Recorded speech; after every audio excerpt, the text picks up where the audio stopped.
Hello, everyone. Welcome to the stream. Already got quite a lot of shouting out to do before we get into a game. Thank you very much to Wardy for the big raid. I'm sure he's already off, but welcome everyone from the raid. Her Billy Bob Joe, thank you for the gifted sub. And Mr. Takwa, thank you for the 11 months.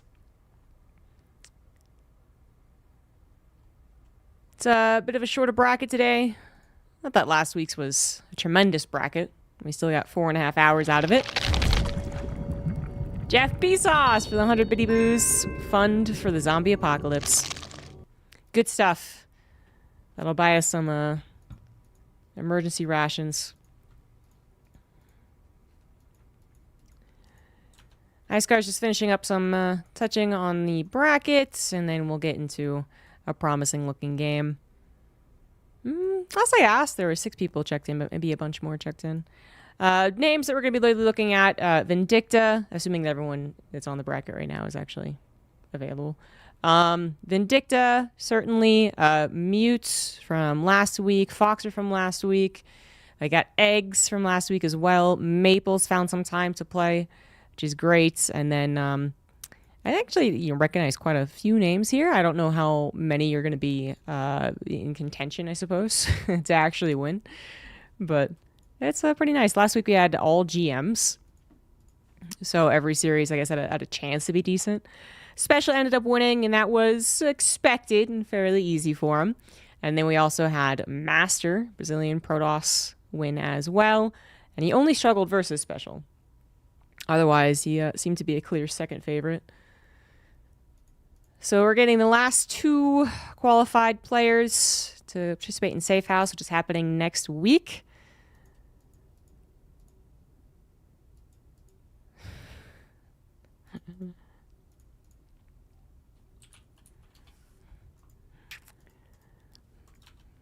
Chat's being silly. You know, back in the good old days,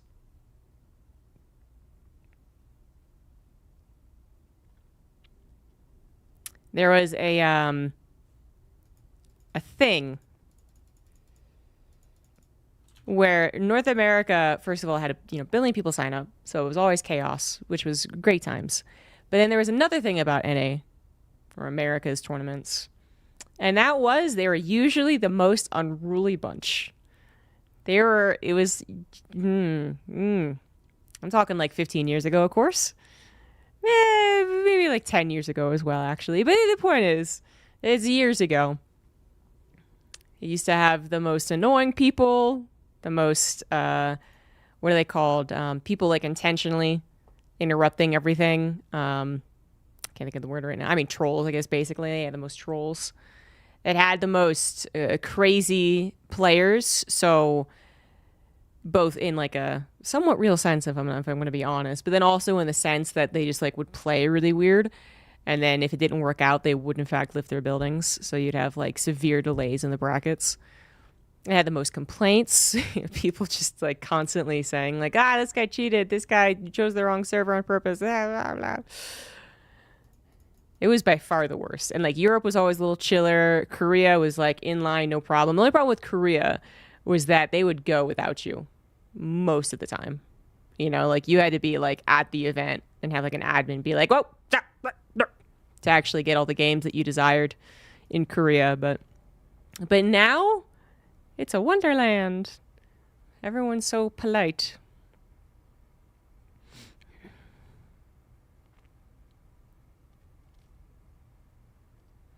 A lot more people added and check in. Oh, that's nice. Now all the North Americans that were once playing and disrupting a NA tournament now are all in Artosis' chat. That tracks, actually. Yeah. So we almost got the bracket up. You guys can check out the bracket with !B. Again, it's happening. The main event next weekend. Feels like it came up quick. Trying to get everything planned. Tonight I have to pack up all my main streaming gear. Nothing that you see, actually, funnily enough. Like, it'll probably look the same tomorrow, but my PC definitely has to go via car I have actually shipped a PC. Like I've put it in the luggage and shipped it to Korea. That was crazy. That was a smaller PC as well, and that's because I was in Korea for 3 months. But not the preferred method. Pretty dangerous to do. So, anyways, I gotta make sure I'm ready to stream without my main computer, which is getting sent with my father who's gonna road trip down to Las Vegas. And then I gotta continue coordinating everyone's schedules. And I gotta like double and triple check that I bring everything I need on the plane, like my stream deck and mic. I don't know about the mic arm actually. But yeah, all this stuff, man. Just hug the tower everywhere you go. All right, so the bracket is finalized. Let's check out what we got here. So yeah, I definitely want to see Vindicta. But initially, I think Foxer versus Patches makes a lot of sense, actually. So Icegar also great admin. I don't know if anyone out there needs an admin, but Icegar does everything. Was checking to make sure that the ghost skin was, you know, how much of a problem that was going to be. And apparently it actually might be fixed. I don't know. But we are taking the precaution of obviously outlawing the female ghost skin. So that's a bit silly. But, you know, Blizzard, StarCraft 2, it's what we do. The bad news is today, guys, I don't have any whiskey. The good news is I have other alcohol, but not nearly as sippable. So we're just gonna like, you know, a little cherry vodka from Poland. We're gonna pinky out this shit. Wardale also said earlier it had been fixed. Okay, it probably has. You know, they do seem to be paying attention, and there's certain things I'm sure they're capable of hot fixing.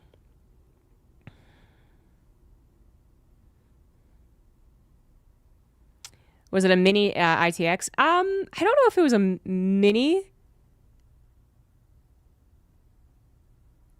That's a good question. It was 10 years ago, so it's actually very hard to remember. Mini or micro? Yeah, whichever one's the larger of the two. Yeah, it was that one. So it wasn't a crazy small computer, because I know that you can get those. You can get like pre-built that are, you know, like a block that are still pretty powerful. It wasn't one of those.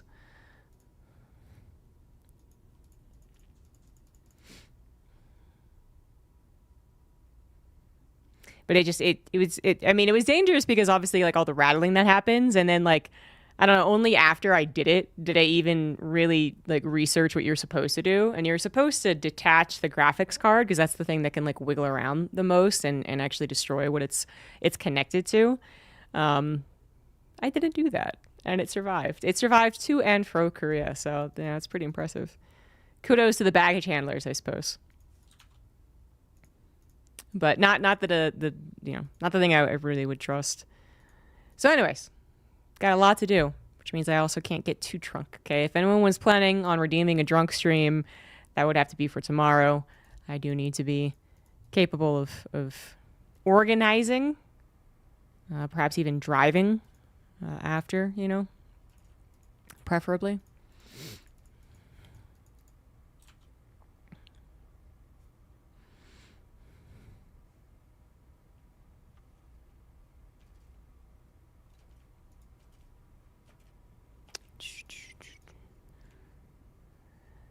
So I did ask for Foxer Patches. I know Patches was talking up chat.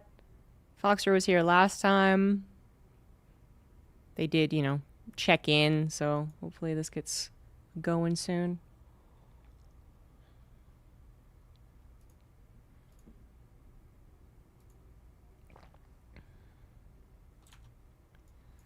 The only player that I was kind of hoping to see, but didn't end up being able to come at this time was Future. Foxer's on our way. Great. Great. And we can chill. Yeah, it's best to strap your PC to the top of your vehicle so your fan doesn't have to work as hard to keep it cool. I just love the idea that it's on. You know, like someone that can't give up gaming in the passenger seat. They have like a long like HDMI cable and a monitor, and they're playing something.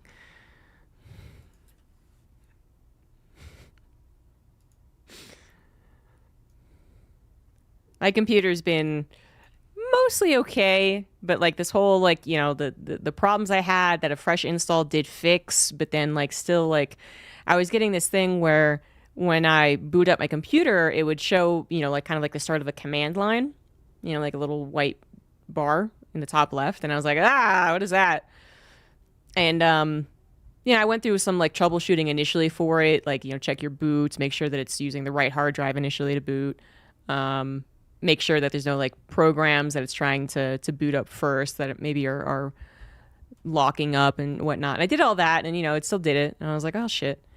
But then good old Google internet, one Reddit comment posted 2 years ago, but all of the replies to this comment were like in, you know, decreasing amounts of time. You know, like 2 years ago, a year ago, 7 months ago, 4 months ago, 2 months ago. And all of the replies were, holy shit, I can't believe this worked. And this one comment was just, turn off the PC, like actually shut it down, like, you know, unplug it or turn the switch. Press the power button for a long hold, which I don't actually know how much a long hold is, but I was super safe and did 30 seconds. Then replug it in, put it back on. And it fucking worked. Like, computers, man. I don't get it. So now my computer does boot up like it's supposed to, because it was taking like 1999 levels of trying to boot itself levels of time. It was taking minutes. I don't know how young y'all are. Most of us are pretty old, but the only thing it was missing was the actual like sure sound of like the internet also connecting to really bring back the heyday.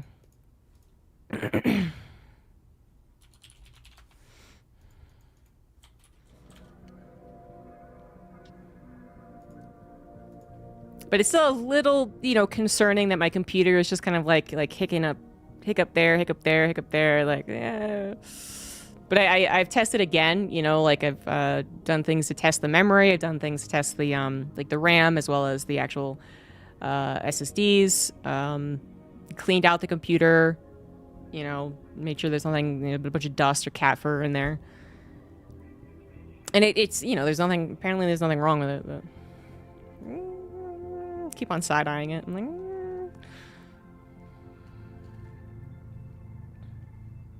drains the dragons from the system. Nice. Oh my god, bully! You're restricted. That's so I need to stop maybe restricting from Nathanias's ban pool.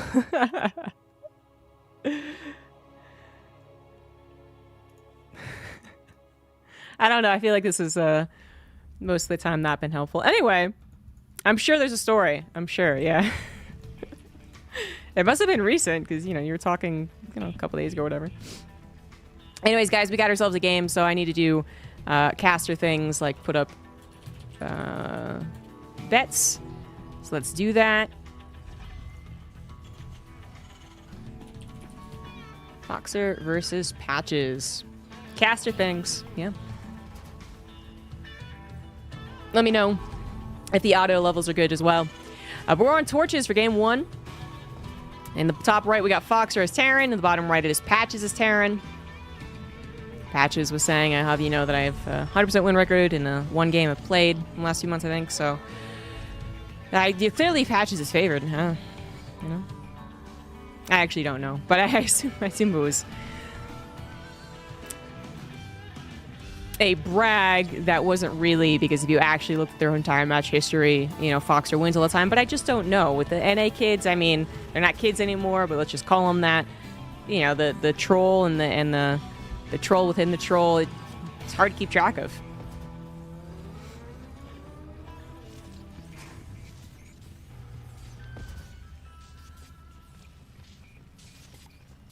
It's holding power button for a while when PC's unplugged causes capacitor to discharge. Wow. So, like, electricity things. The owner of Snail Games funneled all his money into a car company that had gaming PCs in the backseat. Well, they should definitely take the advice of, who was it? to put the the PC on the top of the car. A limo. And keep it nice and cool. No water cooling necessary then.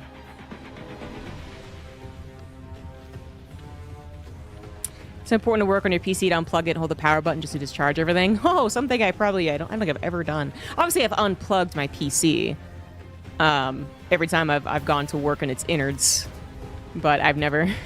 I don't think I've held the power button to discharge stuff. We talk about troubleshooting, which everyone now watching is just like, oop. So into the game, TVT, an actual TVT as well, not like, oh, this is going to be a TVT, and then one person plays Protoss, which is becoming common enough. I think it's worth pointing out. But apparently not everyone does it. There might even be Terran players out there who actually like this matchup, which is just shocking, I know. But it actually might happen. Or at least good at the matchup, so they're comfortable playing it. Which was kind of my deal for a while. It's not like I really liked it, but I had like a good win record at one point. We got 2 Reapers versus 2 Reapers and a Hellion. I gotta say that Hellion is gonna help out a lot, but nice thinking there from Patches to get the hell out of Dodge fast enough not to just straight up lose that fight. The Hellion is on the chase though. And I mean, honestly, like, if Patches goes to the healing shrine as well, which I just totally forgot was on this, but well done. Unfortunately, the opponent can also use the healing, and what is happening right now? What is happening? I think he just should have stayed in there, right? Oh, he gathered it up with his own Hellion. No, this is his opponent Hellion. Oh, he tried to get out. I mean, either way, maybe with more units on the way, the healing shrine wouldn't have out-healed the DPS, but Patch is in a lot of trouble at this point. He did not go into a follow-up Cyclone or Hellion or anything, and this is bad news. Only 2 Marines going to be available. Patch is looking to go into like a 2-1-1 as 2 Marines against 3 Reapers. Fortunately, the Hellions won't be able to get in here very fast, but SCVs have got to be pulled. Fox are going for that little bit extra spicy opener, and that is going to pay dividends. This was just 2 Reaper, 1 Hellion. The 2 Marines probably would have been enough, particularly with the SCV pool. But instead of maybe 2 SCVs going down to some maybe fancy footwork. Oop, there's misclick on the Marine too. It is going to be 7. Plus the entire build has been scouted, which kind of, I think, ruins a lot of what Patches was hoping to do here. The Reapers do finally die, but killing 7 SCVs, putting Foxer up by 8 to his own command center, is just now turning into an orbital, but that is plenty of damage done. And Patches just frankly went for a kind of greedy follow-up. Not going into those factory units that really do protect you in that early, still early game, but maybe not the earliest game. That can happen, and you're just kind of hoping that they don't go for a lot of Reapers and a lot of Hellions. Dropping the main base from Foxer as well, so his own Cyclone was built, just a couple of Marines as well. And enough to be quite the nuisance. Foxer is going to be all over this and not going to let it go. He might even just do a follow-up push to the front, knowing how much damage he did. It wouldn't be a typical game plan, but I think it would actually be fine here. Because you can just see how much he's winning. He does lose the Cyclone battle. I will not lose the Medevac, though. Takes out the bunker on the front. And that is, again, perhaps that opening like I was talking about, which is, you're not usually going to follow any attack up with just 1 tank, 1 Liberator, but I feel like the possibility was there. Patches on so few units, going into a build that needs time to get to some type of critical mass of Marines. 16 of them is the what you want for the 2 Medevacs that were supposed to pop out, and then you're supposed to just ferry them across the map, get a little control for yourself, and, well, instead we have this huge delay. Fox doesn't try and go for the throat with limited amount of units, but rather still knowing that there is a significant lead, does take the 3rd CC on location, and will continue to harass. Actually, Patches decides to move out. I mean, I think if Patches does everything normal and just tries to catch up, I mean, they die, and they're still down 10 SCVs. But then a base trade probably doesn't favor them either, and it'd be one really slow base trade this early on in the game. Unfortunately, Patches kind of just stuck in the middle of a no good solution here. The Marines went out to hopefully stop maybe a frontal push. Instead, it's a drop into the main with a tank, targeting that stim. 3, 2, oh, it's not gonna finish! Oh my god. That was 1.5 seconds. Patches struggling. That stim could have actually been something. The counterattack after dealing with this could have been something with stim. Without stim, Not sure it's anything. Banshee even shows up. Not with Cloak, but I guess you can keep tabs, and it did maybe contribute to some SCVs killed. Now we have a 20 worker lead for Foxer, who is, minutes away from actually winning. Nice little micro right there for Patches to catch the Banshee once and for all. Trying to get something down on the other side of the map. Been trying, this was kind of the goal of the build again. But in this point in time, it's just, I think, recognition, hey, I need to do something. And he's going to try and, get to this opponent's stim, which he is going to get. The SCV pull just a little bit too late. But is that really going to be enough? It's no stim versus no stim. So, first of all, that's not something that Patches wins because he cancels stim. He just even things out. His own stim's still not on the way. And then second of all, even if there was stim for Patches, it's a matter of being able to defeat the amount of setup that Foxer has anyway. 3 tanks appropriately positioned are going to take care of the very limited amount of Marines. And yeah, well, they don't have stim, so... And if they don't have stim, typically they don't have combat shields. This is where a Terran player would usually have to decide, okay, do I just go for double upgrades and limit my Marine production? And I'd say a lot of the time they would. Like, the person in Patch's position would go for double tech lab. But it's such a unfortunate scenario for Patches that they don't even have another barracks to build something on. Usually they at least have that third barracks. Not even the case, so... Just has to slow go it. And Foxer, knowing that he canceled stim, although it should have been a little bit faster for Patches if he had immediately gotten it back, the point is, I don't think he's too worried about not getting those combat shields. Already working on his second factory, having been on 3 base very comfortably for a long time. Patches only just not getting his third down and actually saturated to any degree. 44 SCVs, not quite cutting it, and looks like just suboptimal saturation with all of that's been going on. No upgrades as well, so that is now being fixed. Foxer working his way up to 2-1. Foxer wins this game. There's no doubt about that. Patches using it perhaps as an opportunity to still flex the old TV team muscles, but knowing that he's so far down. Crazier things have happened, I suppose, in North American tournaments than someone, winning an unorthodox TVT down 40 supply. But, well, doesn't happen very often. YK SweetX, thank you for that Prime sub. 4th CC coming along for both players, actually. Patches, at this point, probably the best thing to do, first of all, not to accidentally lose a tank, but then second of all, is to probably play it... Well, there's 2 choices, really, right? There'd be, running around trying to just go Super Saiyan and drop and force space trades and weird scenarios, which would have been a lot easier if he had stim, so he wasn't really able to do that. And then the other option is to just be like, well, offensively, this isn't going to work. Just maybe 1 or 2 drops to kind of keep tabs on your opponent and maybe put them in a little bit of pressure, and then trying to get to your own 4 bases and trying to get to a maxed out scenario, which then it would be about even. Those upgrades would make a difference. Unfortunately, Patches does not have the knowledge of a big old Doom drop heading to the main base. He does so very, very late, and now there's only one real thing to do, and that is to go for the base raid. He stims, but it was only halfway across the map, scans ahead, sees 1 tank, which isn't too bad usually. The thing is, he stimmed, and he doesn't have combat shields, and he had to stim again. So those Marines just got slaughtered by a single tank, and that is it. Foxer will win game 1.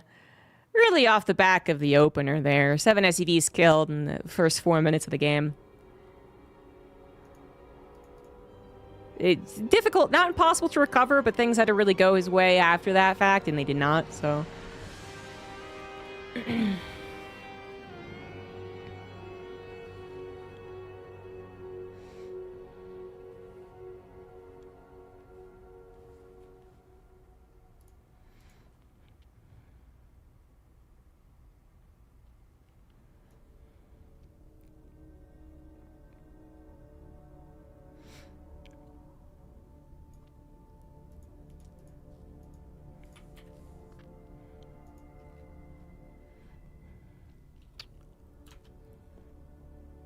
The winner of this will go on to face Mute, who is already 2-0'd Falling Ninja.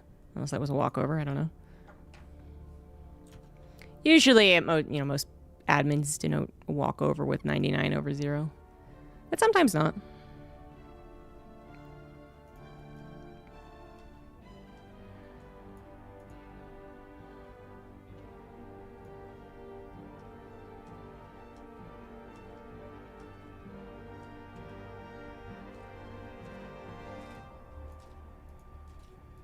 Terrans do not do bad. Well, no race in StarCraft does backups. You think they could? Protoss certainly has some type of cloud technology.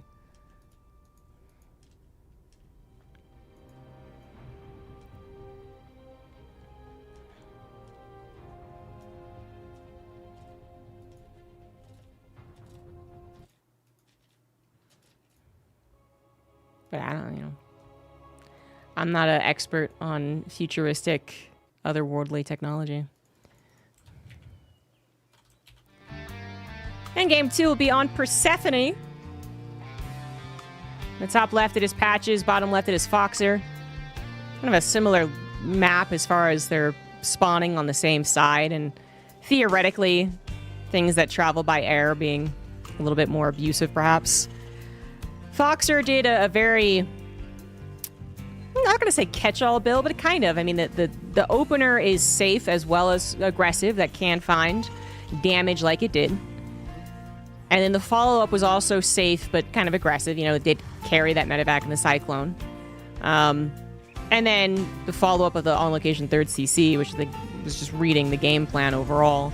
Because if Patches had not taken so much damage and had certainly not lost stim, I don't think Foxer actually is, I don't know, right is the right word, but I think Foxer is taking a much bigger chance going for the on-location 3rd CC, because, you deal maybe a little less damage with those Reaper Hellions. The medevac doesn't do anything as well, right? You are facing someone who has faster stim than you and faster medevacs, and so they're supposed to take over the map control. And that would, usually at that point, you would be suggested to maybe, hey, not on location 3rd CC. But Foxer had clearly gained such a lead with all the aggression that it was pretty darn safe to do what he did. But Patches had an idea, probably catered a little bit towards the map. If he hadn't taken such bad damage, you would have seen a more action-packed game from his side. For Foxer, still kind of took advantage of the map setup with the drops that he did, but really it wouldn't have been as much in his corner if it wasn't for those early SCV kills. So let's see how it changes this game around, because it's very possible Patches does not take the same amount of damage. Little SCV scout from Foxer to Patches kind of says, hey, I'm not 2-raxing you. At the very least, most likely a 1-rax expand if you see someone SCV scouting. They can SCV scout with a factory expand, but that's not necessary, I suppose. And then for Patches, yeah, that would have been his only scout, if you will, seeing his opponent's SCV in his own base. For Foxer, seeing everything, seeing that it is a factory expand, it does need to be a little on guard. Patches certainly could be looking for some revenge with a similar opener, multiple Reapers, multiple Hellions. But Foxer is going to be determined not to find himself in a similar under-defended situation. He probably will, one, keep his Reaper at home, so that's pretty safe, right into the reactor, so he's got his Marines already doubling up on production, and then actually using the factory as well. Keeping a Cyclone at home covers most of these follow-ups. I say most because 4 Reapers and 2 Hellions can absolutely still kill a Cyclone if it does not have a little protection or a little room to micro.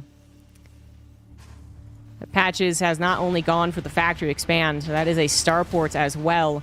Looking to build a Liberator and hopefully do a little razzle-dazzle. Distraction on the front, hit in the back, or vice versa. And that's something that Foxer would not be able to predict from the scout that he had. It's a possibility, but not a lot of Terrans are going to be full-on one-basing, as it is considered quite an investment. It could pay off, but oh, I love it. Patch is going for the gold base. I really like that. Foxer is going to get a little sneaky follow-up SCV scout, which I quite like. knowing that there's a potential of his opponent going for this early aggression, that now going to see just how many Reapers and Hellions are produced. I mean, this is an investment, and that might also tip him off to perhaps a Liberator, because I think he was barely able to see, yeah, for sure, that there wasn't a command center on location. For sure didn't see that. And a high ground command center, when you build that many aggressive early game units, I mean, would you really? Probably not. Foxer has to take this as red alert, be as defensive as possible, already doing so, bunker on the high ground, not bothering to keep his SCVs in the natural, and then pulls away from the Liberator, of which he was probably expecting to a certain degree, having the Marines kept on the high ground with a medevac healing as well. I mean, that's a lot of Reapers. They would throw down grenades, those Marines would be crowd controlled. They could probably bust it if they went up immediately, but now the bunker's done, the Cyclone's there as well, and it does look like Foxer has the appropriate setup, lets the command center take a lot of damage. Quick pickup on the Cyclone. That was going to go down very quickly, but Liberator comes back in as Foxer was distracted at a critical moment, lost the Cyclone that was supposed to be protecting the Liberator, so nicely done there. Patches is finding that damage. It looks like the Liberator will finally go down. Oh, it does get one shot on the Cyclone, but tit for tat, both units go down. Now Foxer only has to worry about getting that command center down location, which he should be able to do relatively soon. Doesn't know what the follow-up is, and a lot of the times if you are going to one base, you are going to one base, like really commit to it. It's usually not the best thing in the world to do in TVT, but it can be effective. It's a bit of a cheese. If people don't know how to defend against it or they don't expect it, it can work. In this case, it's not actually a full-on one base because there's a sneaky gold base over on that right side. So absolutely loving the NA on display right now. Liberator Revenge here from Foxer, though, is going to siege up, kind of give some scouting as well, tell Foxer that medevac can fully unload, and now the Liberator gets into even more prime position. Patches does need some units back at home to defend against this, trying to build a Viking right now, but now limited on the SCV mining. Did push tanks to the front line. This is what you would have been number one afraid of for that follow-up, but again, it's not a full-on one base, so this is where things get really murky. Can Foxer really read into a base being over on that right side? I would suspect not. Currently under so much pressure back at home while trying to micro to the best of his ability to keep the drop, dealing damage. Viking helped against the Liberator. No, it's still alive, actually. He's going to help against the medevac instead, but SCVs going to the slaughter against these Marines. 13 of them do go down. Patches down by 15 SCVs. At the end of this, 16 actually, but he has a gold base that he's still producing SCVs on, so his actual mining is matching. It is matching his opponent. Thank God for the numbers, not the arrows. Even at times being better, as we see now, Fox are going to pull the SCVs, needing to repair the factory. Not ready to actually pull into this. This is such a great stranglehold for Patches. It's very difficult to get out of this. And Foxer did lose the medevac and Liberator, which could have possibly come in on the backside. Now he's going to have to go through one direction. Mass repair on the tank. Other tank sieges up without really helping. Auto turret is very good, actually. Probably tanked a lot of shot. It didn't actually tank anything. So I would say kudos on Fox for using the auto turret, because at least it bursted down some of the tanks. It did help. And then Patches, I think, did make sure his tanks didn't focus fire on it. So dealing as much damage as possible to the Marines before finally being dislodged. Oh, 9 SCVs were killed, though. Patches making this a more even game. Actually now ahead by 1 SCV and starting his third command center on that natural. Back to a point I was bringing up earlier, how does Foxer read into this? You know, Patches really, with all this aggression, knows what his opponent's state is. There is no question as to what Foxer is doing, right? Trying to stay on the straight and narrow, get his base back, get a third CC safely on location. Like, that's fine. But Foxer has no idea what Patches is doing. Reaper in the main gets further scouting as well. I guess there's a possibility it was mech. It is going to be bio for both players. Speaking of, Patches does have stim. Did not forget that, but currently forgetting combat shields, which is also a very important upgrade. And then, almost not microing his units. Almost getting dragged in right there. SCV production was non-stop on the gold base, which does oversaturate it, so Patches realizes it. Going to pull some back and get some very nice saturation on 3 bases. It's 8.5 minutes into the game, so the main base are both players starting to mine out.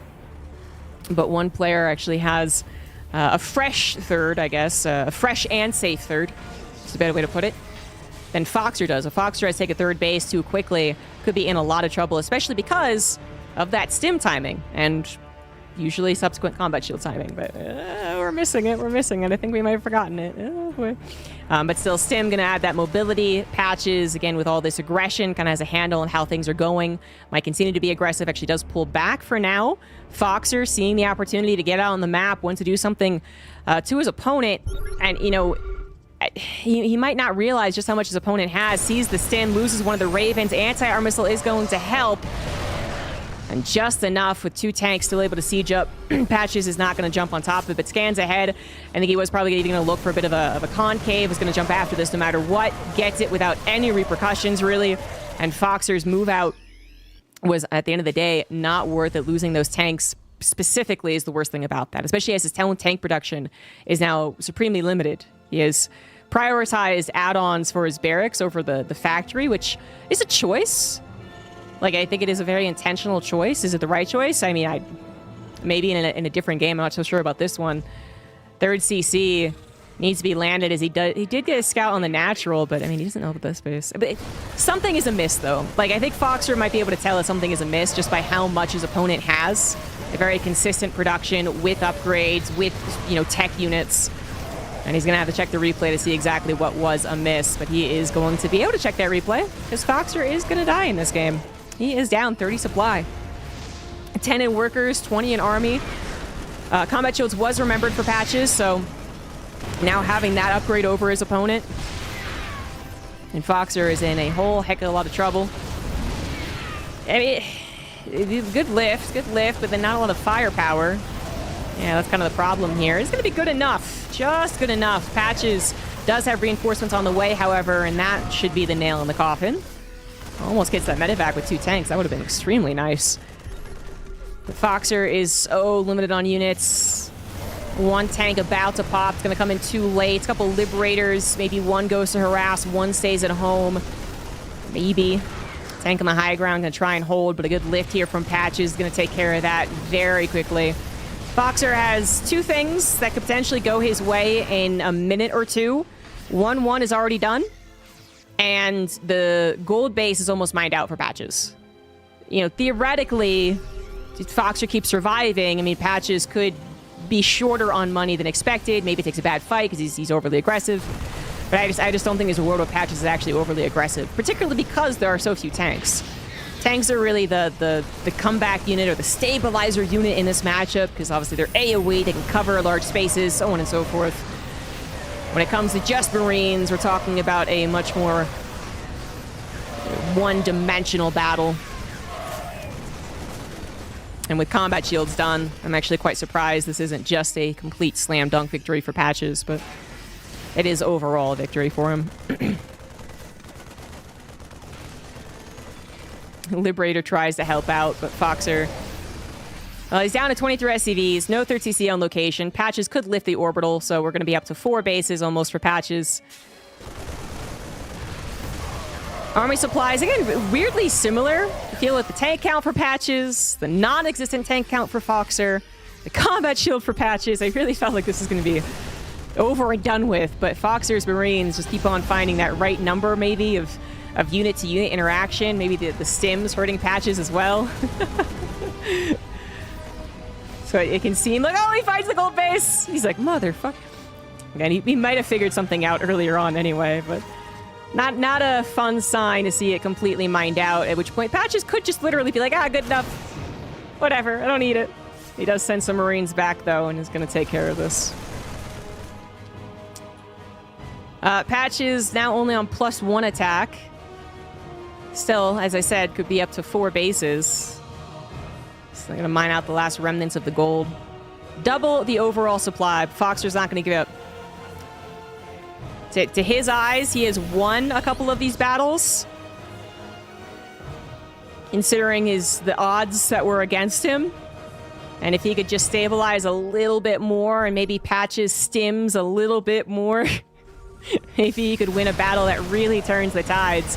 Such as this, actually. 1-1 against 1-0. The tank's not in siege mode. Plenty of medevacs on healthy Marines. Foxer takes another battle. Foxer really shouldn't win this game, but I'm starting to believe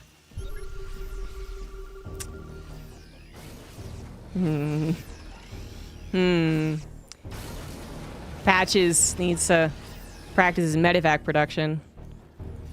Because there's definitely some overstimming happening here, but there's also just a very limited amount of medevacs. Yeah, in total, 4 medevacs have been made in this game for Patches. Foxer trying to get his 3rd CC up. You know, by the way, his limited tank production. Oh no, his 3rd CC goes down! Oh, the SCVs were pulled into the fight, not into the repair, but Foxer is now going to take the fight, which he is absolutely winning. Loses all those SCVs, but now it's time to counterattack, right? I mean, you got 10 army supply that I think is the best you're ever going to get in this game. And that's exactly what he does. He realizes it as well. Picks everything up, goes across the map. I was pointing out he still doesn't have very many tanks, but he did finally get that max marine production he was hoping for, and it might have just paid off. Big drop into the main base. Everything unloads. Still has the upgrade lead, although only for 15 more seconds. Concave coming in for Patches. +1 armor almost done. Does he even need it? Apparently not. Foxer is forced to flee. Patches getting just enough macro in there to survive against the drop.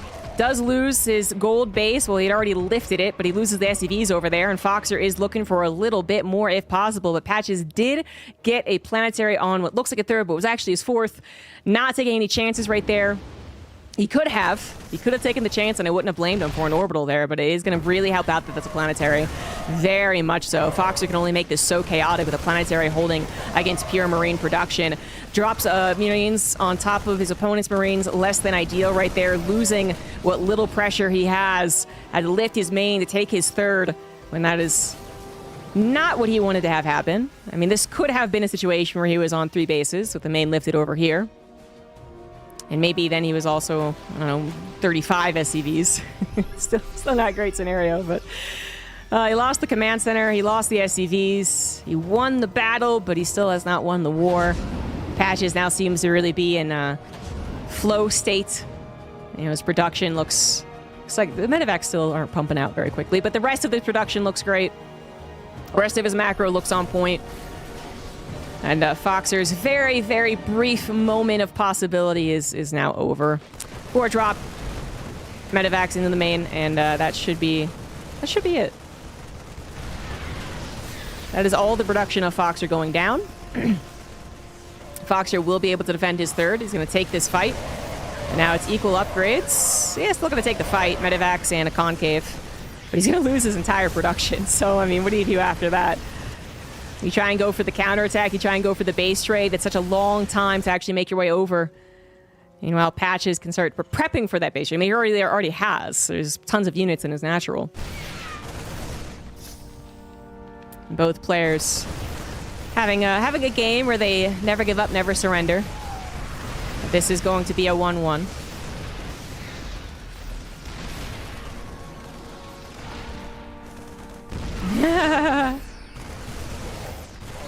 All the money banked up from losing all the production going into a mass amount of barracks. Foxer is not willing to tap out of this one.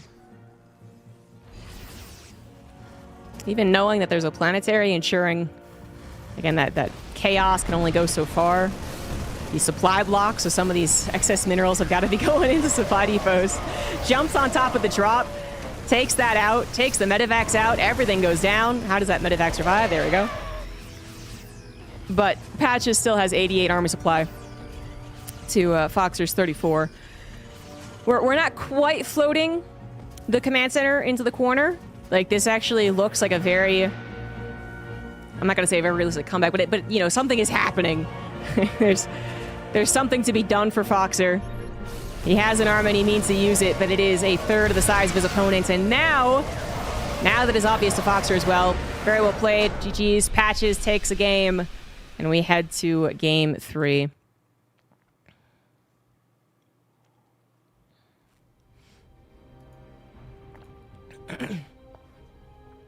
Beautiful. Beautiful TVT.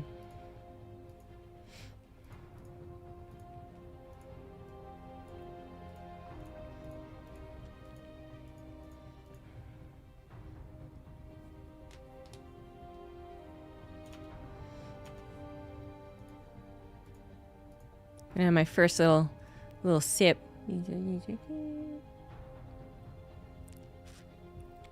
Pinky out.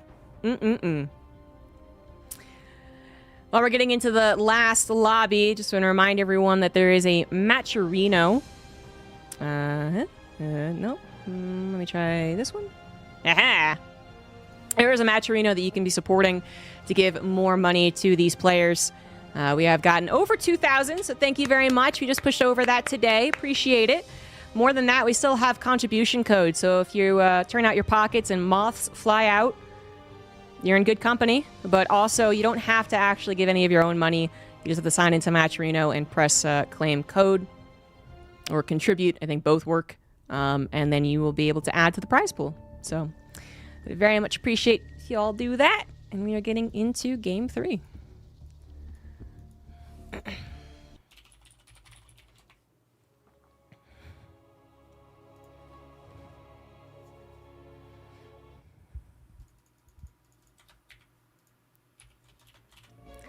Side up 1-1 in this best of 3.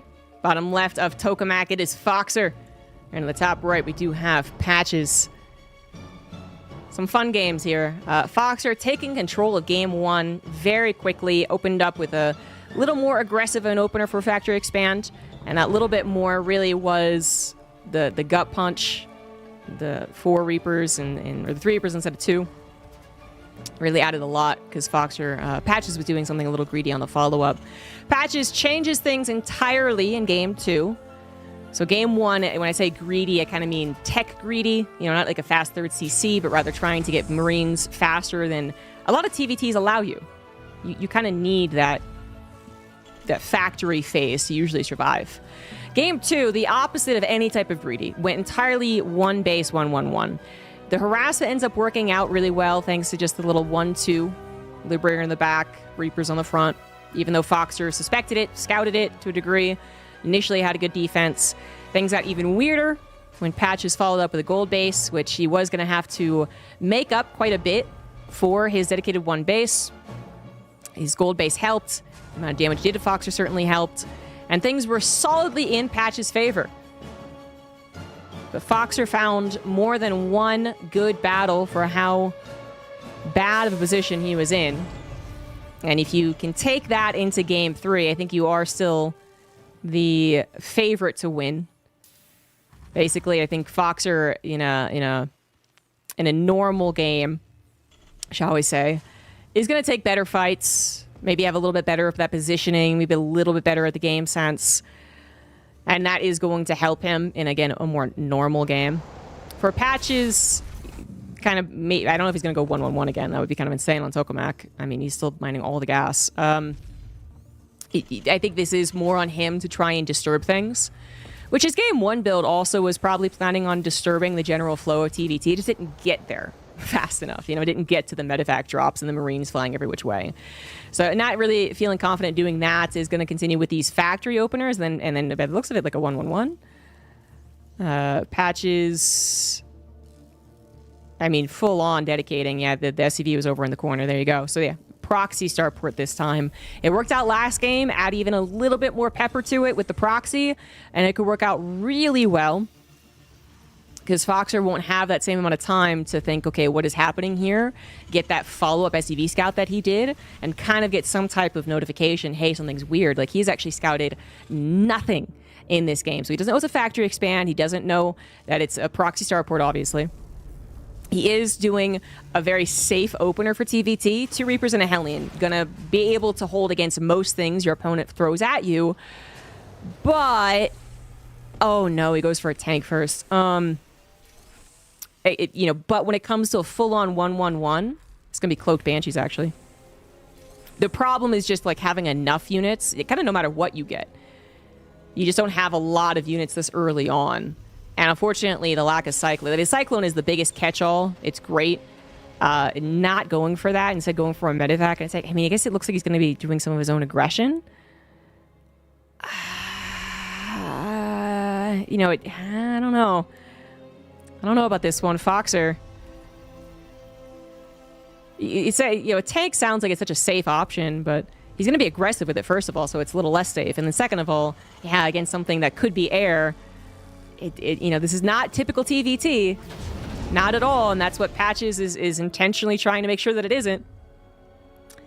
Reapers and Hellions are going to be able to scout the incoming attack. Foxer, not in the know, just runs into everything. Somehow survives with the Hellion, but definitely has to get back with the medevac. Where did that medevac go? Where did they go? There it is. Okay, so gets back with the medevac.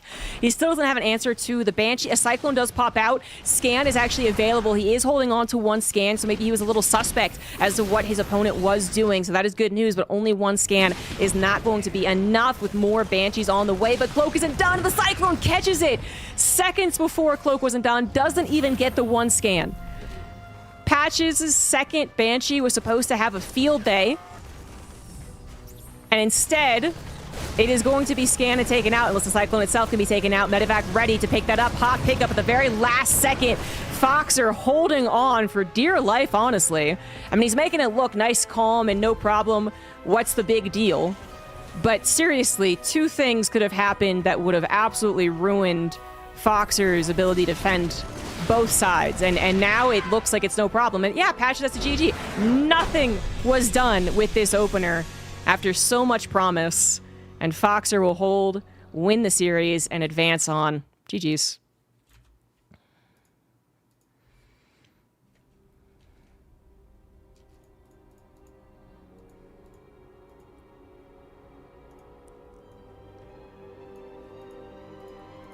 GG's.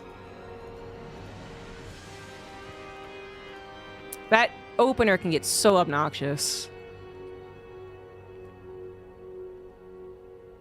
Banshee barely gets out of the first scan. Suddenly you got one Banshee in each base. Second scan isn't guaranteed to kill the second Banshee. The Reapers would not have tried to dive after the Cyclone. They might have instead gone for it, just, you know, the natural or the main SCVs. Either way, they could have done a lot of damage before having to give up. But Foxer dealt with that like a pro, and now he faces Mute. We will just be following that on.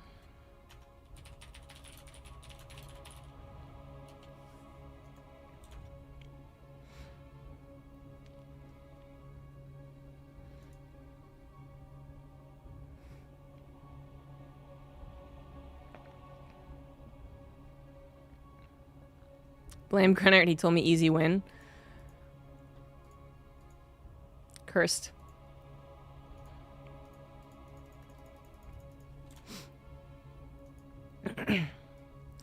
The winner of this will face the winner of Vindicta versus Eon. I imagine that's Vindicta, but it's been a while. I don't know what Vindicta's been up to.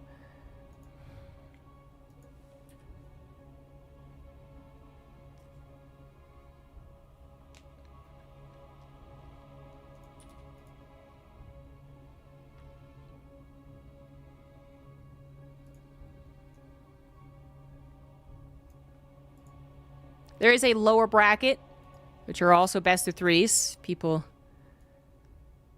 want to play through that.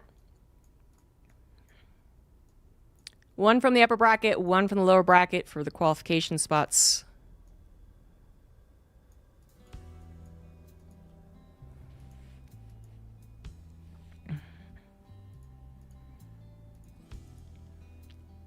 I know there was a patch. I haven't talked much about it. I'm not really sure there will be a ton to talk about. I think, you know, the ghost change being the biggest. Wasn't there one other thing? I'm trying to find it even.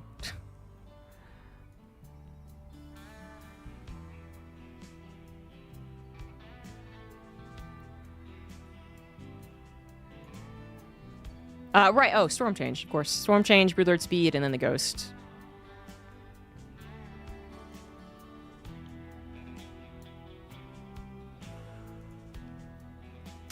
Yeah, that's fine.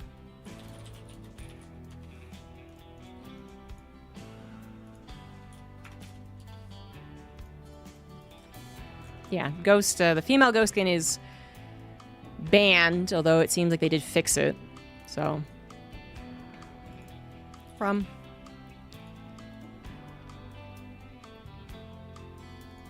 thanks for playing.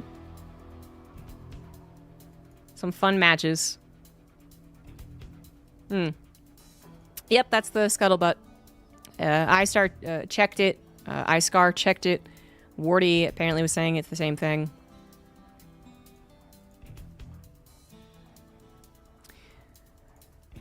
So yeah, just to go over the hot fix that happened in case you guys missed it. There was a bunch of bug fixes, first of all. And these bug fixes, some of them are important, but I don't really go over them. Sonic Storm was pushed lower damage, lower time. Broodlord speed was reduced, and the Ghost HP was increased by 25. That means that they don't get one shot by disruptors. They don't die on the edge of a nuke. I don't know. I don't remember what else. What other dynamics have changed thanks to that? Broodlord speed reduction was probably a compensation for the bug fixes that it had, because it got to be a better unit with its bugs fixed. And then Psystorm obviously has just been a big talking point where people thought it was too powerful. And it probably was. It also probably didn't need to be the thing that they even touched. But, say Livy. Did Ghost need to be touched as well? I don't know. It's actually really hard to say. Because, you know, I think there are multiple things in StarCraft that aren't the best. There's Protoss versus Terran, which is, like, very loudly not the best. And then there's late game TVZ, which, you know, people still look at and they're like, ah, you made Ghost and you won. This is a fucked up matchup. I never thought it was that simple, but anyway. And then there's, like, PVZ and kind of, like, the funness of it, I suppose. Especially as you get to mid to late game. You know, as the Protoss gets their Tempest and stuff. I would say those, like, the three big problems that people have with StarCraft 2. For me, it's like PVT was far more commonly a problematic matchup because we just didn't see a lot of late game TVZ or even that much late game PVZ. Obviously, Serral Classic happened a bajillion times, but other than that, we weren't getting that much of it.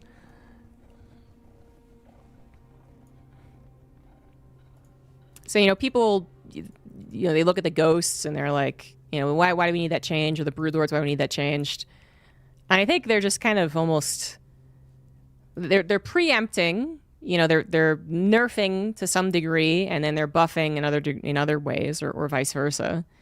So there's that's happening. But then they also are trying to touch on those problematic, again, like the late game TVZ, that we don't see that often, but certainly is annoying. And that's why they want that Ghost dynamic to change. And certainly I feel like it is going to change with it being light. And so giving them an extra 25 HP I don't think is the worst thing. The attempt to counteract that, the problem is all these ideas of like, was it a good thing to begin with? Should it have been just plainly nerfed or plainly buffed? We don't have testing on it. So, you know, people were like, the Ghost changing to light isn't enough to give them 25 extra HP. And it's like, do you know that? I mean, does anyone know that? How many super late game TVZs have you been seeing where the light change has even affected it? Anyway. Just filling time while we get into our next match, which is now ready to go.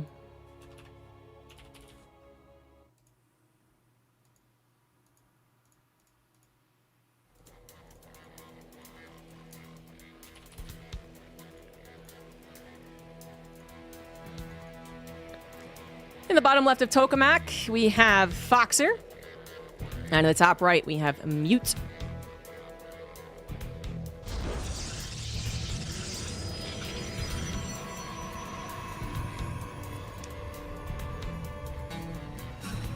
I feel like the Broodlord speed reduction was unnecessary, full stop. I mean, I don't think the Broodlord's in a really good place right now. I think, you know, its identity has already been lost a lot.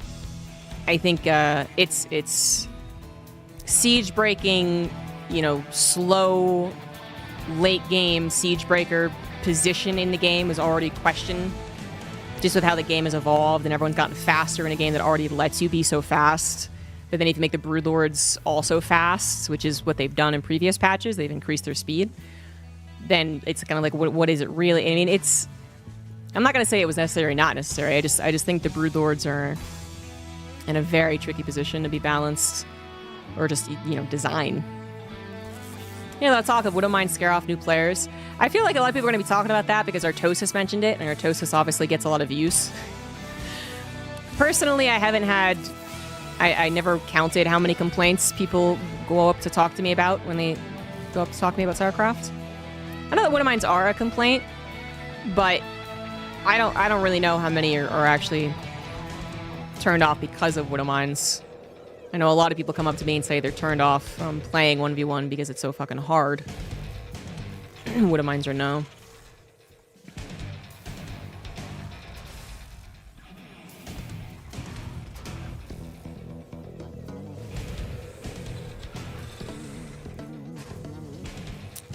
I don't mind the idea of EMP at all, actually. The idea, I think, is totally fine. We do have the TVP, of course, before us, so the Broodlord talk is very unnecessary. It's not important. Far more important is, yeah, to talk about TVP. So, Mute going for a regular open, actually going into a Sentry, which is still kind of normal, but is going to give him a lot of good scouting. Fox are going 1x. Oh, no, Factory Expand. Factory Expands. We're going to get some extra Reapers. We are. Seems to be a very popular build lately amongst the Terrans in this matchup. Double Shield Battery coming out from Mute, though, and I do like that. As I've said in previous casts, you know, Classic does this. Feels like he doesn't really get any problems from it. Even against the tippity-tip top of Terran players. So this is going to help protect him against something like this opener, which is so popular, and we're probably going to see the multiple Reapers, multiple Hellions gets popular, Protoss get double shield battery every single time.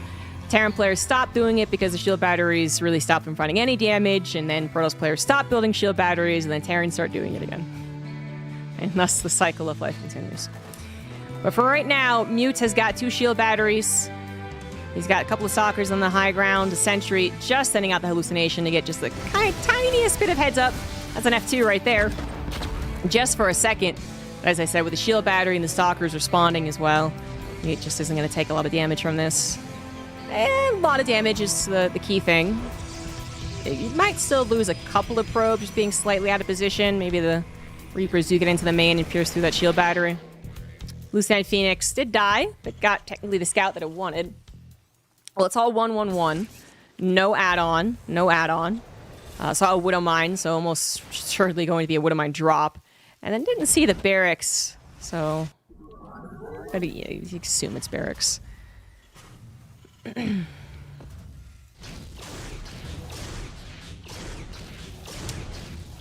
my eyes, if they're... You know, I've seen people post as well. Like, I stopped playing StarCraft because of Widowmines. I feel like, oh god, this is a bad drop, first of all. Foxer wanted that to be probably from such an unorthodox position that, like, it's so obvious it works kind of thing, right? Instead of going around and through where the Stalkers might be waiting here. I think he was trying to go for kind of a clever move in through the middle. That did not work. And so without that secondary form of aggression, the first form of aggression also is unable to do very much. Foxer's opener getting completely just slapped. And Mute's going to go into a 2-base Templar Archives, a priority first and foremost, so really delaying that third Nexus. Now getting up to 3 gateways as well, but I mean, a very, very safe opener from Mute could turn into aggression as well. Foxer has to be mindful of that. Losing most of his early game units. Still does not see the Templar Archives. Sees a late third, though. Here's a Hellion getting in, scouting the Templar Archives timing. And now priority, I would say, is making sure either you're going to punish this somehow, which I don't think Foxer can do. Yeah, nope.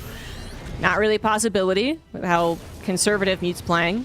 And then, if you can't do that, probably have to turtle to a certain degree. You just do not want to be pushing out, even if it is technically the time for Terran to move out, into someone who could have charge outs coming from any direction, could have storms coming from any direction. It's difficult. Void Templar, thank you for that Prime sub. But yeah, anyway, if it's not Widowmines, I feel like, you know, a lot of people who play StarCraft 2 casually would obviously not like Storm. Like, I mean, Storm, as much as it is talked about as far as the higher leagues, is also, I think, one of the biggest, what's the word, low-level frustration, I guess? Does that sound mean? It is, if you're a gold player, if you're a gold Terran going up against a gold Protoss, Storm's can feel incredibly overpowered, but that is going to be StarCraft. It is overall a difficult game. And I struggle to place the blame of people leaving on one unit. 2 medevacs flying on through. Do unload on the other side of the mineral so they can stim to win. Mute does not see this, so very nicely positioned. The 2 stalkers will be taken down ASAP. Foxer needs to be careful, though, even though this is just a drop and not a full-on push out. So the feedbacks plus Blink Stalkers. Those medevacs could be in some trouble. They are not this time around. Does get out just in the nick of time. Because Storm is done. High Templars, one of them was warped in, but not in position. The rest of them got warped in. More are coming in as well. And you do want some amount of... wait. Did he... Where'd the other medevac go? Isn't that 2 medevacs? And he lost... The only one he lost was a Woodamine drop? Are those 2 medevacs? Whoa, I couldn't even tell! Whoa, that's perfect! Broke my brain. Anyway. You want some amount of aggression, I guess, like keeping tabs on your opponent, especially if they don't end up being aggressive at all, if they just like continue to expand and double upgrade behind this Storm High Templar opener. And 2 drops. I mean, this actually seems very well, okay, the main base is not looking so great. I was gonna say it seems very worth it, because Mute isn't moving out. And if Foxer plays this delicately, I guess is the best way to put it, then continue keeping tabs on your opponent, seeing that the army's not moving out, building a better army while getting up to Ghost back at home. Can all be great. The concern I have is absolutely that a Protoss gets, you know, a little drop there, a little drop there, shuts them both down, immediately counterattacks, and the Terran feels regretful that they ever moved out in the first place. Not the case so far. You playing very defensive. Was not, you know, even wanting really to threaten the full-on attack. Now grabbing the 4th after his 3rd is saturated. All the gas is taken. Lots of High Templars scattered around, protecting all the bases. 2nd Forge on the way. 2nd Robo and Robotics base. So getting up to those Colossus. And inevitably into Disruptors. Well, say inevitably. It does seem to be a personal choice. But we'll see. Ghosts are out. And yes, they have some more health and they're less supply. Isn't that great? I don't know if it's really the most effective thing in this matchup, but it is a change. It is a change. You know, and they're light, so the Ghost can take more damage versus those Colossus. Nice eyes for Foxer. That's the 2nd Observer that he has killed. Blinding Mute to a certain degree. Mute does have double Robo now, so replacing them isn't super problematic. Probably wants at least one. Eventually, Cloak on the Ghost is not a bad upgrade to get, just in case they can. Oh, the micro. The micro! Dropping on the high ground. Going after the High Templars with an aggressive EMP move is really cool. But unfortunately, this is almost never the actual amount of High Templars the Protoss has. I mean, seriously, if this was all the High Templars the Protoss had, first of all, that's not many, and one still has a lot of Storm. Second of all, that would just be probably bad Protoss play. You should always have a backup Storm, or 2, or 3.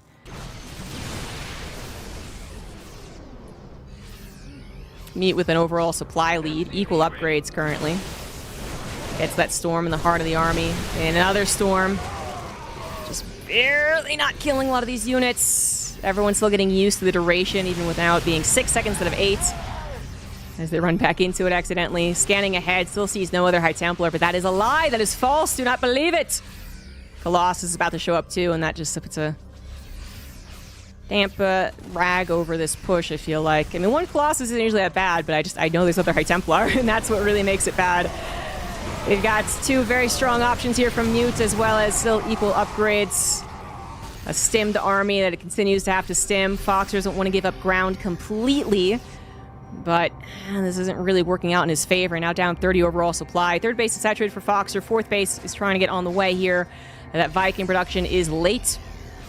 You do not have the full comprehensive Terran army. And now it's going to start falling behind in those upgrades with Mutes +2 near completion. 2-2 then on the way.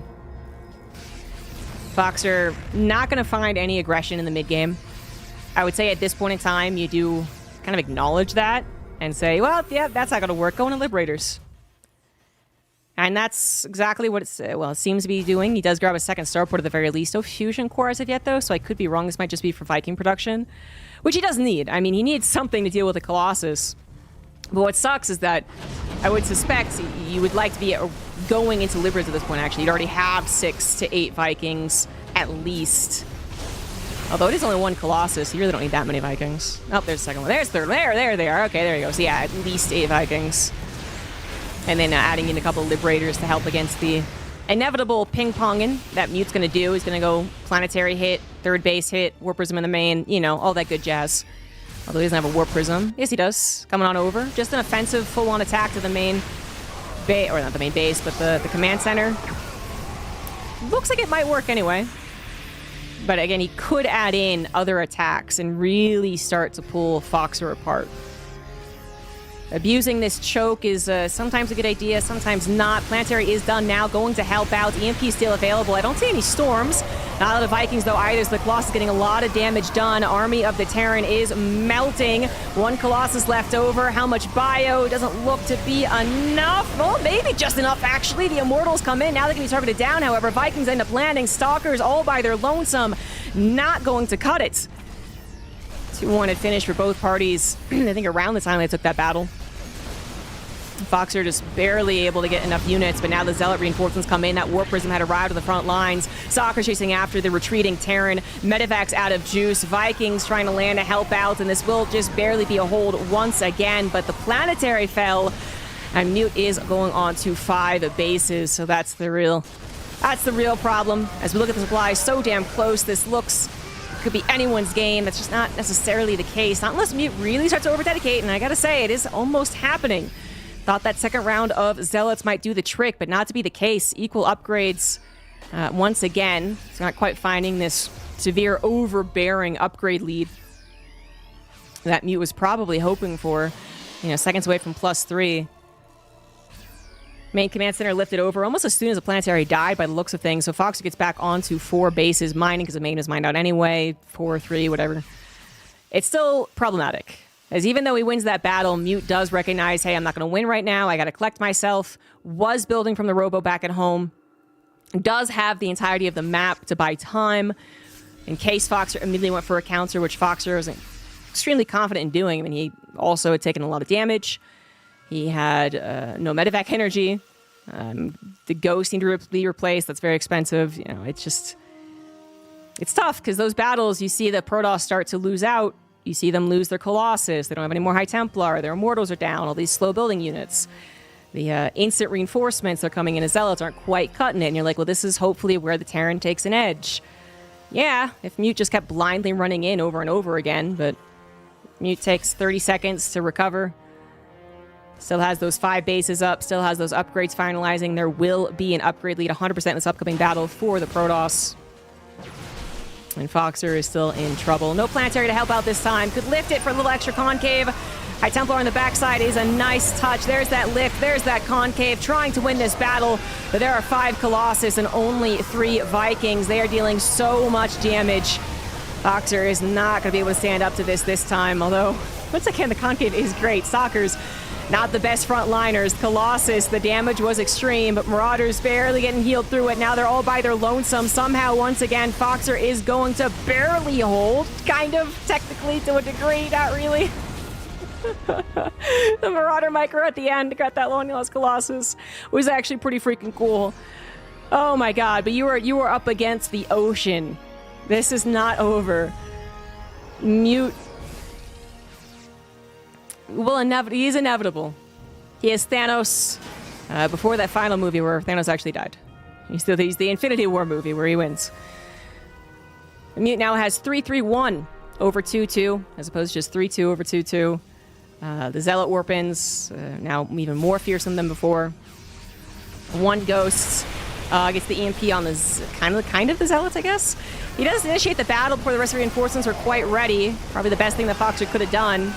Still not quite going to be enough. Storm killing a handful of medevacs as well. Vikings being shot after, opening up Mute's opportunity to go back into Colossus, if that's what he wants to do. It actually seems like he's purposefully not doing it. He's going more into a mass gateway composition. Pretty much choosing speed, I suppose, over tech power. Either one, I think, works. Could have waited for the robo units. Could just build up a gateway army. Foxer is down 50 supply. It is almost all in SCVs, but he has taken battles. Well, maybe not won them necessarily, but he has taken even battles. Maybe there was one opportunity to try and counterattack. It was a very, very, very small opportunity. Every other battle has just been holding on for dear life. And eventually that will not work. GG's.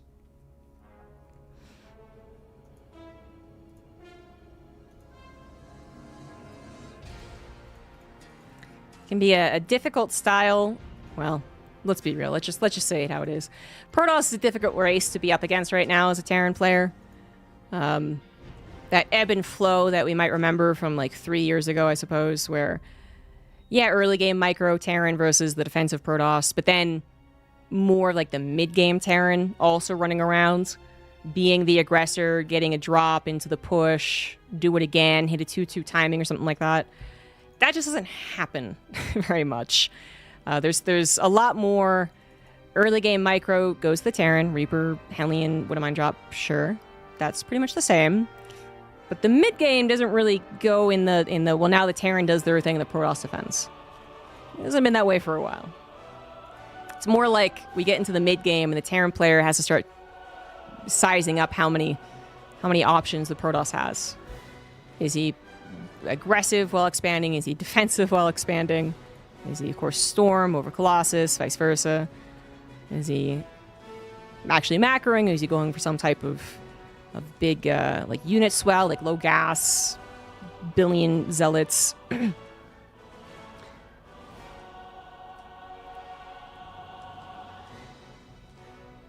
Which then leads into a defensive Terran, usually on 3 bases, trying their best to survive against the onslaught of the Protoss.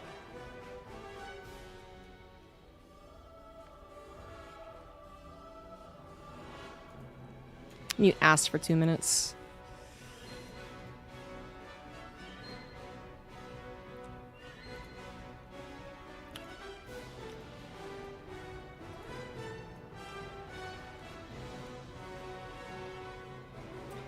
That's why we see some of the Terrans, you know, they are desperate. They go for SCV pools. Not that they're very good against Storm. They go for earlier tank pushes.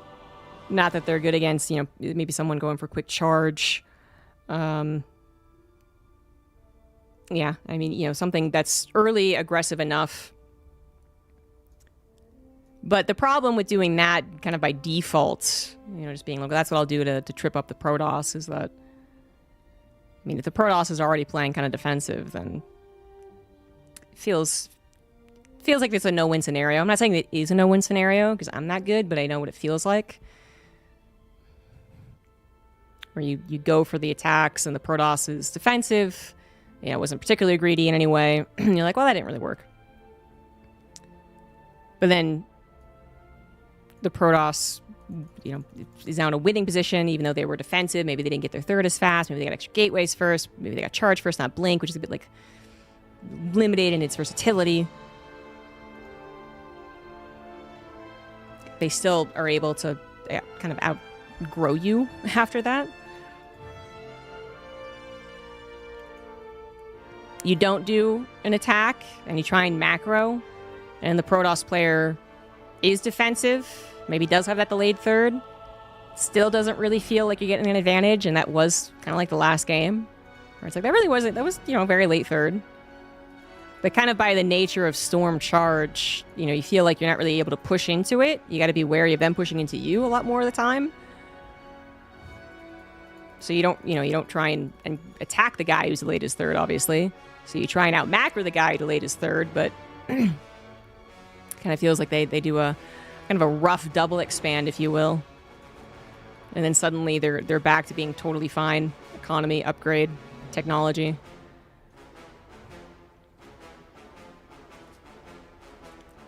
Sometimes Terrans, you know, they see this conundrum, and they're like, well, maybe I'll be really greedy. If this guy's going to be very defensive, if he's going to prioritize army units before anything else, I'll go for like a quick third. And that can work. I mean, we see Beyond do that actually a surprising amount of time.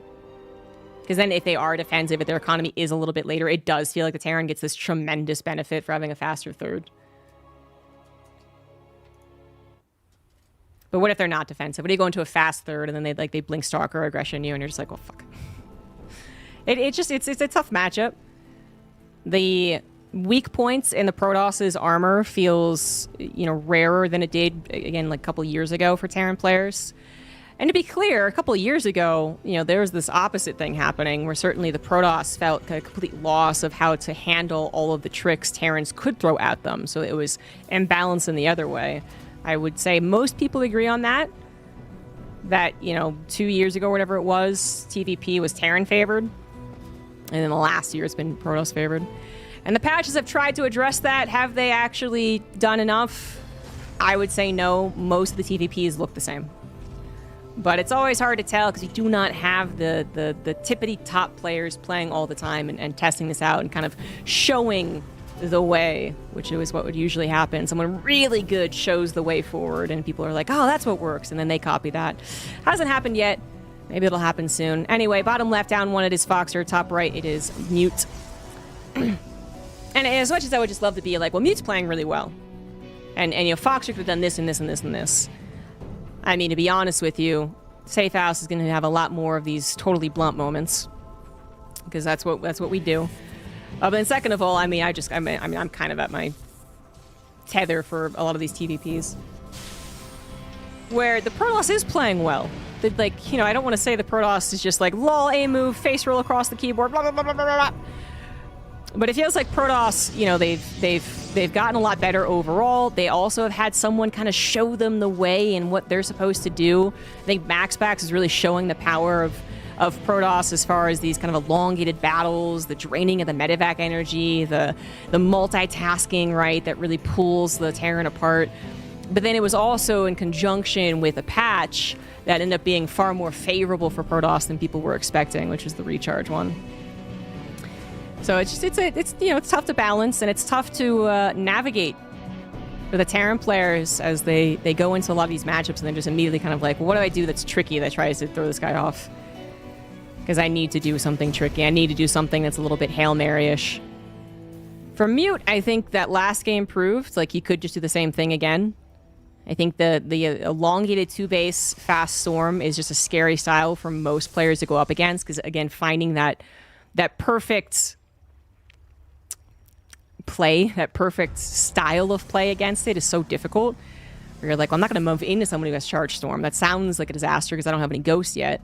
But then I don't want to just, let them get their bases and try and macro passively on my own end because I feel like they're still going to outgrow me.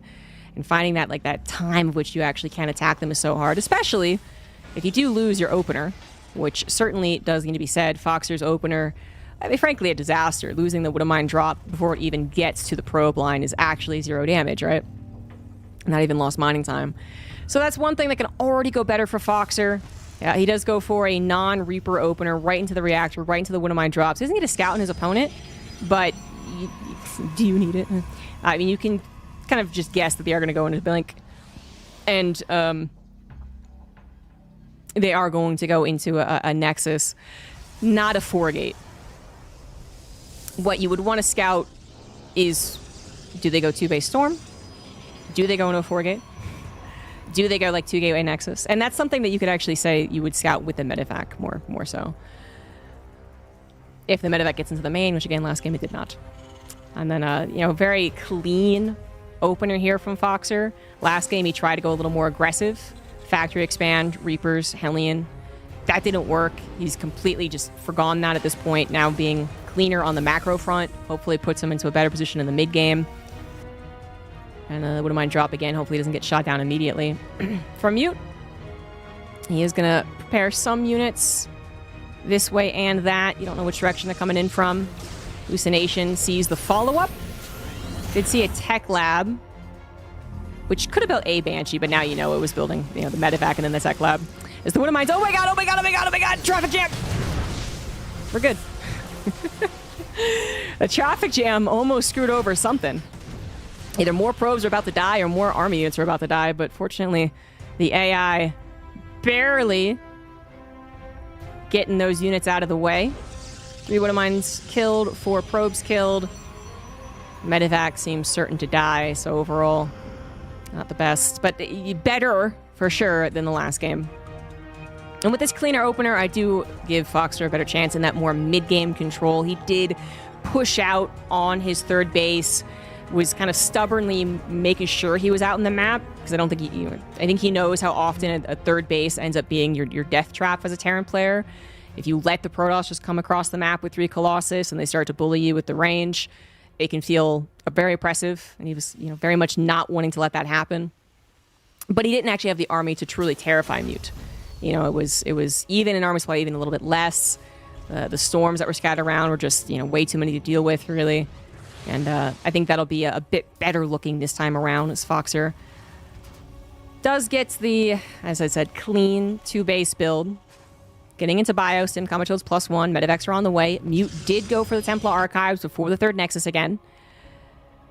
There is a moment where going into this fast of Storm does not give you a lot of units. So when I was talking about the dynamics earlier, again, I wasn't trying to say, like, this is impossible. Fox, just give up right now.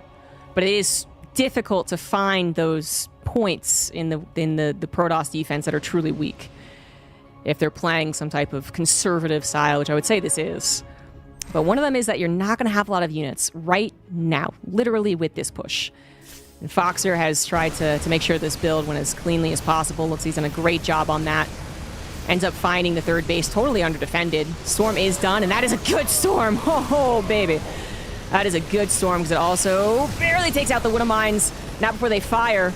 But that is also the only Storm currently. No, there was a second Storm, and that second Storm was all Mute needed. Oh, yeah. Oh, it kills his own Knight Templar.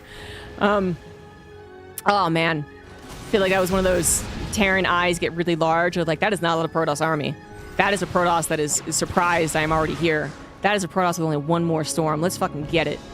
And then, well, Storms are good. So Foxer loses the army. And without an immediate follow-up, that's going to give Mute a lot of time to recover. He did not have to give up the 3rd base. He is going to kill this Medivac as well. And Foxer, well, I would still say is in a better position than last. Having dealt some damage. Having had a cleaner opener. 3rd TC is going to go down. 2nd army is about ready to go. Still with a slight armor supply lead. Still with an upgrade lead. Mute had to catch up on those upgrades last game. He did. And then obviously he got ahead eventually, but we're not there yet. And Foxer also is about to make a couple of go. Surveillance mode is going to reveal that Observer. No freebie for you.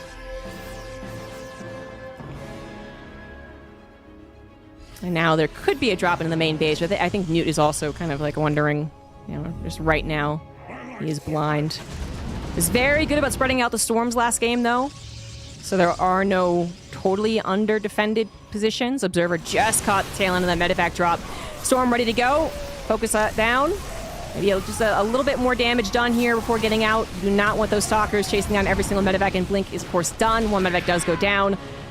Secondary attack, sizing up the left side. Observer, I don't know if it was rallied there on purpose or not, but does see that before the Stalker that was also scouting. So Mute, I mean, certainly right now, limited amount of units for the Protoss, limited amount of map vision as well.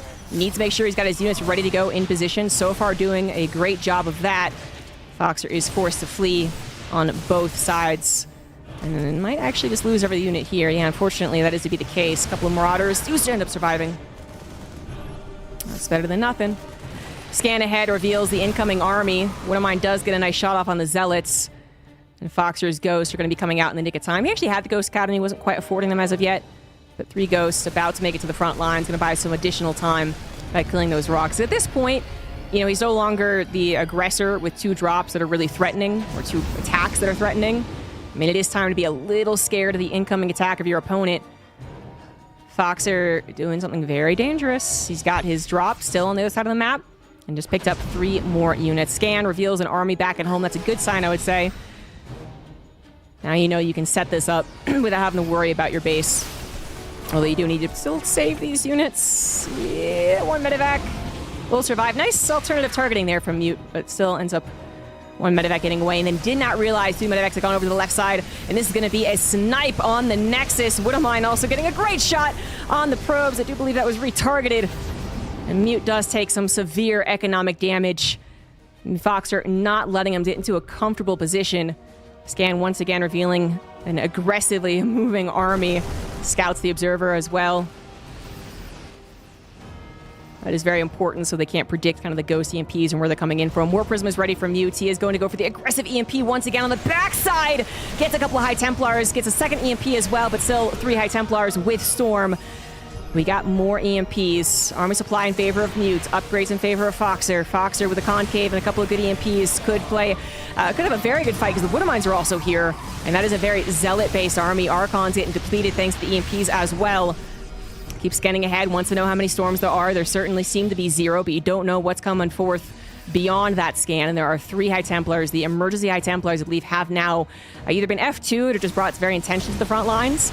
That would be the extent of the High Templars, if those are EMP'd as well. So Foxer making the stand where he has to. Even a snipe going off right there. Another EMP helping against the Immortals, too.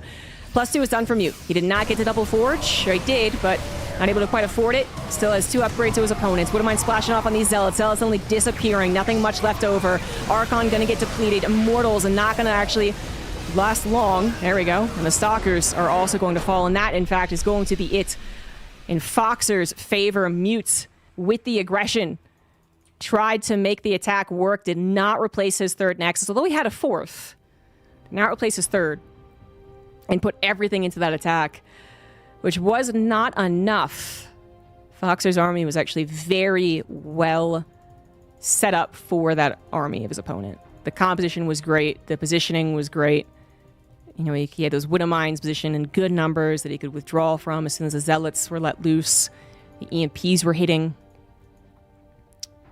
It was good. And it does really feel like it all started from minute, 3, I guess. Like when the 1 Rax expand did a Widowmine drop that was not immediately shut down. I feel like that let the openings that the Protoss does have, just hard to find, made them appear a little more obviously, and Foxer could kind of push and pull. Although I still gotta say, the decision to go for that triple drop when the army looked like it was about to attack him, I think was still pretty ballsy.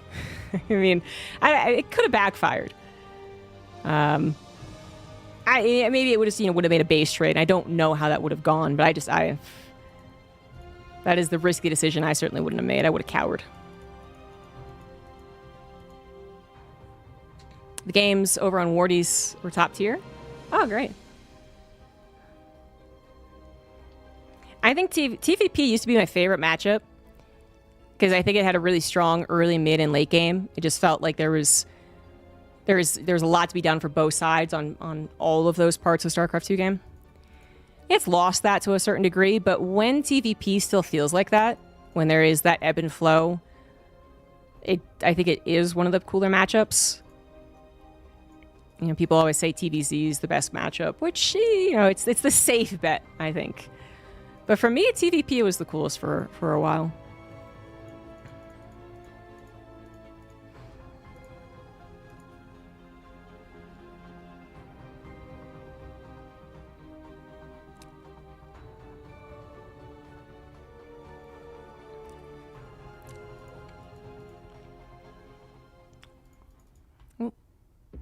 Hoping I didn't want to join.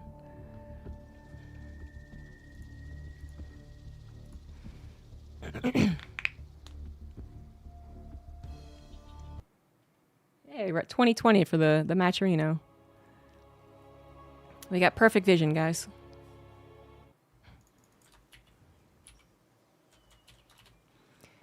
And now the series is tied up 1-1. Top left, Foxer. Bottom left, Mute on Persephone. Foxer just felt like he had a cleaner opener, cleaner follow-up. Little bit of a ballsy decision, I think, that did start to really change the dynamic of that game. He didn't let Mute kind of take the reins and just start to bully him. Because if Foxer doesn't go for aggression, he doesn't go for that drop that kills that Nexus, he just stays at home thinking, oh my god, I'm about to be attacked. It could have been fine. He could have defended and been fine. But it does kind of make it so that Mute is now the one deciding how things are going. He's going for an attack. He sees Foxer's defending, and he says, "Oh, well, if you're just going to sit there, I might poke you a little bit. I might threaten you a little bit. I'm going to prioritize that 4th base. I'm going to prioritize these double upgrades. I'm going to add on 2nd robo, and I'm just going to keep you sweating as to whether or not I'm going to push into you." And that's the control, I think, that, that was found in the first game, but then Foxer didn't let happen in the second game. And we'll see if he can do it again. But for Mute, he went for back-to-back same builds. Wonder if he's going to change it up now that did kind of reveal a weakness. The limited amount of units that he had to defend the third base and it was still budding was a problem. I mean, it actually looked like, without two perfect storms, it actually looked like that could have been game-ending. So that's got to be a little scary. The thing is, I think you can improve the defenses for Mute as well there and not have as much of a scary position. So I think he could still go for it. The fast storm over the fast third nexus. And then again, what he can also do is maybe make that actually aggressive. I mean, there are 2-base aggressive Zealot charge storm builds, which the Terran player has to at least be wary of, Not as popular as it once was, but it does happen. SCV Scout this time from Foxer, who is going to 1-Rax expand, but high ground command center. Okay, interesting. I wonder if he plays Mute more often on the ladder and actually has some ideas to his tendencies. To say, like, okay, when it gets out of the wire, he likes to, aggressive gateway or something. I'm not sure. He is doing an awful lot of scouting. I mean, either Mute is like that, or Foxer just has been in one too many best of threes where a cheeky... Oh, speaking of cheeky. Oh. All right, interesting. Where a cheeky opponent has, tried to insta-win Game 3. This Marine scouted for, proxy Stargate or any type of proxy. Great. This SCV wasn't a scout. It was actually going to hide something on its own. An armory is being hidden.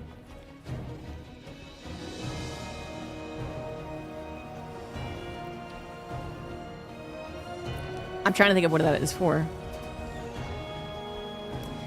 Command center gets put on location. Mute has no scouting whatsoever. Yet, he did go for a sentry. Looks like this is his third unit.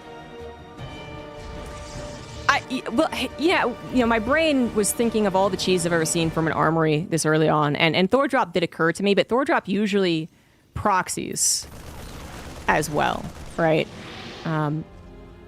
Because the Thor, making its way across them, even if it comes with a medevac, is so long. And then I was wondering, could it be Drilling Claws? Which is something that... It has been buffed. So first of all, to bring, I'm sure this Widowmine Drilling Claws buff was for TVZ, not TVP. But it is going to be an effect here. So they're going to burrow faster with this upgrade.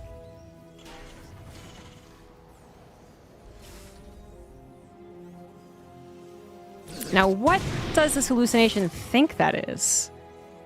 See, if the Widowmines weren't just, there and actually obvious, it could have been the Cyclone upgrade, I guess. I feel like if you really think things through, the Protoss could deduce that it is Drilling Claws, but this is a problem in StarCraft. You don't have forever to think things through.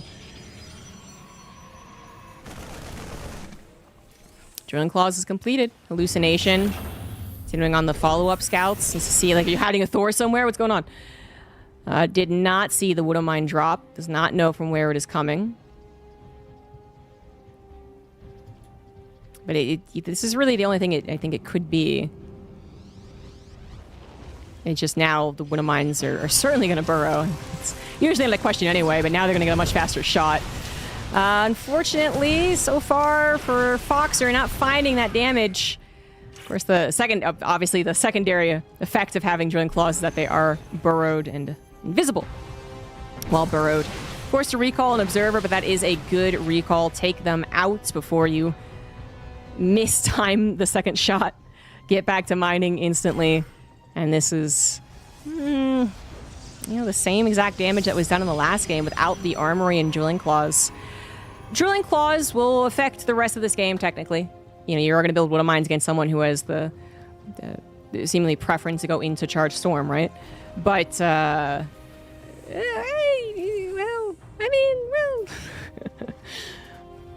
I don't know. I don't know if Drilling Claws is really something that you're going to be like, oh, well, at least I have that. It could be. It could be. It honestly could, because repositioning Wood of Mines is still important against Protoss, and having them cloaked.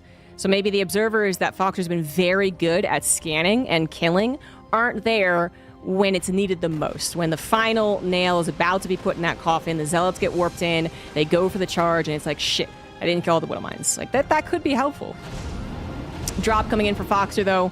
Talking about this follow-up, which might be a little faster than Mute predicts. Certainly was for me. This is very quick. Just seconds before Sim is actually done. But more importantly, about 20 seconds before Storm is done. But feedback is still helpful here, and it is used. Cyclone on the natural, trying to get some damage done. Doesn't quite find anything useful. And Storm is now finished. But this is a game where Foxer really doesn't want to let Mute ever feel comfortable. Mute has gone into a kind of conservative opening. That third Nexus is not very fast. He's limited on units. He's limited on economy currently. Don't let him just sit back and grow despite this opener. And another double drop. Gonna team up here. Quad drop into the main, but that's where a lot of High Templars are waiting. Funnily enough, it would be better to just go for a frontal attack at this point, but you never know. Scan reveals with those High Templars, and he's like, fuck it, let's just go. Let's go. He's going to try and split away from the storms, which are 100% coming down. Shield battery plus a cannon is also here to help out in the defense. And that might be a little bit too much. Well, maybe not. Good snipe on the High Templar that was close to having Storm, I guess. But this is inevitably going to lead to a defense. There's just a little bit too much there with the promise of warp-ins and the promise of the rest of the army reacting. So Foxer is forced to flee. But that could have been worse, honestly. I mean, that could have been worse for both sides. You could have been way under-defended in the main. Foxer could have stubbornly stood his ground. Instead, he escaped with 4 medevacs and a handful of units.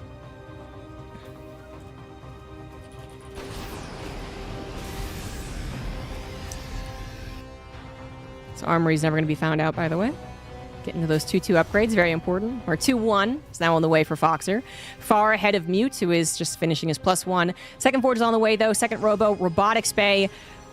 He's not getting to a 4th, though. So this isn't a Protoss collecting everything possible necessary and thriving. This is still a little of that picking and choosing.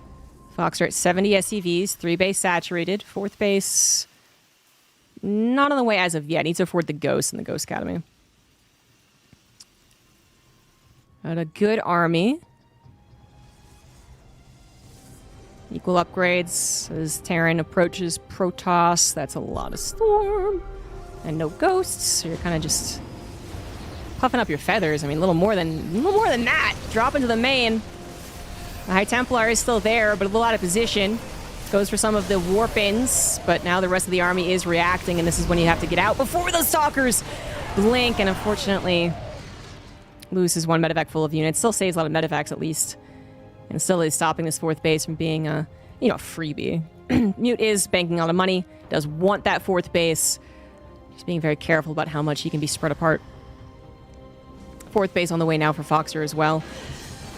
I mean, production's looking good for both sides, but Mute is now feeling a little bit more confident about his position in this game. The drops do seem to have cleared out. Some scouting units going across, observers, probes, pylons. Yep. And the roaming army is something that Foxer has to be scared of. Opening up a potential secondary avenue in case the attacking comes from this direction. You can go around here. Mute is going to take the reins. A couple Liberators were built. I do like that, actually. Usually, I would say Vikings have to be on the way because we are getting up to the Colossus production.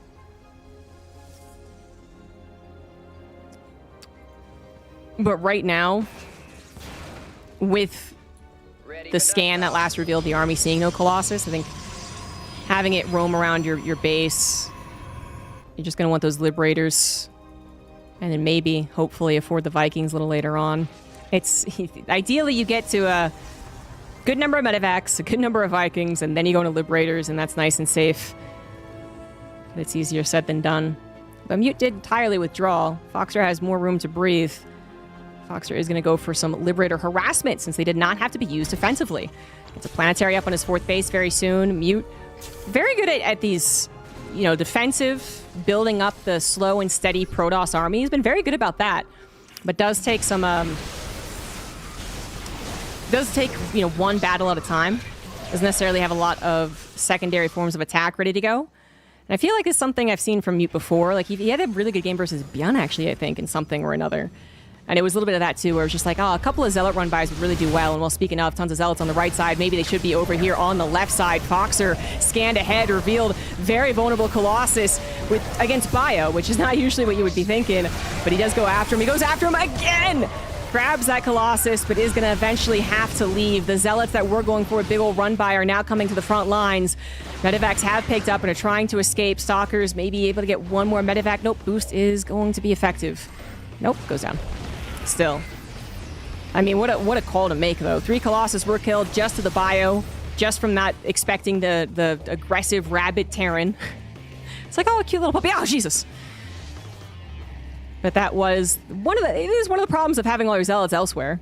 But we see it a lot still from Protosses. It's just that timing worked out so well. Foxer was looking for an attack. He did have the scan to reveal, hey, your Zealots aren't on the front lines. Your Colossus are a little vulnerable. And Mute's like, punched back into his box, apparently. He's like, never again. Just gonna have my whole army in one big old ball, and then that's gonna be fine. And it is fine.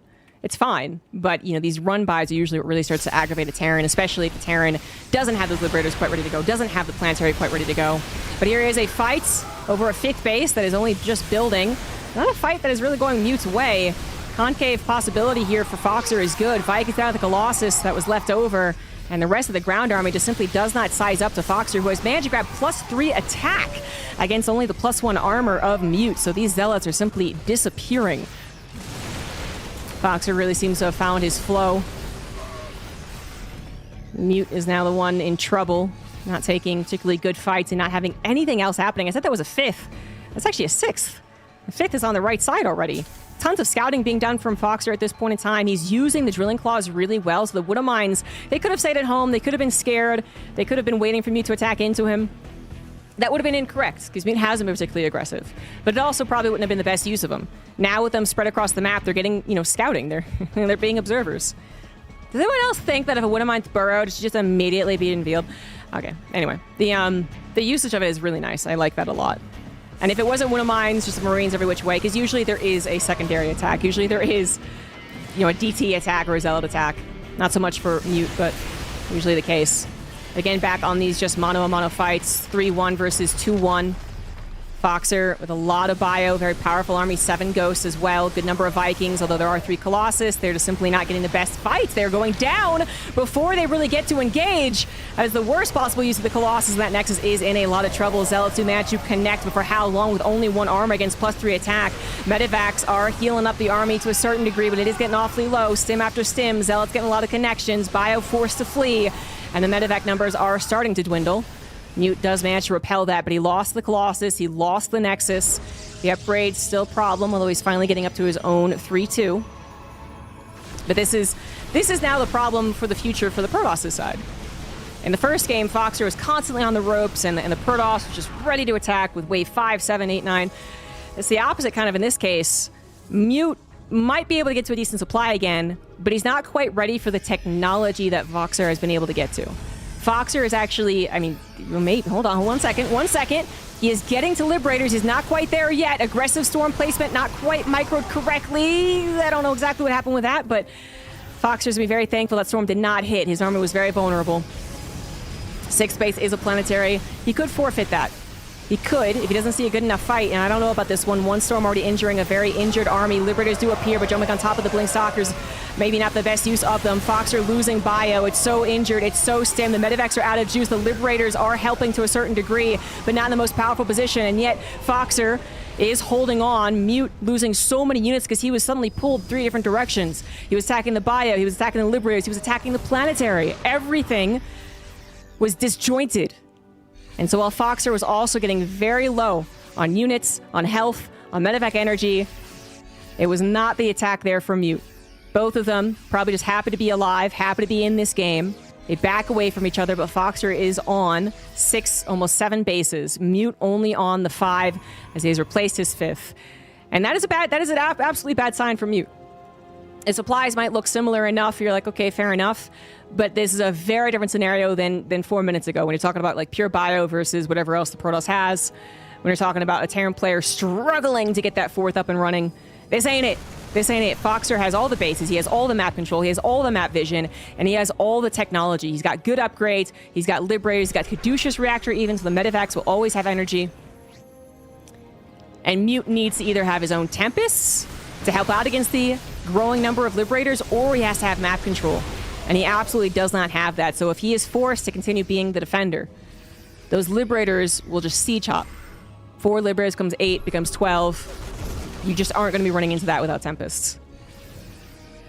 +2 ship weapons is not done, so they're not their absolute best, but still pretty freaking helpful. And on these chokes as well. Aggressive blink forward, but bio does just run through the Liberator zones, and there's not much that Mute can do about that. Mute does have a Zealot run by trying to force Foxer back home, which it might. Foxer's production limited as he gets closer to the supply cap. Unfortunately for Mute, I mean, just having these bases, which he knows are there, the sensor towers, and presumably this one as well, right? As really let the Terran grow much more than a Protoss would ever want. It really should be the opposite. Like, the Protoss should have this many bases, and the Terran should be taking as good of fights as possible. Now it's Mute who is desperately trying to take very cost-efficient fights, which frankly the Protoss army actually isn't like the one that usually does that. Decides to take this fight. Liberators are a little late to sieging. Bio forced to flee away from so many Colossus, but the Liberators will hold. Oh my god, do they hold. The Stalkers not in high enough numbers to take every single one of them out. And Foxer now with a significant supply lead. More Liberators coming through, chasing down the Colossus as well. Maybe not quite. Wanted to, but couldn't quite do it. And at least the siege chopping is a slow process. Mute acknowledging that he has to try and draw the line in the sand as far away from his own base as possible. Doesn't just retreat all the way home, but it's like, you know, a little bit of a... It's like a hop over to Mute spaces, and suddenly he's in trouble. Count of 7 Liberators about to be up to 11. We are getting +2 ship weapons as well, so they'll be even more effective. 3-3 headlong finished for Foxer. Mute still missing that armor upgrade. No transition over into Stargate, which is not the end-all be-all. You don't just get 2 Stargates in a fleet beacon and say, fair enough. Now the Liberators do nothing. Like, it's way more difficult than that. You're right, no Marauder slow. That would have been helpful.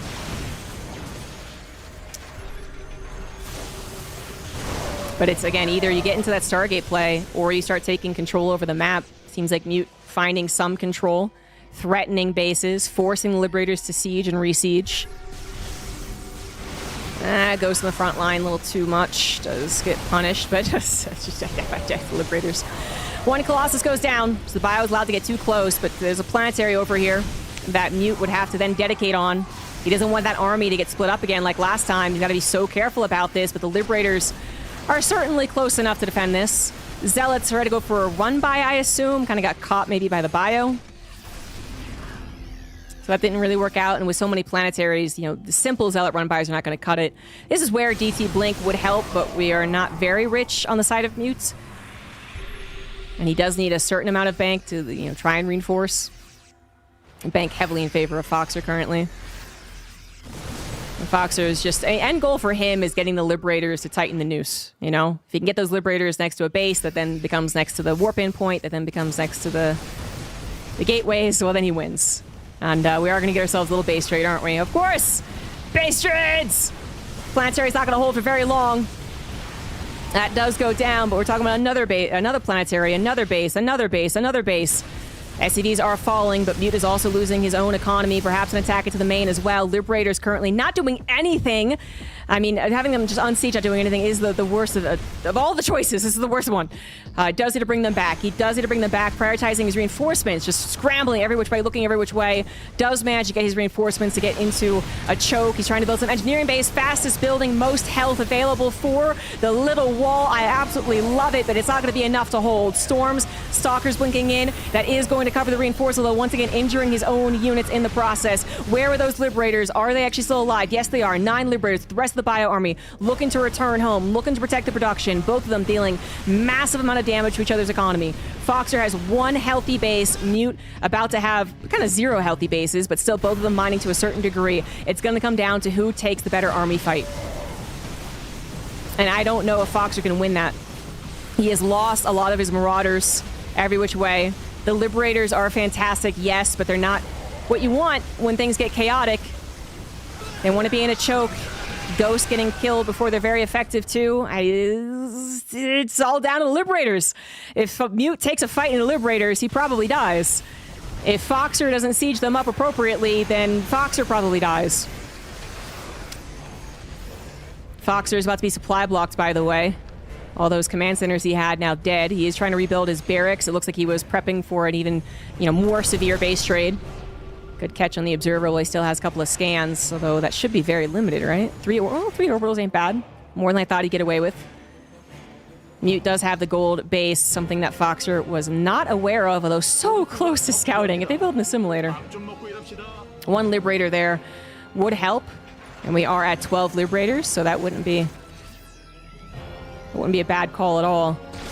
That's a big Protoss army. The Liberators, so many of them pointing the wrong direction, but still some are helping. The Bio has to split away from the storms. These Liberators have got to turn around and help. The supply is currently even. The Liberators do siege up. Will they win the fight? Choke is now being used. The Zealots going into the choke against the Planetary too. The Colossus fighting SCVs instead of the actual army. Foxer holding on. Mute now going to kill that last Liberator. We're down to just one.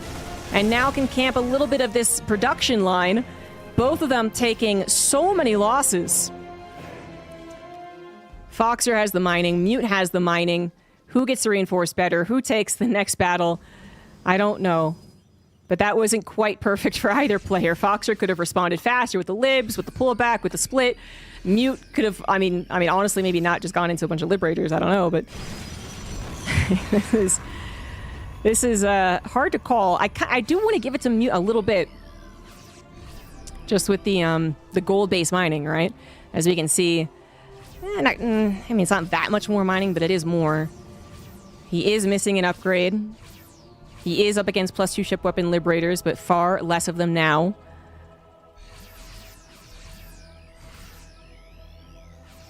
Oh, Foxer, he needs to know where the army is. He cannot take an abrupt fight. He doesn't know where the army is, but then Mute doesn't know either. Mute going into the third. Can't kill the command center, funnily enough, really, but here are the Liberators. They're going to siege up. EMP on the 1 High Templar as well. I mean, what a delicate fight. What a delicate balance right now. One Liberator over here, though, would just be so amazing. Or Widowmine. One Widowmine would be so amazing. Actually, Widowmines in general would be amazing right now. So difficult to think of in the heat of the moment. I mean, is this factory even alive? It is. He didn't float it. He could build a couple of Widowmines. That actually would be so useful. Of course, all it takes is one observer with the army, and then suddenly it's not useful. So there's very much a reason why you wouldn't default go to it, but there's also more emphasis on the Zealots now. Mute trying his best to avoid the Liberators. Still has to tackle Planetary, though. Liberator's not going to help this fight, but the Planetary is going to help against the Zealots. Not enough SCVs to mass repair it. That Planetary is fallen. Marines do not want to fight the Colossus. Not enough Marauders to really tackle them like he was earlier on. And it does seem like this game is falling through Foxer's fingers. He will take down 2 Colossus. Oh, barely not getting that last shot. And you got to wonder in a situation like this what Marauder Slow would have done in this 25-minute game. Finally tries to go and see for the other bases, but warp in happens, and that does seem to be it. Foxer cannot win. 30 army supply down. He needed that Planetary, which even then it was starting to mine out. He needed his own secretive base. I will say, I think Foxer was in a winning position, but Mute did what he had to do. Make it chaotic. Make it to the Liberators for facing the wrong way. Weren't in position. Weren't together with the Bio.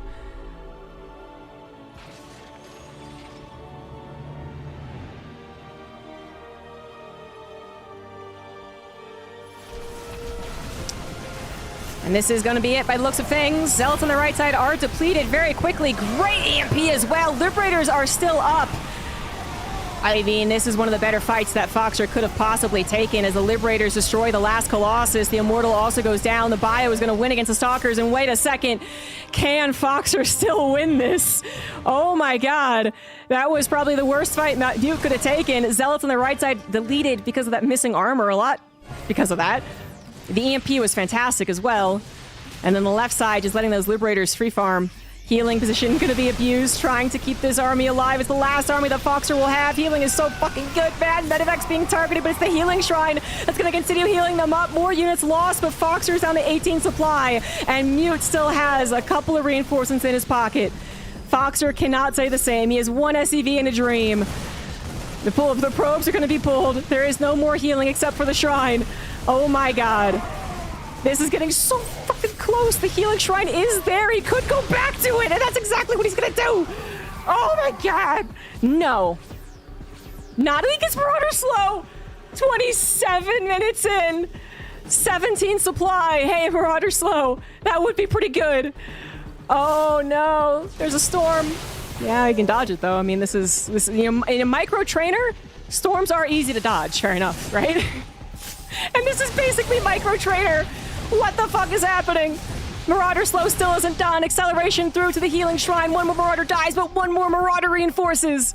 Oh my good god. Concussive shells is going to be so helpful. It's going to finish. It's going to help. 2 more Marauders. Mules. 6 SCVs now. Foxer making the comeback happen. Mute. He's out of mining in his main. Natural and third. He cannot mine from the gold. He admits he's defeated there. He pulls back. What? No. I cannot believe this is how it's going to end. Question mark? Healing Shrine? 1 medevac might also be worth it. He does not have any refineries, though. He has to build a refinery, which he is choosing to do. He wants at least 1 medevac and a couple more Marauders. He's going to run out of Marauder production. 3 Storms or an Archon as well, honestly, is pretty freaking good, though. Mute goes back to mining on the Nexus. Foxer wants that Nexus killed. He wants to stop the mining entirely. Not quite going to be able to do so. And now the bluff game. We're in a game of poker at this moment. Are you going to storm? Do I have to retreat? Do I stim again to retreat and you don't storm? Us having storm in the future, you know? Like, oh my god, do you all in and try and kill the High Templars when he's not paying attention? Whew. Main base is lifting on over. Foxer now ahead by 1 supply. Scans ahead once again. He wants to kill. He wants to get to a one-shot position, which he is very close to doing. I absolutely love... It is so funny. He controls the healing shrine. If Mute somehow could dislodge it or you know, abuse it as well, right? If he could use it as well, this would be so different. Only sends the Marauders forward. Doesn't want to... Oh, the force field! Oh, it's not quite good enough! The force field was such a good idea. It was such a good idea.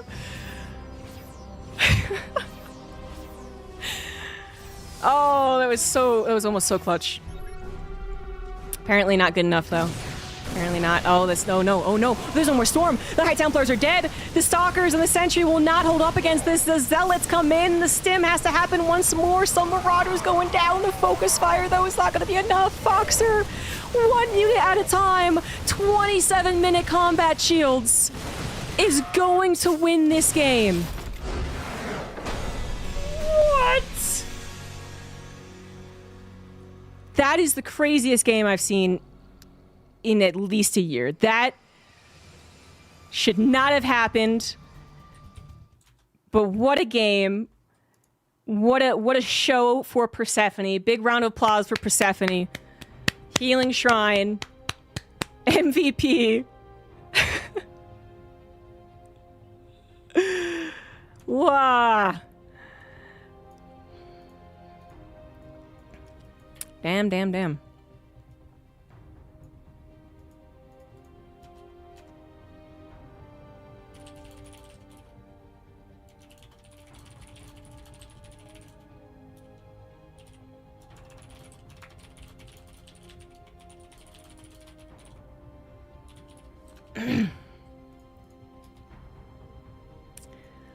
Woo.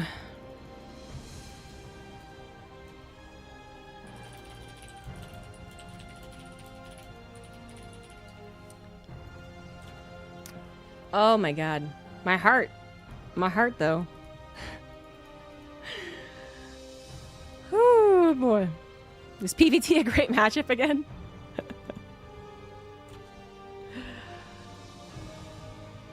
Whew.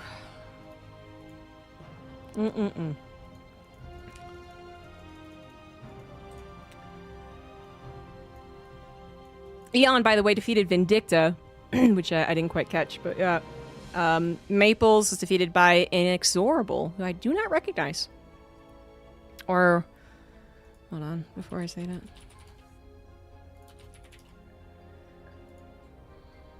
that. Brazilian might have been in.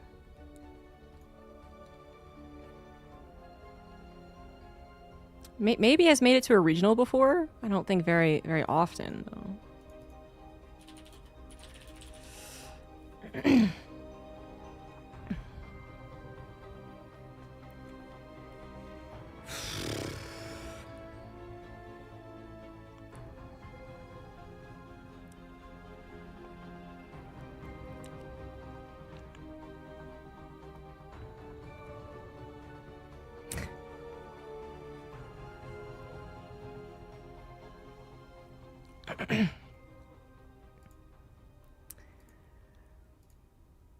Top 4 in Brazilian StarCraft 2 circuit. Oh, okay. Cool. Yeah, well, I think that's a good result. Brazil really showing up for a safe house though, overall.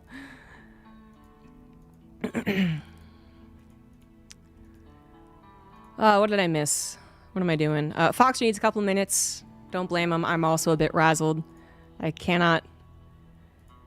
The last 5 minutes of that game was just actually the best script ever written. Full of twists and turns with a satisfying conclusion. Oh.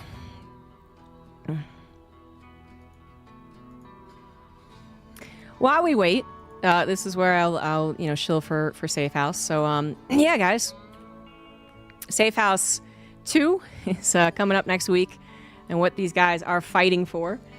So if you want to support the players, we are trying to get to that $3,000 prize pool for the players. That will go entirely to the players. Anything else will be split 50-50 after. And then you also get to do some silly stuff, make us do silly stuff anyway. We also do still have codes remaining. So all you got to do is sign in to Match Arena with any of these things. And then once you're there, just click contribute or claim code. There it is. So contribute if you want to give your own money. But claim code, both of them work. Both of them will add to the prize pool. And you don't have to do anything else. Nothing out of your pocket. No credit card has to be put in. Just looking to use all of them and Match Arena to get a little advertisement for them. But yeah, if you do, then, right now we're looking to get into some after hours bullshit. We still have the pie in someone's face, which I don't think anyone's actually written down anything. So we'll have to find another way to determine who gets a pie in their face. But for more on that, I got a couple of videos to show you. So yeah, enjoy. Safe House 2 is an attempt to bring fun back into StarCraft tournaments, and to bring the community into the tournament more than ever. With your help last year, we made Fruitland map 1 of the finals. Was it balanced? Probably not.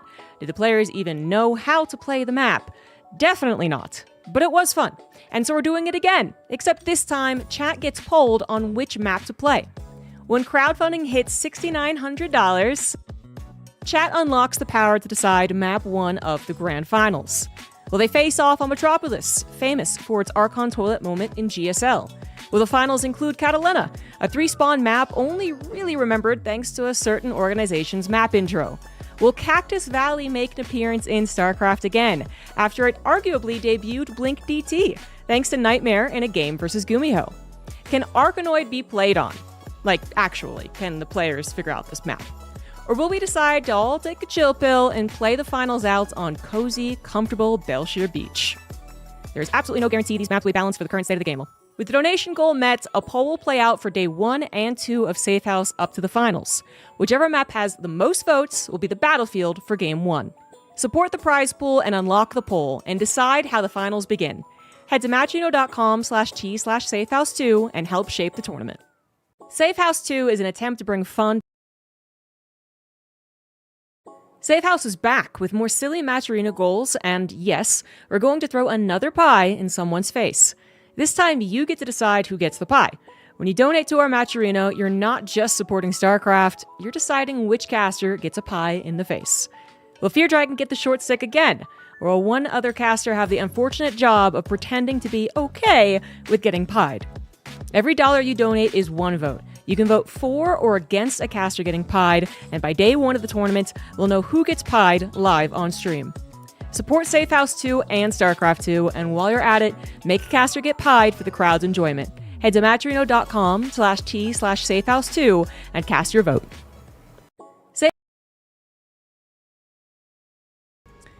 And we're back.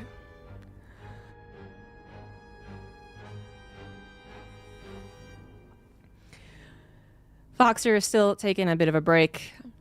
It's actually such a adrenaline-full game that I started to get stressed out.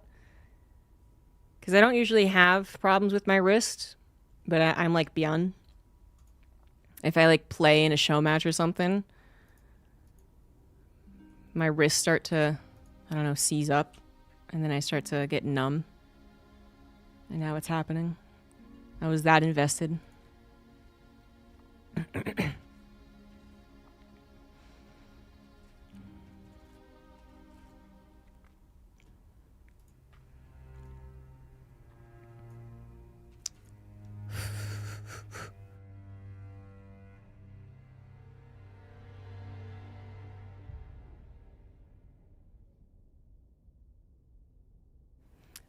I don't think I'm sick, but I am also, I guess, kind of recovering from vaccines.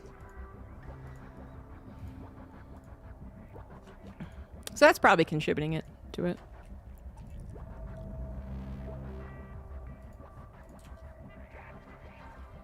I didn't miss any alerts while that was going on. That's what I should check.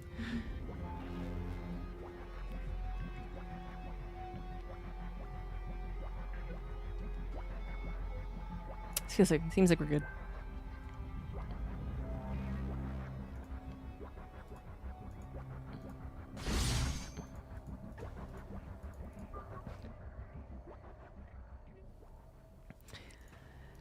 And the semifinals is ready, guys.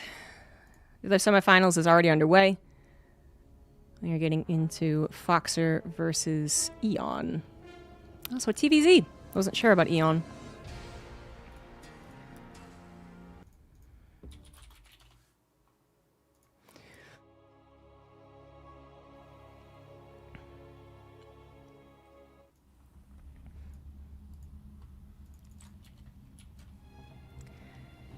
In the bottom left, we do have Foxer, who just played one hell of a TVP. Game of the year? Should vote that in. In the top right, we're going to have the Red Zerg Eon, who I don't know too much about. Did look them up. They're they're from Costa Rica. Sorry. Costa Rica. And they are a Zerg player, as we can see here. Playing for License to Kill.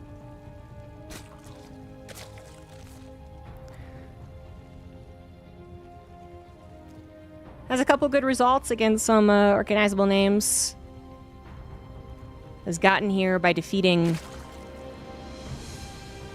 Vindicta 2-1. And as I said, I don't really know where Vindicta stands right now. Because I haven't seen him play in a while.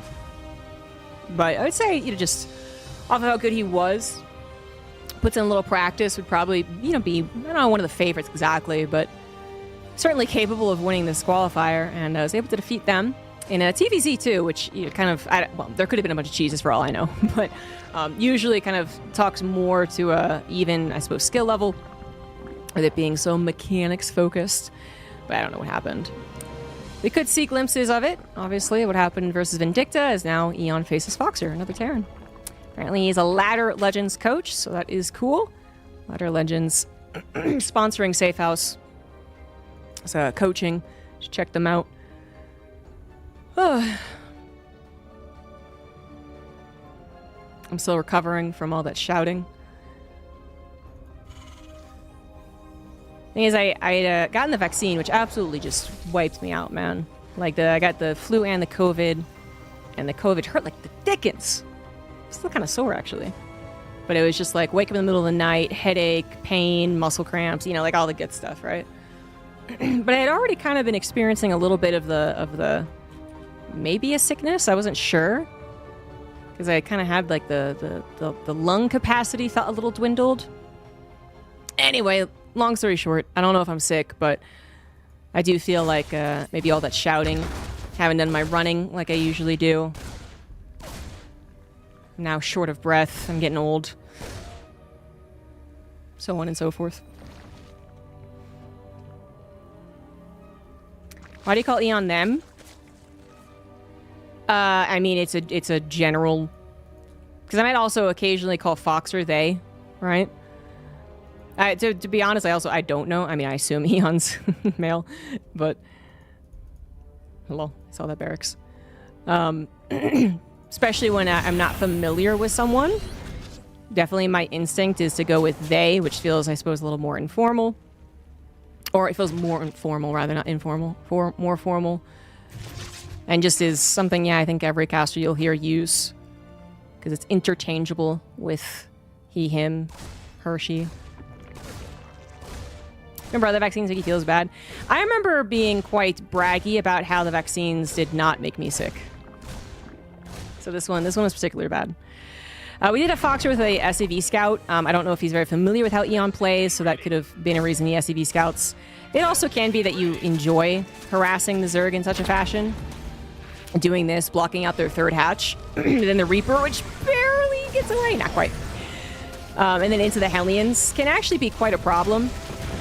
SCV tries to repair the Hellion. We do stop microing. That might have just been a decision right there from Foxer, who ended up prioritizing his macro back at home. He had swapped off the factory, so this is, I think, why he went to prioritizing, perhaps. I mean, it's actually quite frightening that he lost the Reaper and the Hellions, and thus has no more scouting and not the 4 Hellion squad that you would want against someone who could, for all you know, be building Lings. If 20 Lings entered in, the Hellions might just defend, but if they're following up with Roaches, which you just wouldn't know, all you know is you've delayed their third and then no other scouting has happened, you would be in a ton of trouble. And that is a lot of Lings, and those Hellions are surrounded! And, well, that hope... I mean, good news is Foxy built a bunker. He also scanned. He really was not sure of what Eon was doing beyond this. And that bunker, I think, did just save his life on it. He might have had enough Marines balled up in a corner, so maybe not saving his life, but still, with that scan also saying, hey, the Roaches are not on the way. In fact, it's going to be a lair behind this. I will not be in any true danger. 3CC 211, you know, trying to get to that 211 faster, only going for those 4 Hellions. Oh, I mean, I did wonder, like, if Eon wasn't going to go for some type of aggression, it was going to be falling significantly behind in the economy. But it is going to be a Foreignitis Worm. So Ling, Queen. No, I don't think this is going to work. Eon sees the setup too. It's like, oh, you didn't have that many Hellions. Well, it is because we went faster into the 211 setup, which means we already have a good number of Marines and Medivacs. Good number of Marines and Medivacs are going to hold against a lot of Lings and Queens. However, it gets kind of weird when the Medivacs are going to be unloading into Ling Queen. Oh, he does see it. Okay. Eon tries to put in a location that's not seen, but I think it was actually covered. Well, the 3rd CC had lifted, so there was a chance of that going up there, but now we've found out. A couple of Marines. Queen's not transfusing with the creep not being settled. Natural is under fire. Foxer had already pulled the SCVs by the looks of it, only losing 5 so far, and the Marines do come back, unload.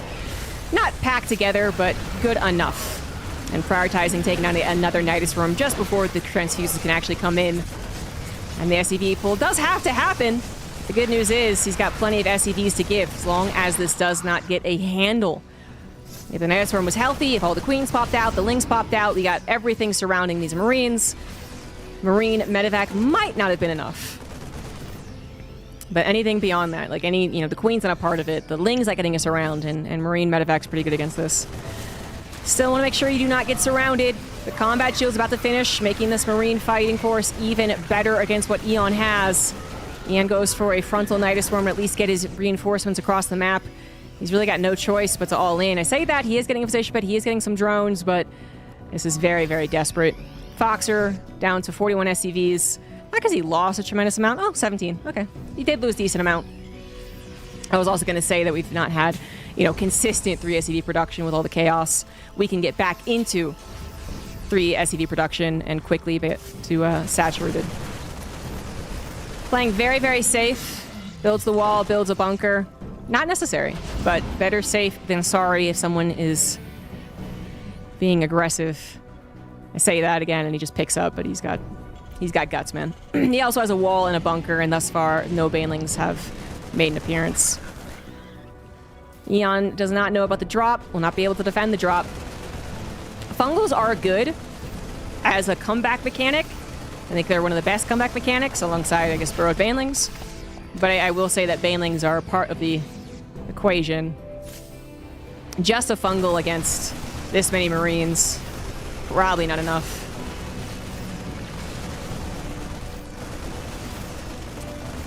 It's going to be 2 hatcheries killed. And Eon shouldn't be able to recover. A macro hatchery has been put down just with the amount of Ling-based play here. It's been hard to spend all the money. A little miss micro on the gas right there, but probably not going to get to attack the main base as easily as he would like. That's okay. You can just wait. You can just wait for an actual push to the front. Has been rebuilding those SCVs, getting to the good production, getting 1-1 upgrades. I think there's very few ways Eon can make this comeback happen.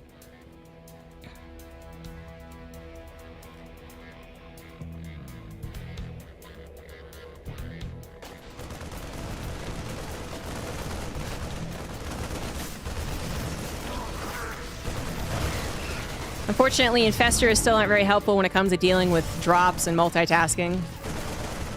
We only have 2 Infestors that are now out of energy. We also only have 4 Queens with limited creep spread, so they're not helping against many of these drops.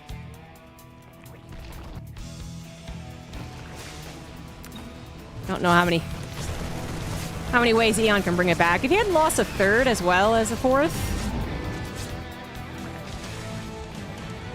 nah, even then. Even then. If you hadn't lost any hatcheries, which would have been very difficult to not do, then sure. Foxer is going to be winding up for the killing blow. He's actually saving scans, probably very wary of burrowed infestors, as well as the possibility of burrowed banelings. Still don't have a baneling nest, but he can't be sure of that. Just ready to get the scan ahead so he doesn't get mass fungled. Medevac right into the main is not doing a super hot job, but it's not the most important thing here. This is 1 tank, 3 dozen Marines. That's a lot of infestors. No microbial shroud. Fungals, but no banelings. 1-1 to 0-0. Fungals are repetitive enough. They do actually kill the Marines. Even with a good number of medevacs, still couldn't quite heal the Marines through that, but this drop ended up continuing on longer than expected, going after the upgrades at this point. Eon still lost the majority of his own Lings. And Foxer is still, I mean, not even leaving with the medevacs. This is how confident he is the follow-up will kill his opponent.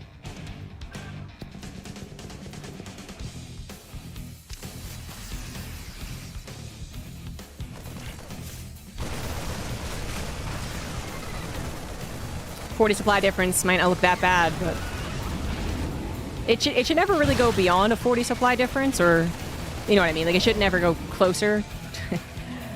It should go beyond, just to be super clear. Like, it could eventually get to 200 versus 90 supply, but I mean, Foxer should always have at least 40 supply advantage, I would say, with the setup that he has. The cost-efficient engagements he's going to have. That Widowmine shot was fantastic. You know, mass Ling can be a surprisingly good strategy. You know, we've seen a little bit more of that versus Terran in the upper leagues, actually. Surprising effectiveness in a normal TVZ against 8 racks, for instance. You get the surrounds, you get the surprising surplus of Lings, you know, suddenly the Banelings aren't as necessary as once deemed. But that's, you know, that's a very different scenario. I'd say Banelings are same category as actually comeback units as infestors or burrowed Banelings. Banelings, in general, I would call kind of a comeback unit. It just adds volatility. It adds burst. That means you can try and catch someone not paying attention. It means you can catch someone not pre-split. You know, where Lings, it's really a more one-dimensional mechanic, especially when the upgrades are in favor of the Terran. Banelings would be expensive, but I actually think Eon really could have gone for him. Now there's that 80 supply lead. Little split means the Fungals are no longer killing literally every single Marine. And that is going to cut it. There's no more Lings. And plenty of bio. Thank you, Athena Minerva, for the 5 gifted subs. At the end of that game, GG's. Nidus Worm all-in did not work. Very difficult to recover after that. That's the way it's going to be. No shame in losing a game where the Nidus Worm didn't work out. Thank you. Hyper Turtle, making sure to watch while wearing Good Luck Have Fun t-shirt. Yeah!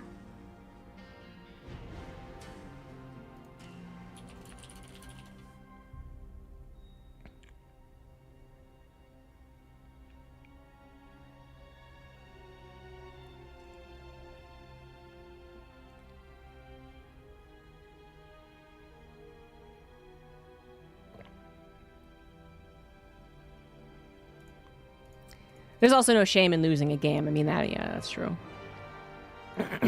It's more to say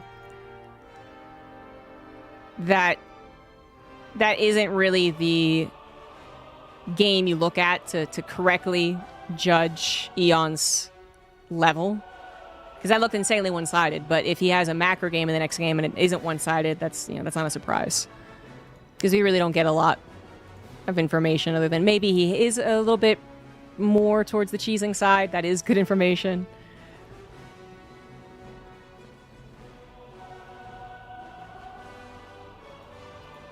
It looked like Foxer was already very wary of cheesing. So he either figured that was going to be the case or just went with the safe way of playing in someone he's not familiar with. Not sure. It's very possible these two play each other on ladder.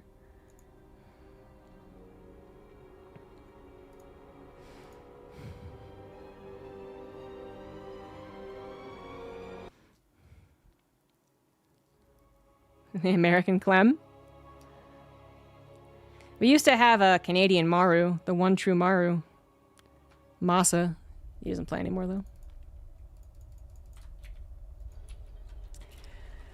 So game 2 is going to be on Pylon. Top left, Eon. Bottom right, Foxer. And yeah, Foxer was very safe. SCV Scout was safe. Turned into the denial on the third. Which is just something you can do. I mean, you could SCV Scout, bring the SCV back, and have that little extra economy. But you could also just block the third and really be annoying. I always like doing that, especially because we're not Clem versus Raynor. We're not like, oh, I need those extra 20 minerals to perfect my build. And I think the chances, as you go down lower in the league, some of these guys are low league, but just, yeah, the chances of this really being a pain in the Zerg side is just, it increases so much. Raynor will be like, clever, whatever, I don't care, and then usually deal with it, no problem. Joe Schmo will be like, son of a bitch, I wanted that third. I'm going to force the third, I don't get the third, god damn it. It did almost turn around on Foxer to a degree, but this is again, I think, pointing to Foxer being very safe. Once it looked like it was turning around on him, he wasn't getting the Reaper follow-up timed out with the Helene follow-up that times everything together to bully the third hatch. He was like, okay, this could be dangerous. So he built a bunker. And that, as I said, maybe didn't save his life, but probably saved a lot of scrambling. And then he did scan while that was happening, realizing, oh my god, I never scouted the main, never scouted the natural. I have no idea if roaches were following this up. And if roaches were following that up, I do think Eon has a strong chance of winning, even with the bunker done. Just because you are in a very limited amount of units with what Foxer did. Between the Hellions and the 16 Marines and 2 medevacs, the Terran's going to be really weak. And then he lost the Hellions, and or even weaker, right? But he was just so safe about everything. I would be really discouraged as, you know, if I was Eon to do something cheesy. I mean, there's other things you can do.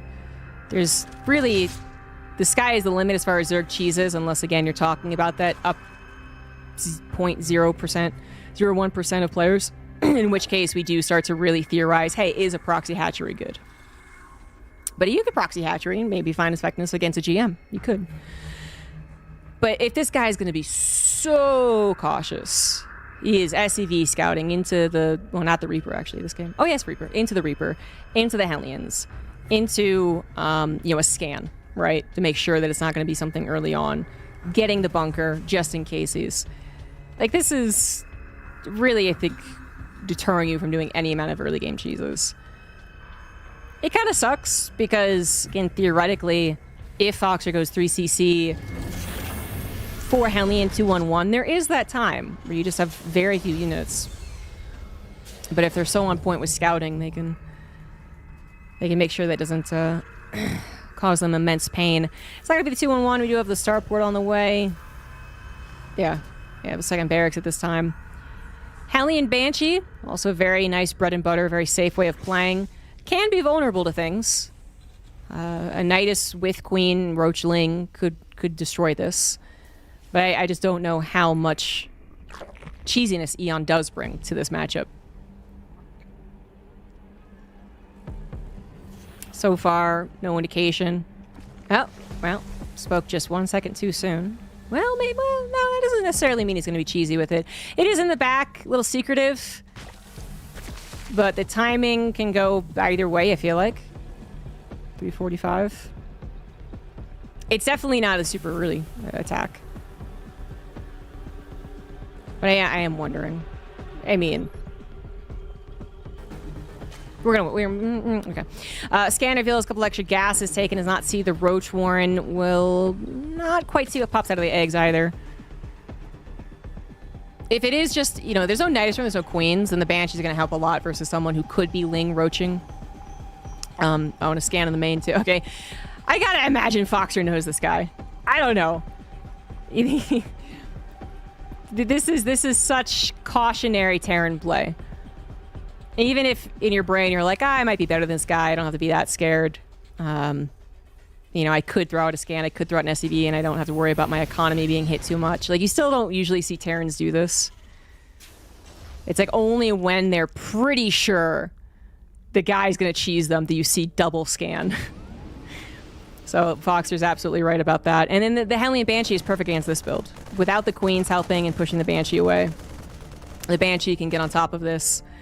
Maybe should be on top of this already, you know, since he did scan everything, including, you know, I guess he didn't see total lack of drones, but he should know. Bunker is down, not that it has any units to really put in it. Lings die first.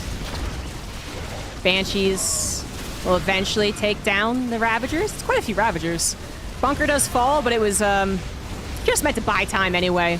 SCV block is very effective. Corrosive Biles on the Banshee are dodged away from. And it looks like this will be a hell of a hold. Eon had to kill, I'd say 30 SCVs with this all in against a 3cc player. And he got 13. So not good enough, unfortunately. This is all while Foxer also had already invested into producing barracks. It already gotten to stim, so there's not even like a macro disruption element where sometimes even good players will be so focused in on defending that they mess up their macro. Didn't even happen. Foxer defended that about as perfectly as you can because he didn't, you know, try and defend the main, so he didn't even lose mining time in the natural, not too much anyway. Hellions are destroyed with the Ling follow-up, but it's still not enough to find the actual economic damage. Banshee goes over to the third and sees 0 drones. So these two had just popped, so that's a pretty good sign. You're really starting to get the full picture. I will say, as far as the potential Infester comeback mechanic, I am more of a believer at this point than the last game. And I think that's what Eon is going to be getting to. Carapace, Roach, Infester. Still probably won't go for the Banelings. which I would say, you know, still adds that burst, still adds that volatility, a little bit of that comeback mechanic, but I can understand. Okay, it's actually going to +1 missile. I can actually understand not doing it with the roaches, because the Ravagers can also have that same burst, right? Fungal plus Ravagers, the Wombo combo. Gonna try and get double upgrades, in fact, the second evolution shipper coming down. It is not an unfamiliar sight, actually. You know, the all-in not working well at all should give Foxer this game. But to be honest with you, I think this is the highest potential position of a Zerg player who is having a bad game. Words. This is like where Dark, you know, this is like, if you see Dark Games, he's been in the military for a year now, I hope he comes back. He's been in this position a billion times, and he will win this position 40% of the time against top-tier Terrans. Because he does understand, like, I think he's been the one that understood how powerful Infestors can be. I mean, he didn't actually get to Infestors, at least not yet, but going into Mass Roach, I think is an okay plan for now, and then Infestors later. Foxer could make the mistake of being overly aggressive, and then if he does take a bad battle, then Eon being at a lower drone count, but a lot of army gives him the control over the game, suddenly he threatens an attack. But keep in mind that as much as Eon can make this look like he's in the game, he is not well equipped for a Zerg player. No 4th base, as this one is going to be killed, not cancelled. Sub 60 drones, though he's trying to improve that at this point. And Roach Ravager does fall off, even if you do include the Infestors eventually. Wood Mines are being built. Foxer might go ahead and change that now that he sees that it's so Roach-focused. And he is going to keep it on the react. I mean, he has a second factory already, so there is that. It's a little scary. There is still a bit of a power spike, even on the super low economy that Eon has been on, thanks to the early all-in, that you should still take kind of seriously, defending your 3rd base against the Roach swell. But I think with the supplies so close as they are, it really, yeah, Foxer is totally fine. It's also got the upgrade advantage, although it is going to even out soon. Foxer's 2-2 could start up. Just missing the gas for the +2 armor. 4th base is on the way. 3 extra barracks. Going to all have tech labs and a lot of marauders about to be put out. 4th base is actually on location, which I think he will get away with. Where did the drop go? Did it die? It looks like it died. Okay. I don't really know how. There was a drop there. I'm not crazy. But it did. Here comes the Roach Ravager. Now, this is a supply where things could get kind of weird. Wood Mines are going to get some pretty damn decent shots. I mean, that was not usually what you think of when you think of versus Roaches, but that was good. Tank is going to have to help cover, however, and there's just not a lot of bio. This is what I was talking about. Foxer might have underestimated the big Roach Ravager follow-up push. Another tank does pop out. SCVs are pulled in here, and he can give up quite a few. That is a lot of Roaches still covering a good amount of Ravagers. Foxer not having any pressure on the other side of the map because he lost the drop. Is now just simply taking damage. 2 Banshees, though, coming back from all their scouting missions to help out. Will get free fire damage. Their ATC will lose SCVs as well. Will have to be lifted as well, and this is concerning. I mean, he even invested into drilling claws. 2 tanks are now available. Still have 50 SCVs, make that 40 SCVs. Bio getting very aggressive. If it had 2-2 versus 1-1, I think all of these aggressive move-ins with the Bio would have been very on point. But with equal upgrades, might have been a little overconfident in some of those. Not so much that he dies. Not so much that he dies. And you can see as the dust clears that last battle, how quickly the Zerg supply goes down too when they start to lose the protective barrier of the Ravagers.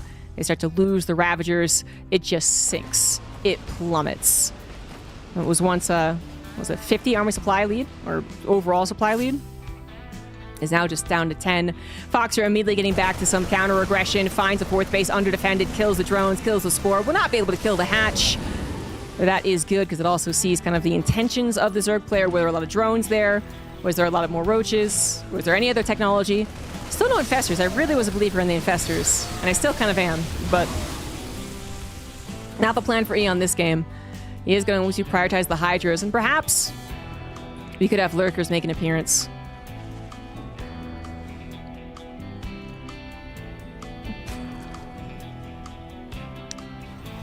2-2 was killed.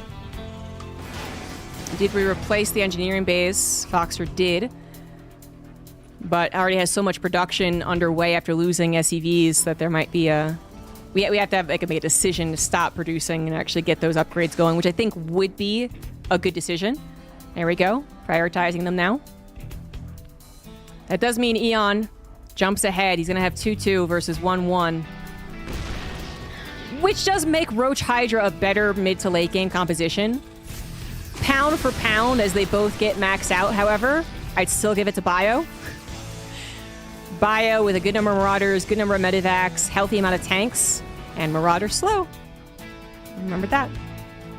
It's just so good. This was not a planetary, and that's probably a good thing. It might have... Well, there weren't any corrosive bile, so I don't know if it would have died if it was. But that does mean he can lift and leave, survive another day.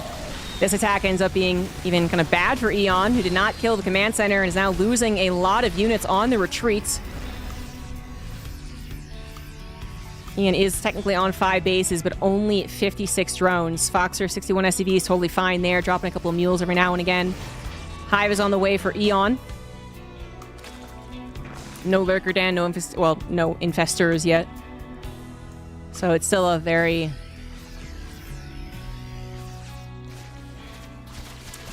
I'm not going to say poor army, but it's... This really isn't the scariest thing for a Terran to go up against. This is a lot scarier when there's Lurkers, Banelings, Infestors, maybe Vipers, or it's not there. Even if Foxer does not quite have those upgrades. It's going to get a little messy, though. They both pass each other. Foxer scans ahead, sees no army, now realizes, okay, it's full-on base raid, and guns it. Eon also has to realize the base raid is here. Third CC is going to fall, but the main base is far more the target. Foxer knows that as well. Protect your production. Save the cheerleader, save the world. Supply depots for the extra. A little extra. I love it, but the tank does go down, and we are still supply blocked. That'll be even further supply blocked. Very supply blocked. Army getting disjointed every which way that we look. We got Bio going to different locations. Main base is now going to go down as Eon loses... I guess he canceled the Hive. This one was on the way. But we have just destruction every which way we look. Most importantly, Foxer holds on to his production. That is not going to go down, although the SCVs will. He still has another command center. Eon is going to be down to just one hatchery. Won't be able to... Well, he can't. He has no bank. He has no technology very soon. And while he does have an army, I'm not sure it beats this one. Although it is without healing, and the tanks could be found unsieged.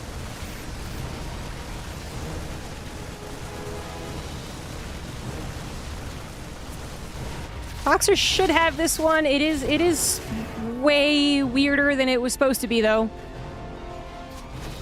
It's not being a planetary means it's going to have to lift, and even more SCVs will fall. Foxer not yet getting the supply depots to supply block them. SCV pull is going to help to take care of these Hydras. But that is 23 more SCVs killed. Here's the big battle. Banshee's going to be included. One tank was focused. Well, 2-2 to 2-2. No healing. Already injured Bio. This could be a bit messier again, like even messier than it already is. I think Foxer even realizes that. That's why he's like, I don't really want to take the fight there. I want to use more of the choke. I do like this. Although if he loses the medevacs, I don't like it. But with the choke, high ground, tank, and banshees, like this is going to be a very difficult place for Eon to break. If you can't break it, then he might try and expand elsewhere. You got to keep tabs on that. But yeah, very, very dangerous game Foxer's playing with the 1 weak medevac. This orbital is just going to have to move to a safer location. But the good news is that it can. Some mining in the natural still, and lots of mining in the third. Foxer's still supply blocked, only now getting around to building the supply depots, 6 of them coming down at once. Eon is expanding. Trying to get to that bottom left corner. And keeping a little secret for as long as possible, too. Army is slowly getting healthier. It's also going to get to +3 attack, which is pretty important. Eon needs the full might of his army to tackle this, too. So splitting his, as he's done so far, is probably not going to cut it. It is a hard game to play, though, for both sides. Foxer, he does scan, and he sees no other army. And he could take that on. But he doesn't know, like, maybe it's still kind of close. Now he sees army coming into the natural. Eon realizes that Foxer's pushing out, so he has to pull back.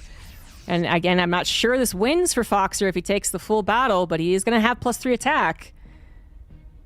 Yeah.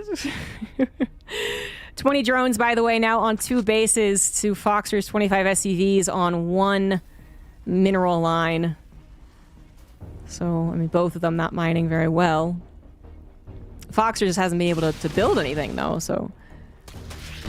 He should have far more army over here. Eon is split, though. Let's see if this loses in the battle. We'll see. Banshees are taken down. They're not going to be able to help. The tank does need to be involved in this if Foxer wants to win the battle. I'm not sure that he will. +3 attack is great, but Medivacs are out of energy. Hydra's just ripping through this entire army, and Eon wins this, in fact, really no problem. Foxer's supply block, I think, is really what...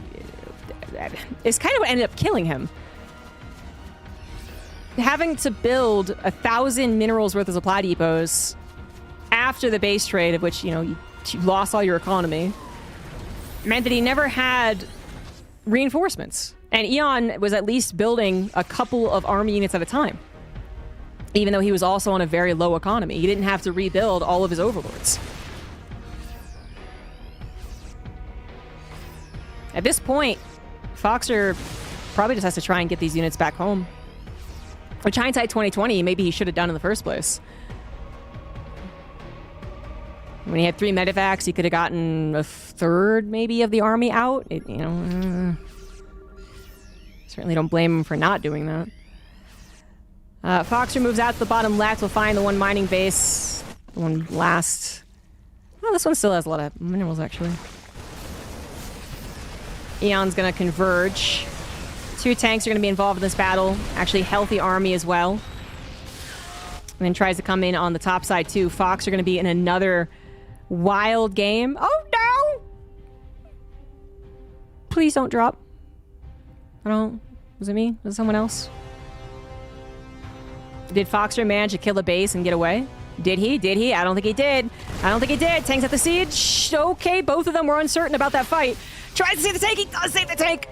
Hot pickups.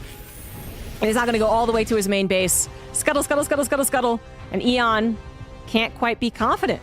You know, he doesn't know. Is there a 3rd tank right there about to hit him? Or a 4th, God forbid. Definitely repair the tanks. Foxer has managed to escape with the army that was caught in the main base. We are down to basically 1 base versus 1. Foxer's going to be so tired. Does pick up. I think that was a wise move. Unbeknownst to him, the army was getting very close. Ran out of minerals. Can't repair the tank.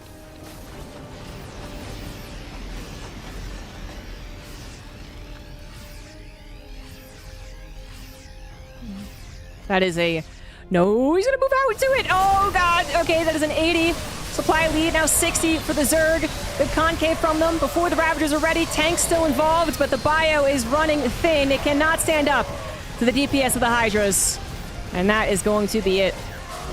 GG. Eon ties up the series. Oh, boy. How does Foxer keep getting into these games?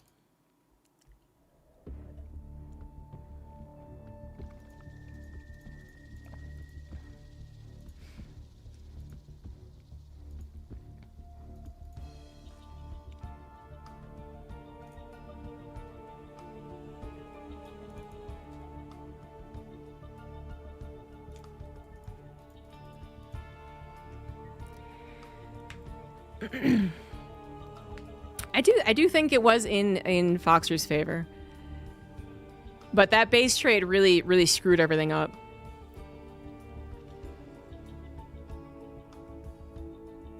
Which was certainly the goal.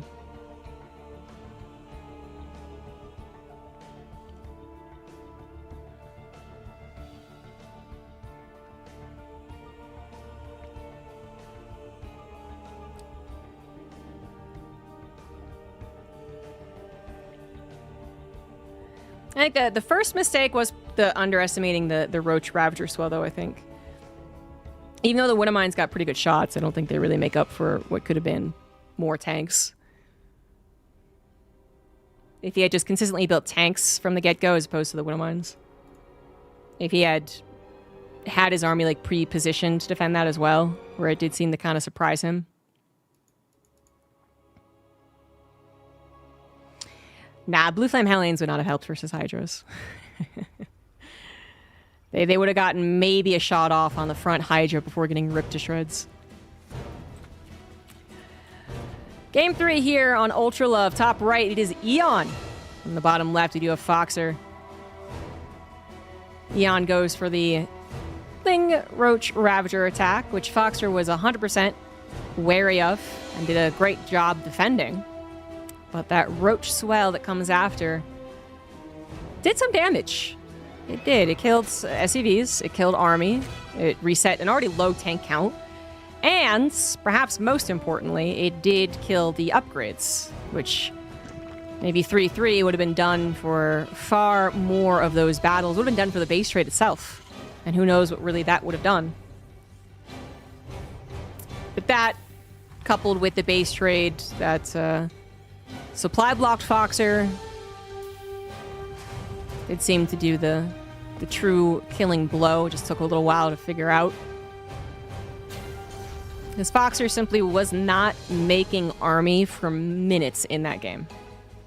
Eon was not making much army, but 3 units every larva cycle from the economy he had was still better than what Foxer had for minutes. And that did culminate in just too many Zerg units.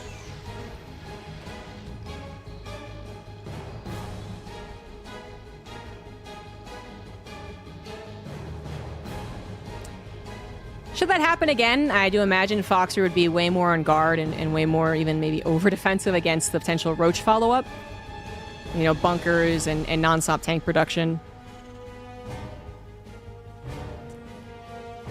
And the Roach Swell didn't kill him. It just kind of felt like it set the base trade up for success in the Zerg's favor.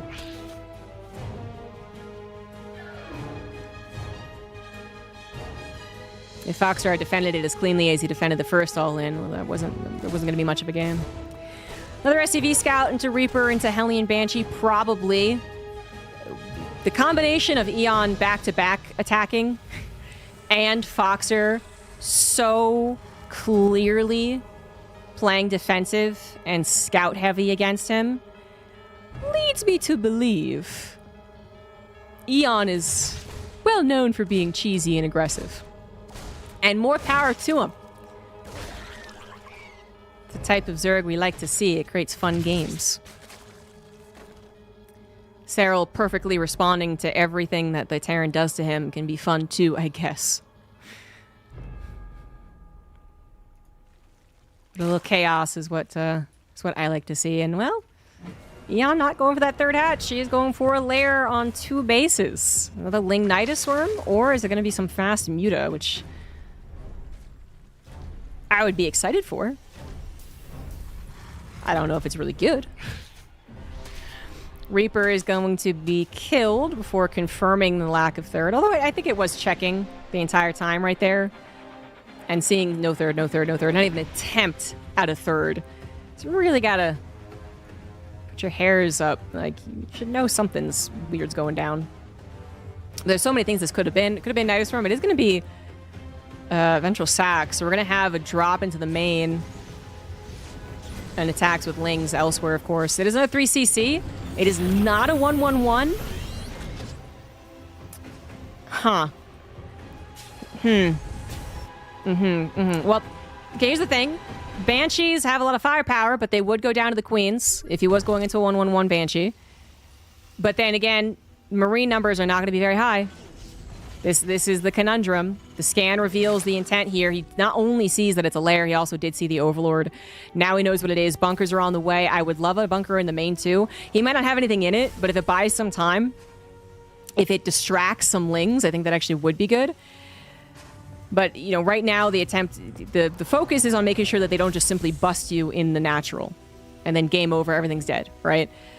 They could do something fancy with the high ground and kill some SCVs, but right now, just make sure you do not die. And 2 bunkers are going to go a long way in doing that. Overlords come in. These Lings going to try and tear down the bunkers, but they're only getting so much surface area. They do completely surround the Hellions, though. And that is bad news. The Hellions will still be able to help out. Not against the Queens, but of course against the Lings. SCV's starting to go down. Mules are being pulled into the repair. Transfusers are running out, but the bunker still holds. 1 bunker will hold, and that might be good enough for Foxer to hold in general. Good lord. All the Lings are dead. Only 2 Queens are here. That is going to be a hold. The bunker lives, and so does Foxer. Apparently a transfuse happening on Overlord.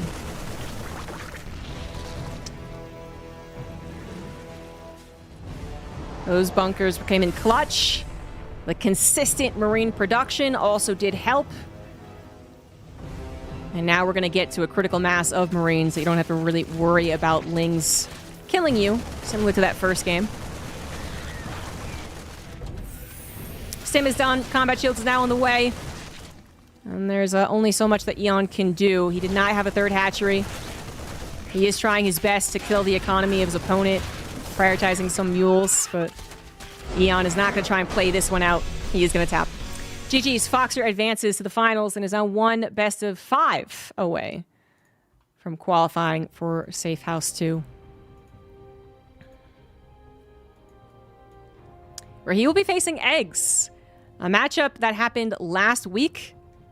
Foxer did end up falling, but although I think it was a 2-0, I don't quite remember.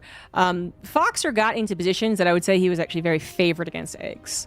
The problem was finalizing it. And I wonder if that'll happen again. I feel like Foxer is playing a bit better than last week, though.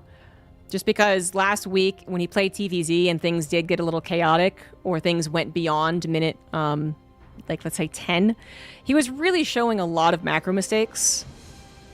And I don't think that's happening as much here. Yes, the games got chaotic. Yes, there was some delayed upgrades. Yes, he didn't play game 2 maybe as perfectly as he could have, but I don't think it was as messy as last week.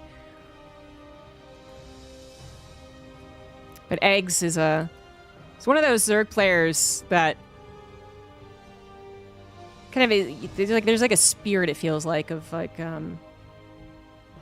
the Latin American or the Copa America Zergs, where it's just the spirit of volatility. Yeah, that's what I'm going with. Where it feels like you can never quite trust the position you think you're in versus these Zerg players. You know, like you look at it, you size it up, and you're like, I'm pretty sure I'm going to win. And then it's just, you're like, well, I don't understand what happened. You got to go back in the replay and watch. We saw all the time with, like, you know, like Jim Rising versus Kellizer. Kellizer being, you know, one of the best Terran players in the foreign scene at times, certainly in the LATAM scene, and he would just, or Cham. Cham's another great example. Cham already in Safe House.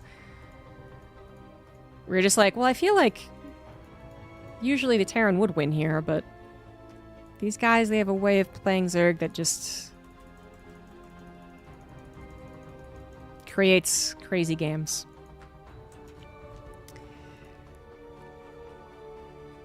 We're going to have to do vetoes and whatnot. We do have the lower bracket moving along, too.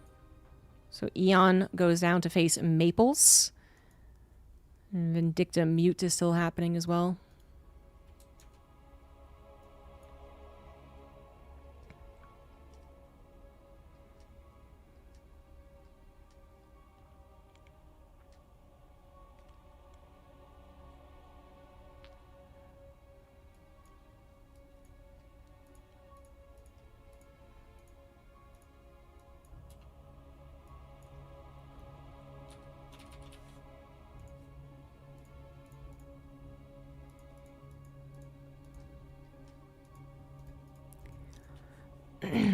I'm gonna BRB. So, enjoy some videos. Vegan pie in Fear Dragon's face. We have correctly gotten a vegan pie that he is not allergic to. So And apparently someone did donate specifically for Nathaniel's to throw it in my face. So yeah, apparently that did It's happen. been a long time coming, and I'll do it on behalf of everybody else before me as well. Honestly, the fear in Nate's eyes right now, too, as he's worried about hurting his friend, which is why it's good he's doing this. And there he goes. Right for it. Oh. Pie into face, pie on ground. It looks like Ravi might be slightly blinded. A little bit blinded by the cream pie. Yep, the tongue is definitely starting to melt. Jesus. Did you want like a drink or something? I'm seeing some open mouth. Yeah. You know? The lips are getting red. They are. We need a whole... Yeah, oat milk might be helpful. No, we'll go beer. My favorite thing about this map, I don't What know the how fuck, intense Fear they are. Dragon? What? Are you? Scanning you. Right now, Ravi. All of them.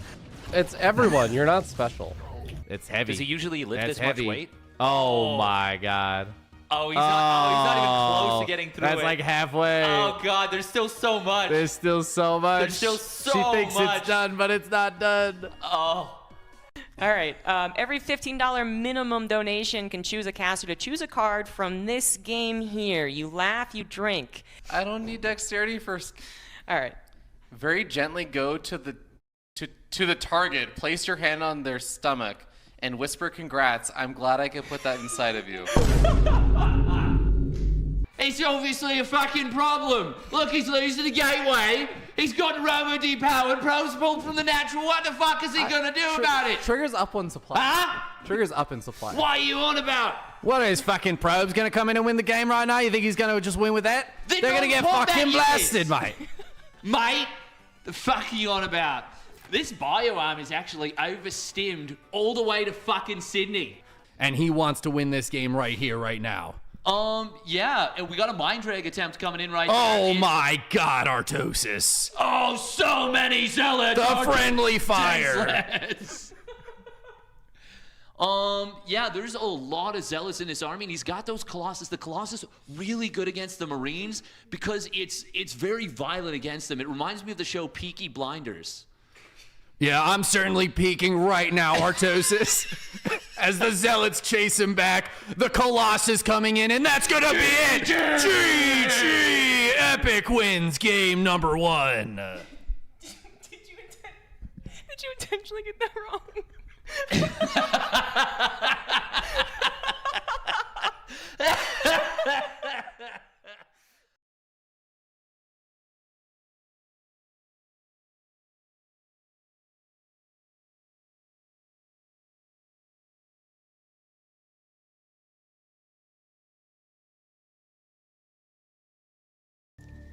Perfectly timed.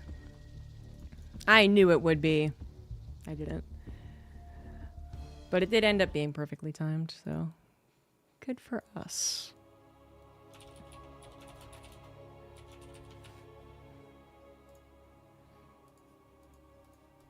Someone had OSHA looking at how safe that house actually is. Port to OSHA. It was fairly safe. Oh, hey, Prince F, thank you for that raid. Sorry, I was BRB.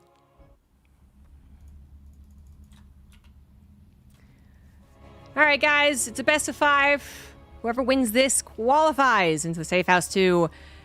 A StarCraft tournaments with already over $2,000 in prize pool for these players. One player will advance, the other will fall down to the lower bracket for a second chance and the last chance to qualify. And it is happening next week, October 18th and 19th. Bottom left, we have Foxer. Top right, it is Eggs.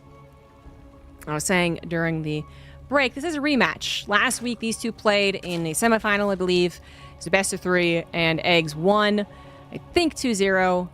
But while one of the games I would say was quite one-sided, the mech game that Foxer played kind of looked like Foxer hadn't played mech in a while, or hadn't played mech for longer than like 10 minutes in a while.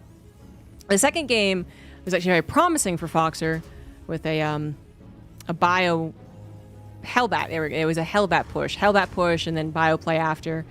And that was good. He just wasn't able to really continue macroing as well as one would need. I'm just going to double check I am talking about the right game. I am. Okay, yeah. It was in the losers round 4. Anyway, so I was saying that I do think Foxer is playing better today. Last week, when these TVZs got over 7-8 minutes, Foxer was making a lot of macro mistakes. I mean, I really do think that was why he lost both games. Because the early to mid game looked quite good for Foxer. And then just started to really slip, which gave time for Eggs to kind of do a very Zergy thing of extreme macro, extreme technology into, finally actually letting him produce units. So Eggs was hampered, he was injured, but he had this time to actually get to Hive, to get to Ultras, and things sprout out of control. If Foxer can improve on that, he can have the same good early to mid game that he had in their last best of 3, but then either actually kill Eggs first, or second, just macro better into the late game. I think he has a really strong chance to not upset necessarily, but yeah, reverse the situation that was last week's. He did just play versus a Zerg too, so a little more warmed up there, but it was a Zerg who was cheesy and aggressive. I loved it. But that does also, technically we didn't really get to see what 15 plus minutes looked like for Foxer. We had one game that was getting that direction, but then it entered a base trade, and that was still, in my opinion, a better looking macro Foxer than last week's, even though we ended up losing that versus Eon. So, TLDR, Eggs did win last time, maybe the favorite, but if Foxer is playing better, then I think Eggs could be in some trouble if he ends up taking the damage he does in the early to mid. So, yeah. Foxer did go for a mech game last week. It really looked great for the first 8 to 10 minutes. Then wasn't as aggressive with Cyclones as one would expect. Then wasn't prepared for the Broodlord transition, and then it really just spiraled out of control. I'm not sure that was the game that Foxer wants to repeat. Although I think he would play mech better as well. Foxer was at one point a guy who I really thought of as a mech player, but I think that is no longer the case. I have seen someone, by the way, kind of, mentioning StarCraft history here. Foxer equals Marine King Prime. Marine King did name himself Boxer initially in StarCraft 2, in which, people were like, hey, you can't do that. You don't deserve that name. And then Boxer actually played StarCraft 2, so that was really awkward. Then he changed his name to Foxer, so this is a reference to Marine King. But Foxer has been Foxer for so long. He might have had another name way back when. I don't remember. But he's been Foxer for a long time.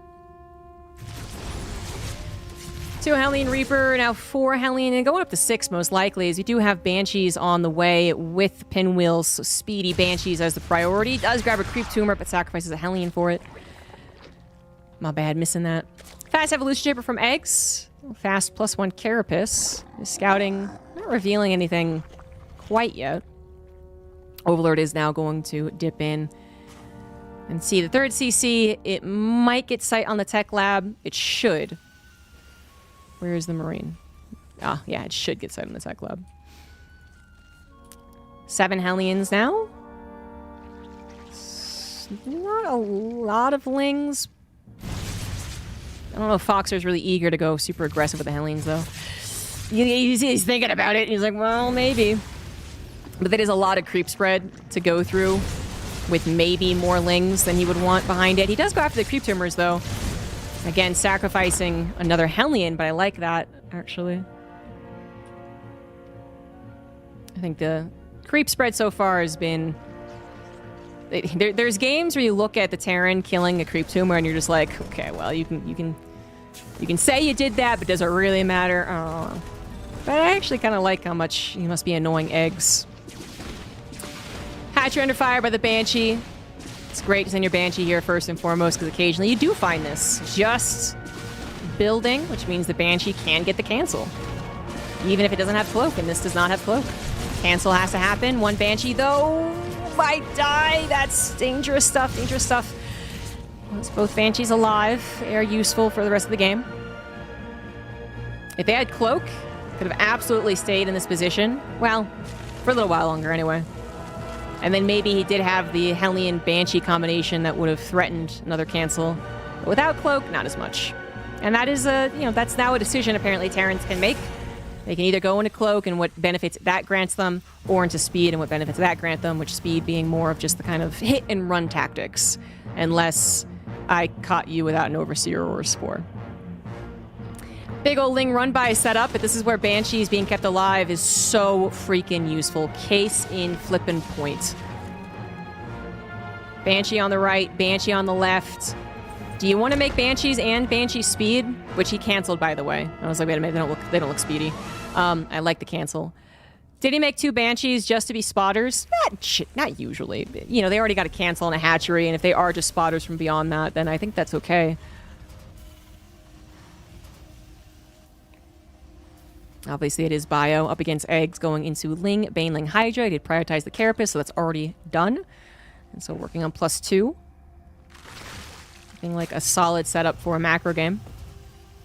I really do think it is important for Foxer to get to this comfortable position. Sure, yeah. He was able to do that before. But to keep on the macro, when we see things start to get a little more action-packed, the run-bys start happening, the engagements start happening, the drops start happening, that will be the biggest difference of whether or not Foxer can beat Eggs. Does his macro stay good? Does it, does he keep it under like 600 minerals? Because I think if he did that in those other games, he would have won. The mech game was a little different, but the bio game, yes, for sure, it was a macro that ended up killing him. This is an 8 racks, by the way. No 4th command center, no 2nd factory. 8 racks aggression. Eggs, I don't know if he knows about this. He did not end up getting all those run-bys that could have shown him a lack of 4th command center. Not a ton of creeps on that left side either. Ling Baneling is available. Hydra's starting to get added in, but not too many of them. Hellbat's going to help out. 1-1 to just 1. Egg setting up for a big ol' surround. The Banshees will at least scout that. Will die for it, but it scouts it. Tanks on the backside not super protected, but they are going to tank some of those Banelings. Does one tank survive? Yes, it does. On the other side, we also had Egg's attack. Try to come over with a big ol' surround. Did take out some units, but this is the tricky thing. Terran, 8 racks especially. If you run out of Banelings, and there are that many Marines left over, you could just die. Eggs desperately trying to get more Banelings, but only 4 is not a very healthy number. 2nd tank is now here. Marines are going to be off of creep this time. 3rd tank is now here. The Banelings do need to be focus fire. There they go. Focus fire is good from the Marines. Now, there's a lot of Queen Hydra left over, to be fair, so it is a little tankier. The Marines themselves not going to be able to finish this game.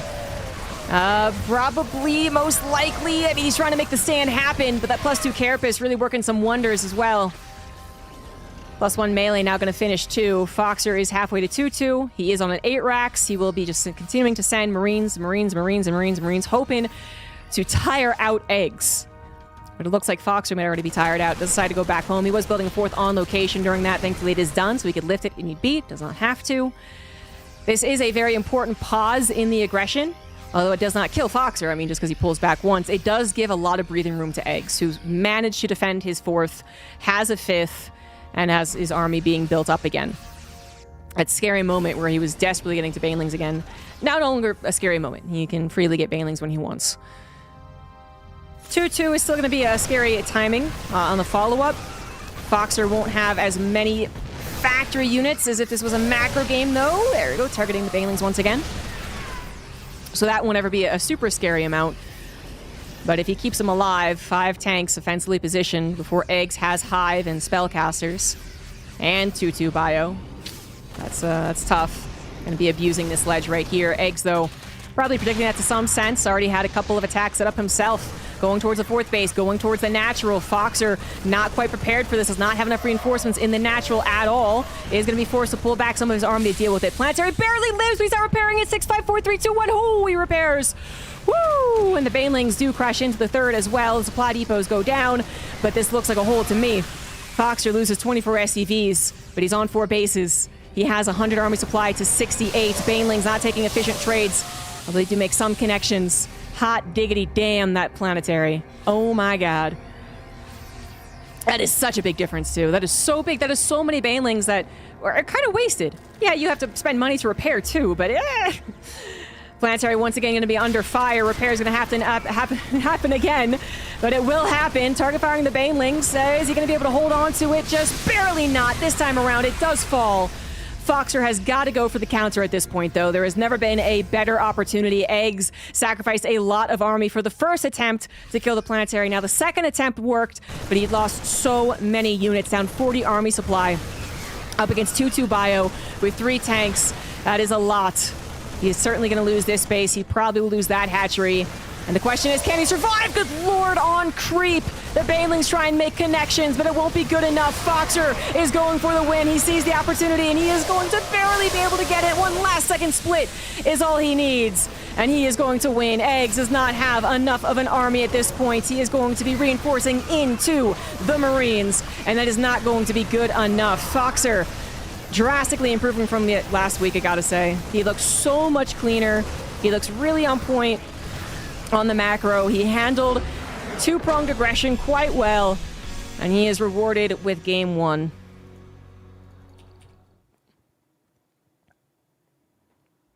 GG's.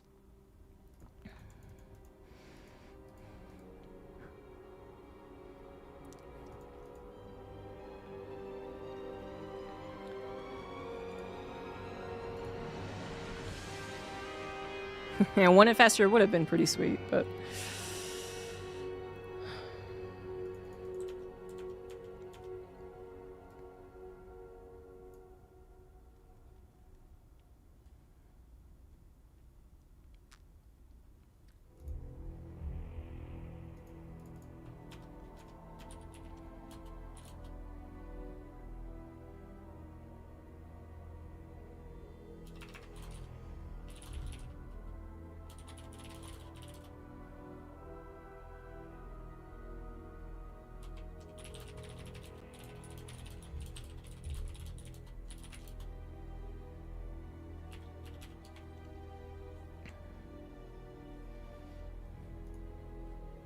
What is that nice looking drink? It is cherry vodka from Poland. I don't have any whiskey left. It's nice. Sip. Certainly not something I do with regular vodka. But cherry vodka, it is basically candy.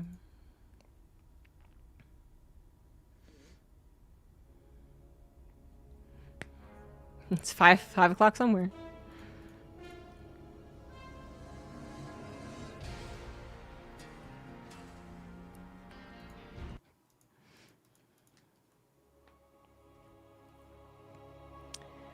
I'm not sure, actually. I think it might be. I think it might be Suplika, the brand. Is the brand right? Whoops.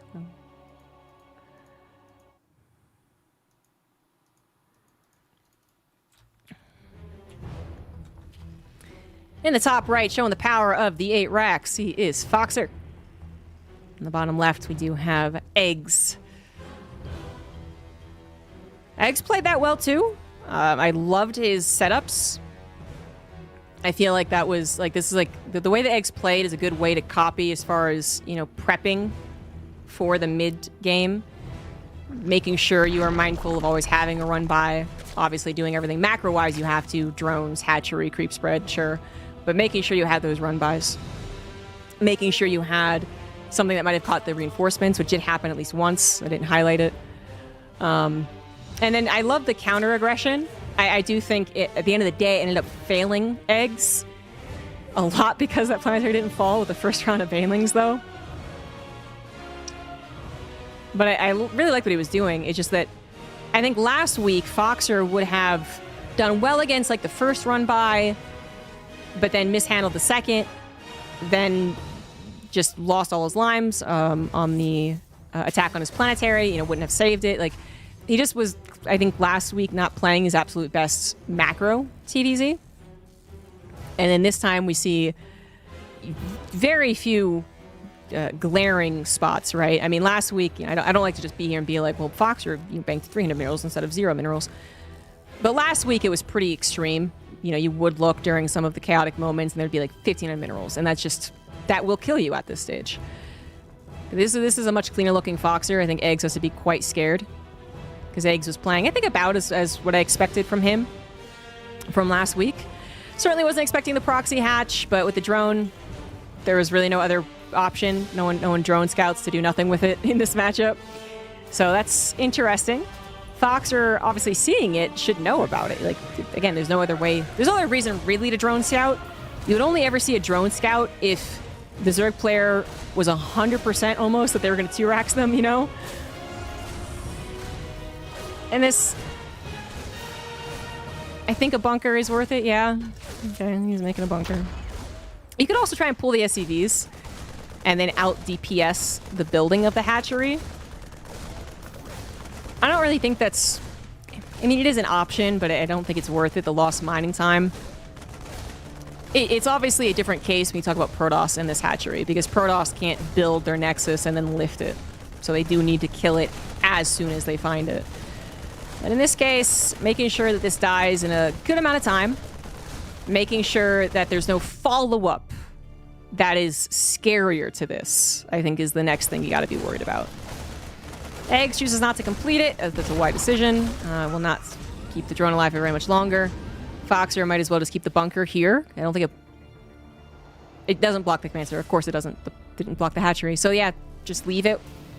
Not quite a good reason to salvage it yet. And then get that Reaper across the map to see what the hell the follow-up is. The follow-up is nothing scary. The follow-up is drones. Third hatch, speed on the way. At the end of the day, kind of an odd opener from Eggs. Or I guess just wasn't expecting to have his drone scouted. It might seem crazy, but you can surprise a Terran with a proxy hatch. The Reaper goes down the Reaper ledge. Their OSV scout. And suddenly a hatchery's done and you're like, ah, no. But, you know, for what what actually happened, I mean, this was not great for Eggs. Oh well. Who is that girl waving? Hi. You can have sprays in StarCraft 2. I know some people haven't played it in a while. Some people just didn't realize it was a thing, and I really don't blame them, to be honest. But you do have the option of adding a spray to your worker, and there's a little spray button on the worker. Y, I think, is default.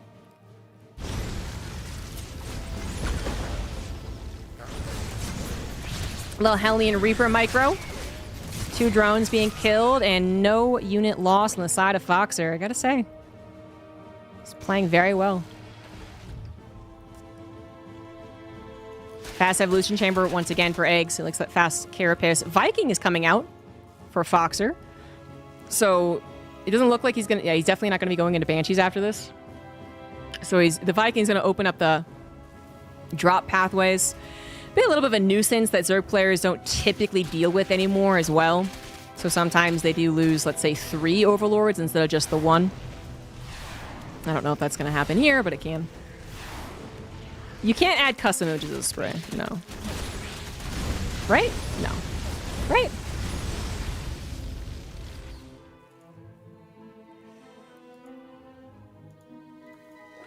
No. I'm pretty sure you can't. It is actually just they put some of these emotes in StarCraft 2. If they allowed custom sprays, I mean, they allow custom decals, which is why I did have to second guess. But I don't think so. Link Baneling once again here for Eggs. That is a lot of Hellions finding a very open opportunity at the third. Quick pull away on the drones, though. It's going to mitigate the damage. Foxer, though, getting away again. Scot-free. Even has enough firepower to go after this. Oh, he's going to see the Liberator. Oh, so aggressively, too. So the Queens have to walk back. They can't walk forward. Nice moves here from Foxer. The Liberator will go down, but so will 3 Queens. And a handful of Lings to boot.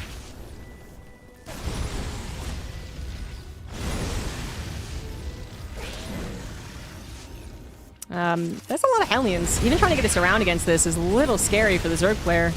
A lot of them are weak. Many of them are finally going down, and this will be cleaned up. But it did take a long time. It did cost him... Oh, that was a kill, not a cancel. Didn't even notice. Shit. No, wait, that was... No, yeah, that was. Or was his proxy hatchet kill? No, I canceled. I didn't notice. No, he definitely canceled. He had the drone. Yeah, okay. Very painful. Very painful.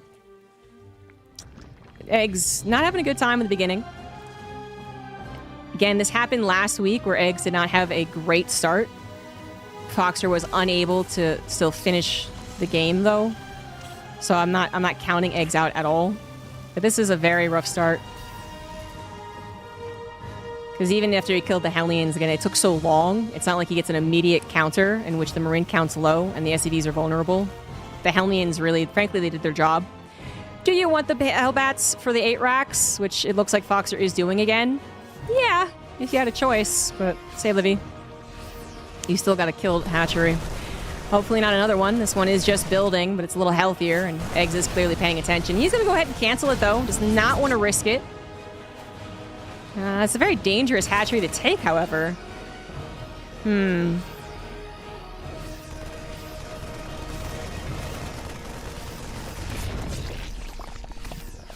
know, Marines can touch it, sure. Oh, he's gonna. Nope, you don't even get it. You're not even getting this.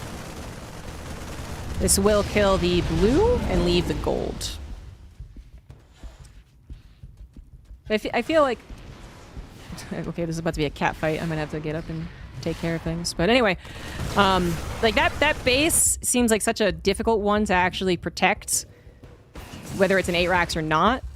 It is an 8 racks. We are getting a faster second factory though, so not quite the same situation as last game. Eggs has a 4th base, just elsewhere. He's just trying to get his 5th up. No macro hatchery. He does have one in the natural. Okay. He's still lane base. He's going to grab infestors this time around. His hive is already done. Ultralisk Cavern is on the way. He is trying to get to a lot of technology against someone who is trying to kill him right now. And it's not impossible to do, but it is difficult. Ling run by, going to try and buy some time or deal some significant damage. Marines are holed up in the natural. The Banelings are there. Foxer now gets a bit of a heads up, but he is microing on the other side. Is he going to micro back at home as well? Banelings will crash into the SCVs, but they will not crash into the army. So that is the trade we're talking about. Eggs desperately holding back at home. Does have the infestors pop. He kills 23 SCVs with his run by, but I would say that's actually acceptable for Foxer keeping his army alive and for this not causing a lot of chaos. He can go back to focusing on the front lines, although focusing against infestors is still kind of difficult to do. What am I trying to pop off? Doing a lot of friendly fire as well.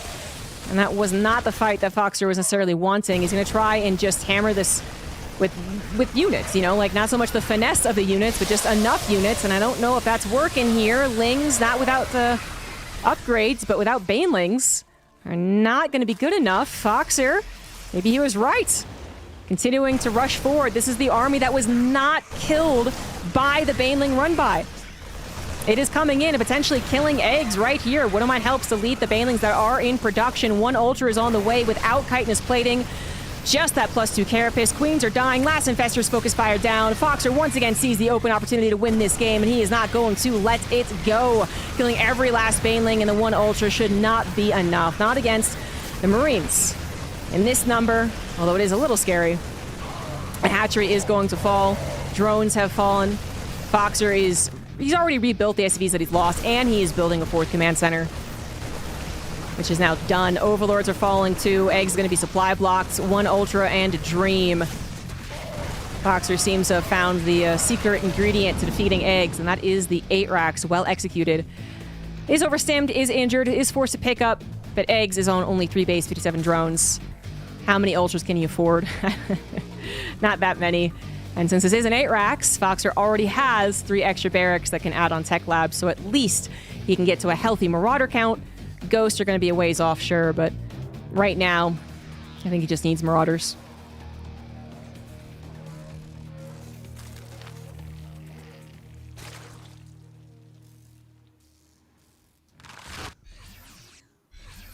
This will continue as a drop, which Eggs will struggle to defend. No scouting, no creep spread over on that right side. 4th base is not yet a planetary, but there's army ready. It's at home, and he does pick up in time on the offensive. Eggs' left side creep spread is getting kind of crazy, to be fair. But that's the only place the creep is getting out of control. Middle as well. Can Foxer actually let this go? I don't think so. If he just plays it calm, I think he's got this. One drop to count the bases, bother eggs a little bit, and then build to maxed. Make sure your macro's looking good. Don't get supply block, extra base, Liberator protecting the choke. 3-3 should also be remembered.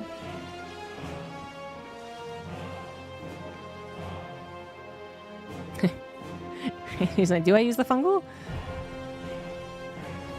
Not now. Double drop and a quad drop over to the right side. That is a lot of units. Not at home, but he has a lot of units. So many more than his opponent. Eggs has a run-by setup, but Foxer isn't leaving his home base undefended. Now abusing some of the ledge against the Ultras, but more so distraction. Gets another kill on this base. Eggs tries to go for the run-by, but so much army was left at home. The reinforcements, definitely good enough. This drop, not finding a lot of success. This, finding a lot. Even finding the Lings coming back home. And now we have 100 supply difference.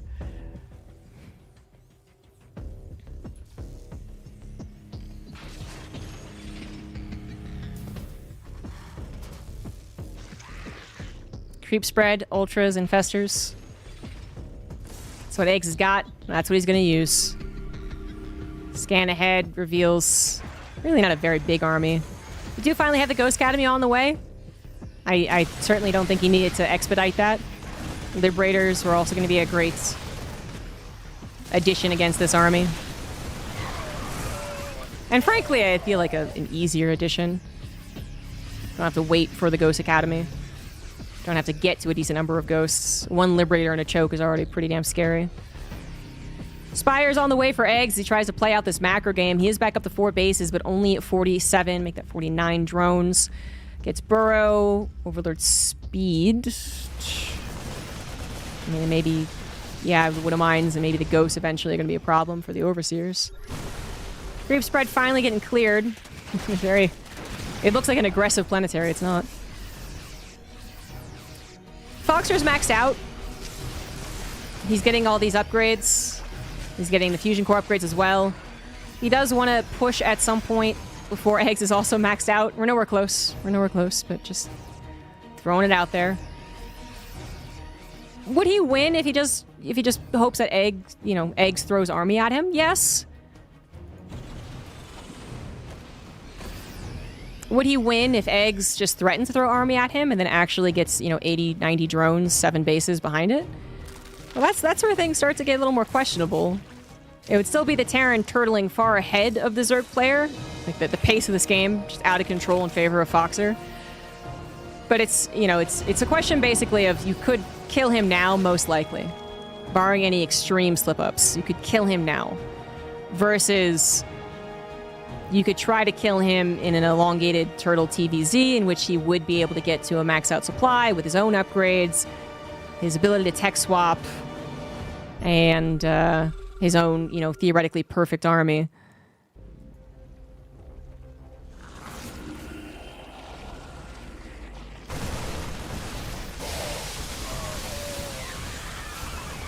Good target fire on the Viper. Eggs still cannot afford to just throw away units. Fungal's nearly catching a handful of Marines. Making sure these SCVs are bothered by the infestors. Foxer has so much room on the map, though. He does get another drop off to the right side to kill a 5th base. So he's going to make sure that Eggs does not sneak an economy without his knowledge. Goes for the drones as well. Seeing some Corruptors, yeah, that could be a response to the Liberators. But whether they're there for that or not, they're also obviously going to have the ability to turn into Broodlords. Those are good Fungals. That is a lot of bio taken down very efficiently. Foxer has plenty of minerals and gas to replace it. Oh, what am I?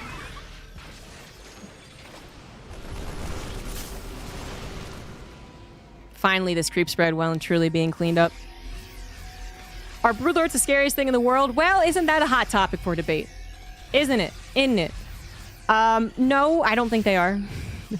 I mean, I think they are. I'm terrible at controlling ghosts, but for most good Terran players, you know, when they are in this position, turtling up on would-be 6 bases almost, getting all their upgrades, having Liberator with range as well as Ghost, as well as Bio, as well as Medivacs, like, this is the prime defensive position a Terran would want. So, like, the Broodlords are not so scary. They are better. They're slower, but they are better. I don't know if they're better as in they're good now, though. The Ghosts are light, which we haven't really seen the dynamic in this game so far. To me, I will absolutely think of the... well, so goodbye, Ghosts. If the Terran player is running away from Ling Baneling, and then the Banelings barely connect with the Ghosts...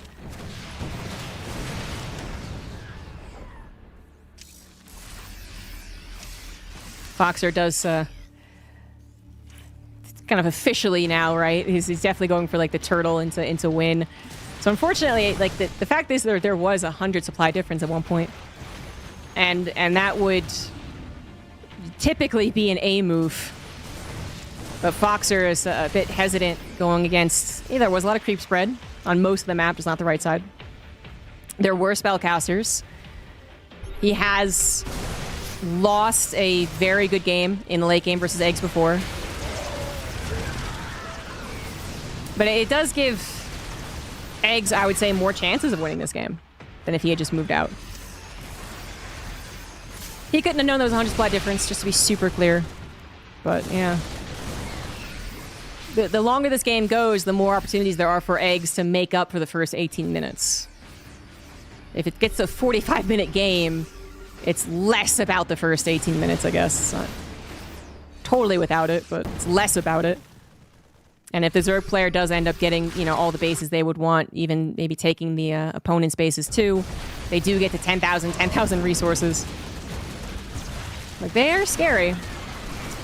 Foxer went after one Broodlord, did get the kill, but then lost a couple of his own units. I do think this, like, I talk about the late game kind of equalizing the situation, which I would still argue it does more than if Foxer had moved out. But, you know, this is never going to be an ideal late game for the Zerg because it was 18 minutes of being so far behind. I think there are chances now for Eggs. But it's not ideal because Foxer has managed to get up as many bases as he has without big losses. It does seem like he's going to get this corner base as well. And Zerg players, you know, if they are thinking super long term, they are thinking, I literally need more resources than my Terran opponent. Just literally how it works. And there's a finite number of resources on a map. So you gotta start trading somewhat well. Or you gotta start, you know, taking bases away. Snipes do come down. Some Ultras fell. Fungal did stop some of them. But this is really the ultimate composition for Terran.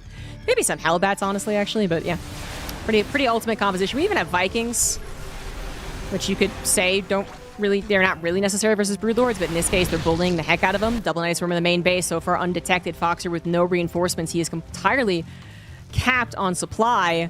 What is going to be coming out of that? Lings with Adrenal Glands. Tons of damage on the production. No doubt about it. Foxer, what does he do in this situation? Does he let this carnage just ransack his base? Or, well, he's trying to respond. He's going to find the Zerg army already depleted thanks to some Widow Mines, and it just ran into a whole heck of a lot of ghosts that got so many snipes. Those Ultras were deleted, man. These are drones, not Lings, so that command center is safe, I guess. Yes, the production is torn to shreds, but so is Egg's supply. Oh my god, Egg saw an opportunity. He's like, yeah, I got the Nice Worm. Let's go for more damage. Started to send the rest of the army in, and the army did not survive. That was not the engagement he wanted. And Foxer's patience has won out. He was, I think, really, you know, in this situation, hoping that the Zerg player just makes one super, super big mistake. So then you can, even more confidently than before, say, okay, I can win this game. I can counterattack and win. Killing all the infestors with Lil's drop as well. I mean, if Foxer doesn't move out now, I don't know. I guess he, just goes to show how cautious he is, perhaps because of the games he played last week. Now I would say Eggs has 0 chance to make a comeback happen. He's kind of believer when he was, gonna play maybe the runaround game, lose a hatchery, expand over there, take this gold, never give up his army, Nidus Worm, run by, harass his way to victory. But the battle is... I think this battle is done. Eggs. We'll find a planetary almost for free. That's nice. There's no way. Oh, that must have been a misclick. Or flex, I don't know. There's no way for Eggs to recover here. Eggs did not get Microbial Shroud. That would not have helped in that battle. It wouldn't have helped, I think, in any battle thus far. Mostly because I think the way that this was Eggs was maxed out. He had an army that could maybe jump on Foxer if Foxer was mispositioned, not paying attention if his ghosts were fungled. But he didn't actually have an army that was actually going to win a fight, And so, if you're going to just be kind of like touching and going, trying more so to get Nidus Worms and run-bys where the army isn't, Microbial Shroud isn't that helpful. Eventually, if Eggs did not give away a lot of army again and, never get a good economy, could Microbial Shroud have helped a more direct engagement? I don't know, maybe. But I'm not sure there was a point in this game where it would have helped. Socks are toying with Eggs? I don't know. I don't think so. Just because I don't know. Maybe I'm just too empathetic. I'm a Terran at heart, and I know how many games I've lost going up against late game Zerg. In a very good position, but then just moving and not controlling my ghost well at all.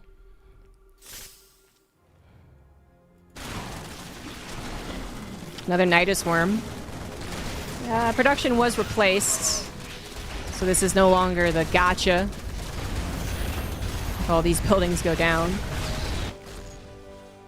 No Overseer. The ghosts are getting some free damage done, just like the Overseer as well. He used the one nuke that he got and isn't replacing it.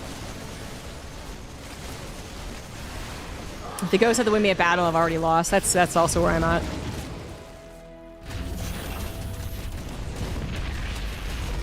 Cracklings being the biggest damage dealers in this game. Giving me the most hope. Foxer is on 10,000 minerals, 4,000 gas though. So, Can Cracklings beat that?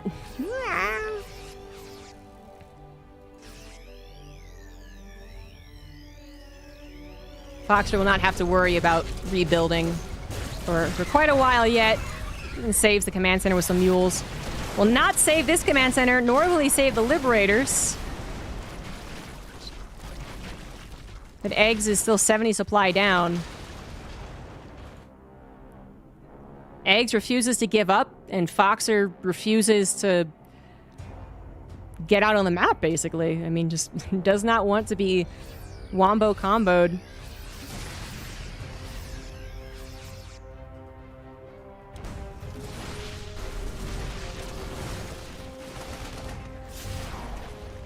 Raider just ran. This might have been from, I don't know, battles and battles ago. Okay, Eggs is going to tap out. Foxer will win game 2 after 26 minutes. And now leads the score 2-0. And in case you forgot, because I kind of did, that was because of the 8 Rex. Yep.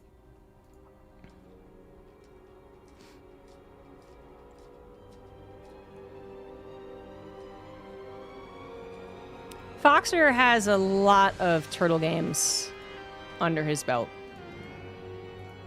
I don't think it's as prevalent as it was before, but there definitely can be a bit of a scary moment when tournament organizers look at the bracket And they see Foxer. And they're like, okay. Is Foxer meching today? How many 30-minute games are there going to be if he is meching?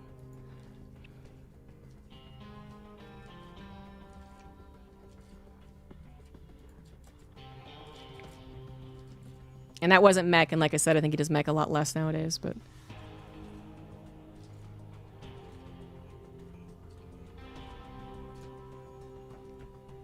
He can turtle.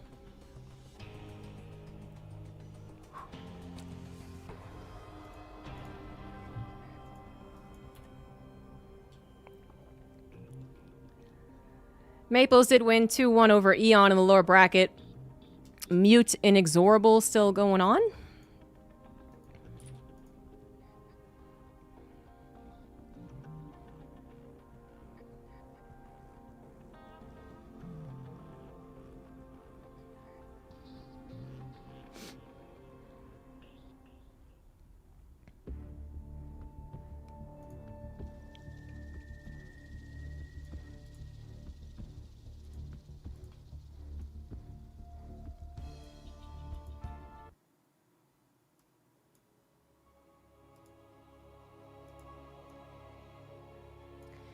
Well, thank you.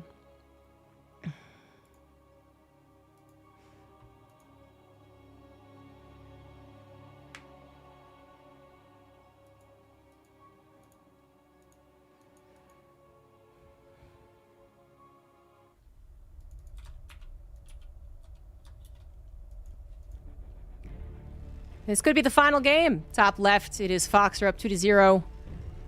Bottom right, it is Eggs. Both games really decided by the 8 racks attack. That last game, there was also the Hellions killing a hatchery. There was the 8 racks that looked just seconds away from really truly winning the game. Eggs barely hung on. Wasn't going to give up without a fight. The Foxer was not going to attack him either, despite some pretty severe supply differences. Which we know and Foxer does not, but I imagine Foxer knew at one time or another how far ahead he was. But Foxer didn't want to end the game by being aggressive. Wanted to end the game by being defensive.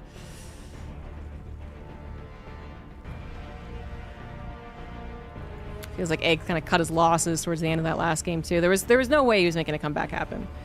Unlike the first comeback he kind of had to make where he was able to get maxed out again and he was able to get some economy going, that was not happening second time around, so. But it kind of all starts with the 8 racks. If Eggs can hold that better, maybe he can get his own game here. And they've been very close. Just seems like Foxer really has Eggs not figured out, because I don't think that was the problem last week, but it does feel like he has a certain amount of setup. There we go. Setup for Eggs, like the run buys. He's handled very well. And then just making sure his macro works too. So Foxer in a brilliant position to qualify into safe house from the upper bracket. Eggs would have another shot in the lower bracket against some of the remaining players. We do have Maples versus Mute officially happening in the second to last lower bracket match. So loser of this will face winner of that.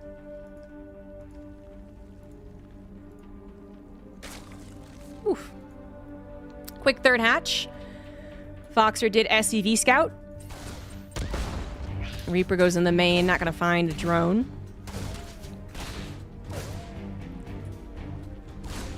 Might find a Ling.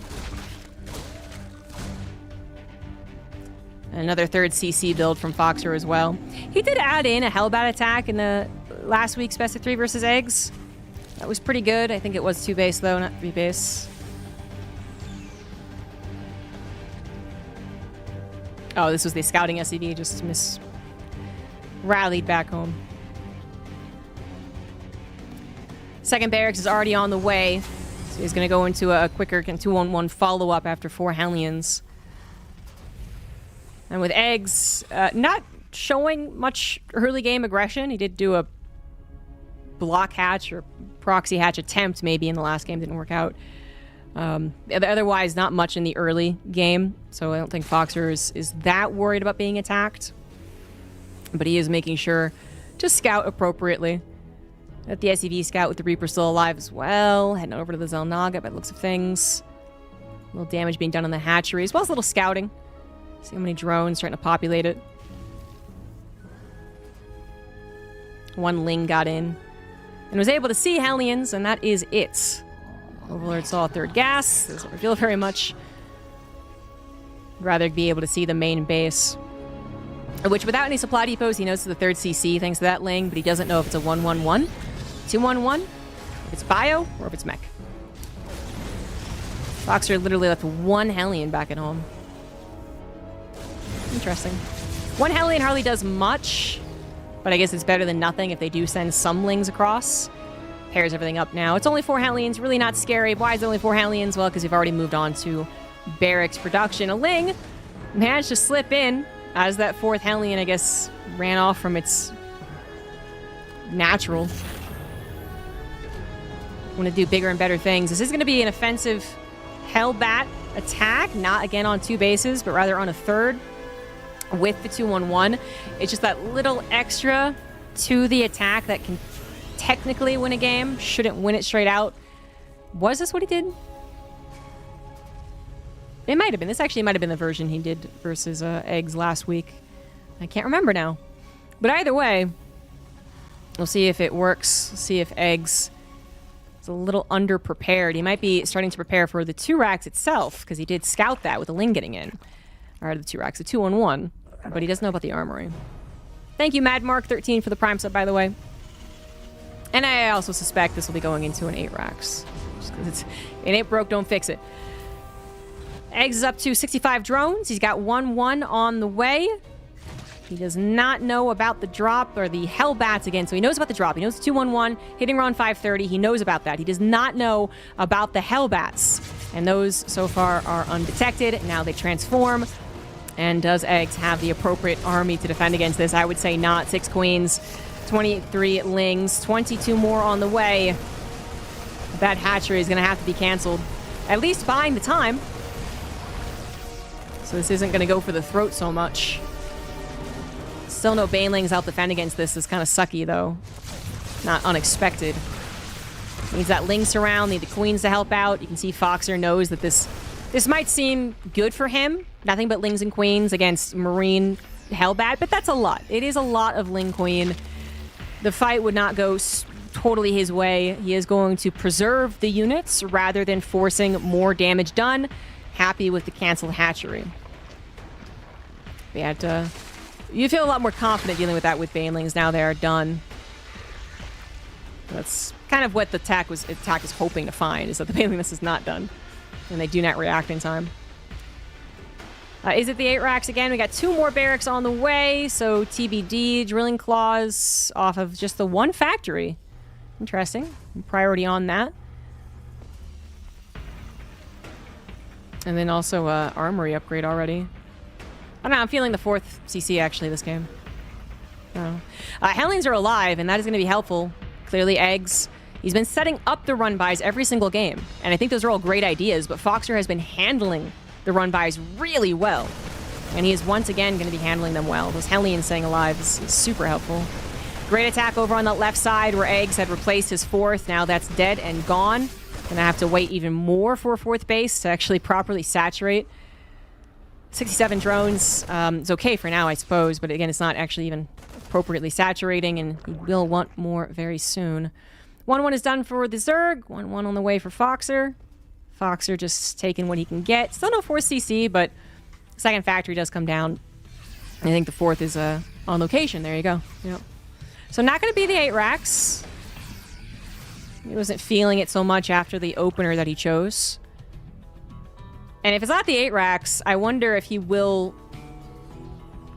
even faster go into late game. I know that sounds kind of weird, but basically decide right now, okay, I'm not really going to be super aggressive. I'm not looking for the attack to win the game. I'm looking to get my 4th. I'm looking to get my 5th. I'm looking to get to my the planetaries and sense towers and all that good stuff. With the 3rd engineering bay, oh God, I'm feeling the turtle. Jesus. It's interesting. Interesting 3rd engineering bay. He does see an opportunity to attack, though. I mean, there's not any creep spread, so continues running forward. Now draws back into the tank. Tank gonna take down quite a few banelings before it goes. And off of creep. I'm not sure Eggs really wants to continue. Burrow banelings! Did Foxer notice? I'm not sure that he did. There are scans available. I don't think he noticed. Ooh. Very quick burrow. I'm liking the play here from Eggs. His hive is on the way. 2-2 is almost done. Pretty significant lead on those upgrades. So while Eggs has struggled to get to a 4-base economy, he is finally there. Moving on to 5. 85 drones as well. And his technology is going to be done. So he doesn't have, maxed out army. Doesn't have that much of a bank. Doesn't have a lot of creep spread. But he's starting to get to a good location for a Zerg player. Especially one that has taken so long to get to a 4th hatch. Foxer is maxed out. There is the 4th finishing. There's now also a 5th on the way. There's those extra barracks. The thing is, Foxer will not be getting to the late game that much faster than his opponent. Last game, the pacing was so out of whack. Foxer had so much time to get to whatever he wanted to really get to turtle mode, I'll get to my ghost eventually. I get to my libers eventually. I get to my planetaries eventually. This time around, it's going to be a little... Oh, God, that's such a good fungal. Jesus. Oh, no. Oh, no. And that's when Foxer never moves out again. It's like I knew this was cursed. Triple drop on the right, finding a little more success. But if he wasn't already thinking about turtling, I think he is now. It's just that Eggs is not in such dire straits. He is getting to his hive.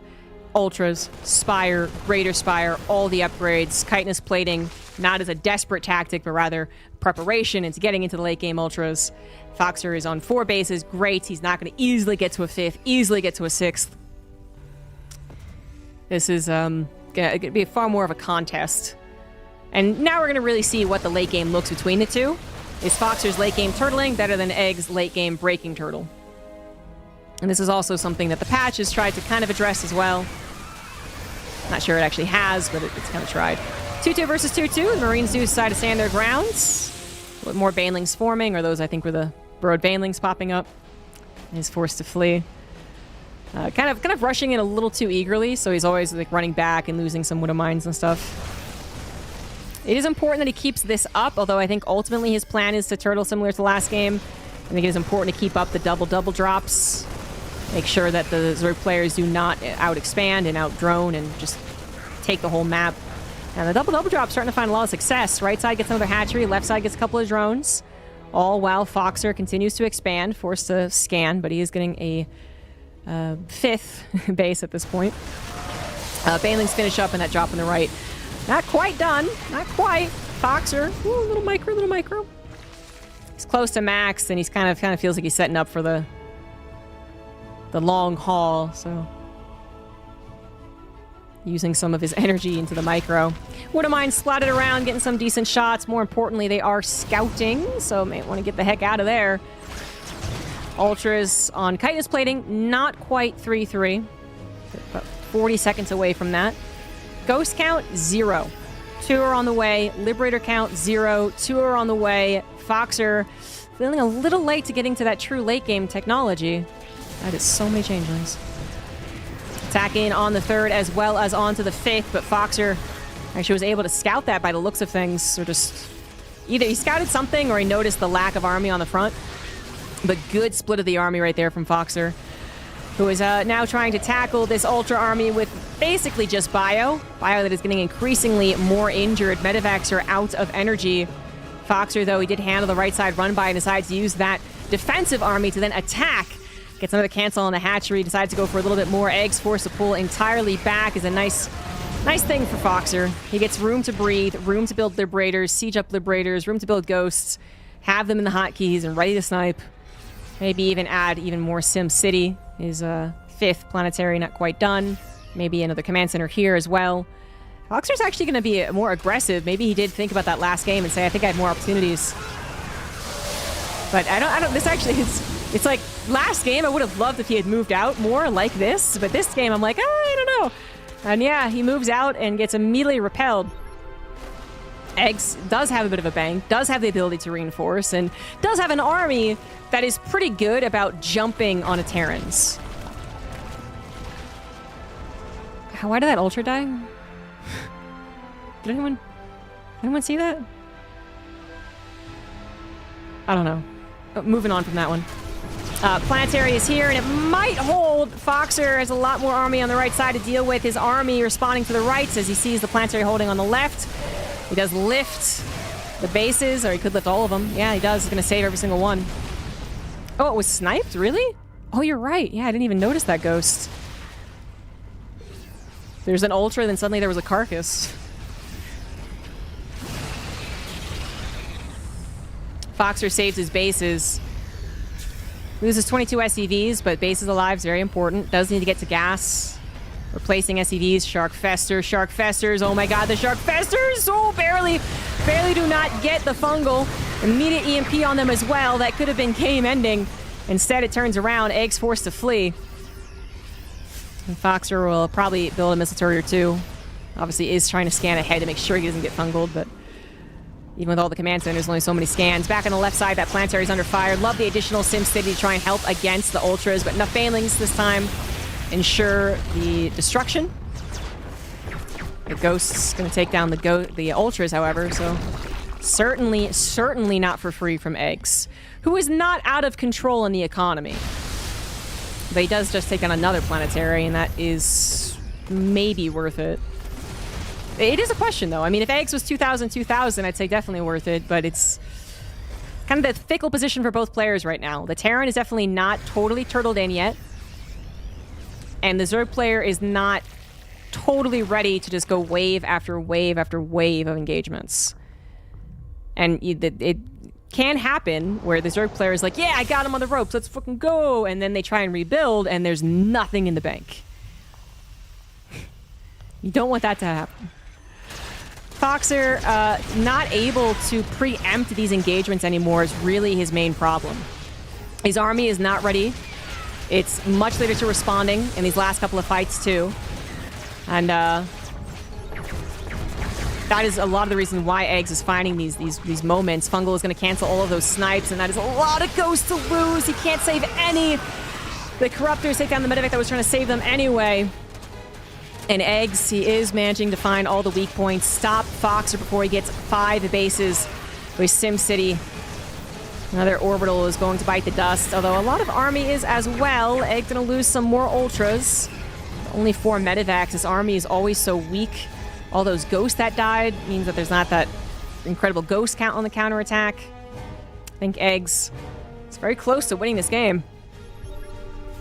Ling's just running down the middle of the map. They are crackling. No, they're not. And they are 3-3, though. So still pretty damn scary.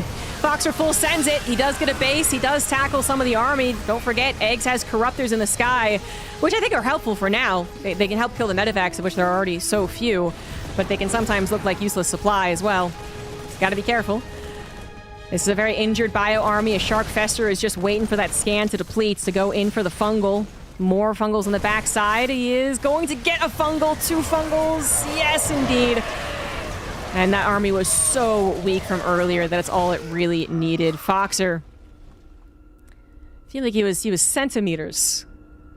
Centimeters. I'm using meters and I'm American. He was centimeters away from getting to that really oppressive Turtle Terran 6-base setup, where they also get sensor towers and liberators and chokes, and they can always react in time to all these engagements. He was so close.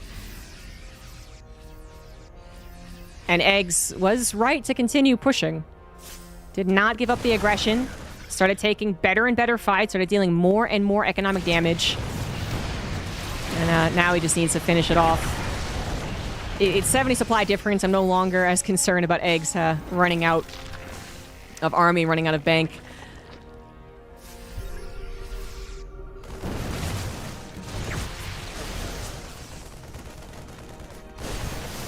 Foxer's not going to give up.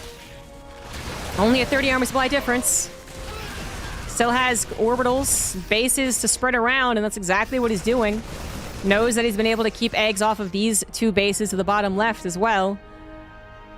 I mean, eggs is actually only mining off of 2 bases. Similar to Foxer's setup. Look at the actual income. Overall, very much egg-sided, but then starting to get a little closer. Measure it in French fries. He was 1 French fry length away from being the Turtle Terran. Eggs, I guess, still does have to be careful, okay? So I guess I'm not totally unafraid for eggs at this point. 1 bad engagement from eggs could recover Foxer's position. Orbital's gonna have to lift some Marines on the backside. It was kind of random. Actually cost-efficiently trading with Banelings. All the SCVs died as well. We still don't have Crackling, but I guess maybe we don't need it. Wouldn't mind it. Egg still holds on to this mining base and this mining base, but, you know, you feel better if he had these mining bases. I still don't think Eggs can lose, but this is Foxer's MO today. Very clutch games. 7 Ghosts, 3 Liberators, 8 Medivacs. I'm liking that count much better. 3-3 to 3-3. Let's see here. He's got 6 orbitals still. Damn. So he does have the scans to try and not get infested. Ultra trying to go for run-bys, but this time around, Foxer has not only defended with Marines, he defended with Marauders and Ghosts, getting those snipes, punishing these tiny run-bys, while trying to keep up the aggression on the offensive. Fox starting to bank minerals, actually. I guess he's been mule dropping, but not saturating his gases. Uh-oh. He does need to take a breath and saturate them so he can start building Marauders and Ghosts again. This base suddenly somehow in trouble. Infestor does get a couple of fungals. Enough Corruptors, I gotta say, to take down Liberators. Plenty of those. Medevac's not getting the hell out of dodge because Eggs was also attacking on the left side, of which Foxer had to micro. And it looks like Foxer is not going to get a foothold in this game.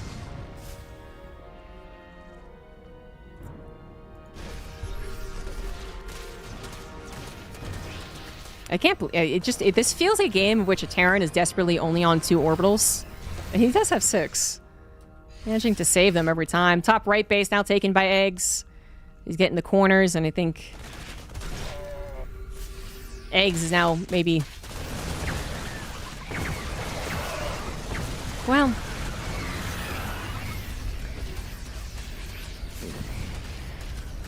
I was gonna say that there's no way he can lose, but just every time.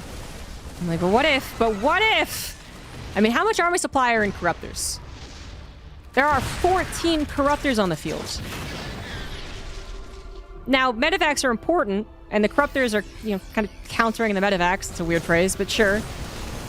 But they're not going to kill the ground army.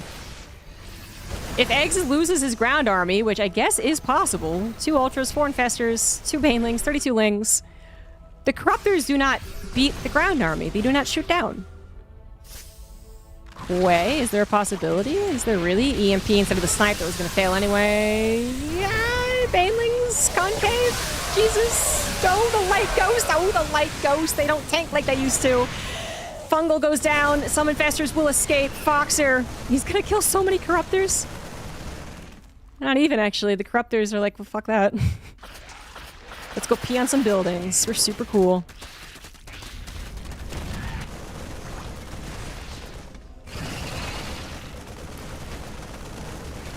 I have believed, for the last 5 minutes at least, right, that there is no way for Foxer to make a comeback.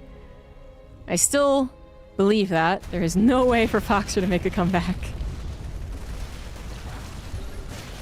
They want me to doubt myself, these two. And, you know, this time around, Foxer's on the losing end, but last game it was Eggs.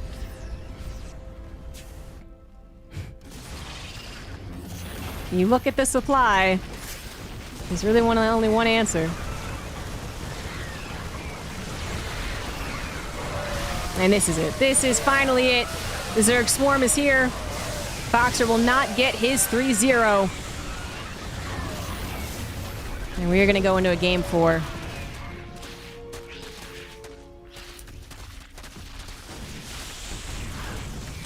I feel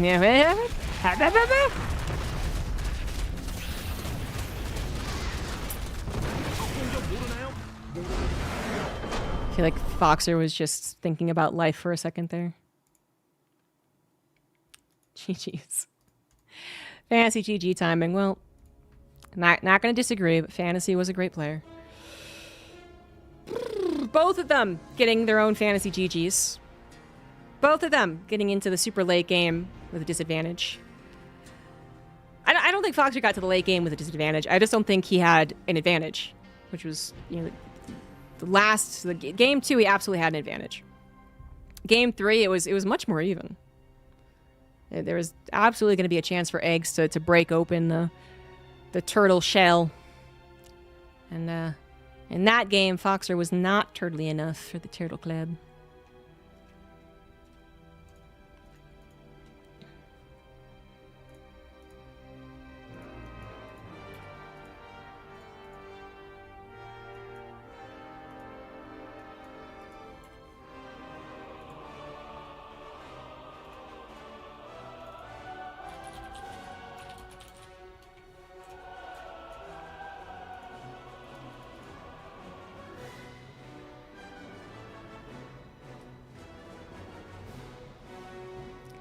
Were you guys really doing some type of burger-based math?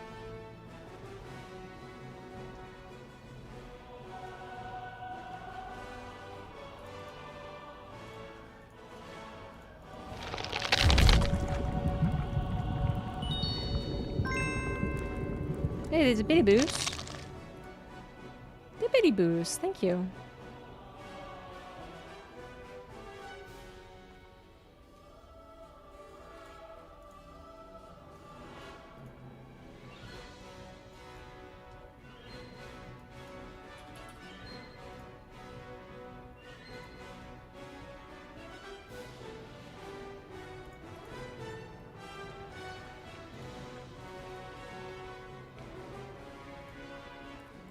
I didn't watch too much Apollo and Total Biscuit. I actually didn't watch a lot of Total Biscuit in general. I don't know why or how I kind of missed that.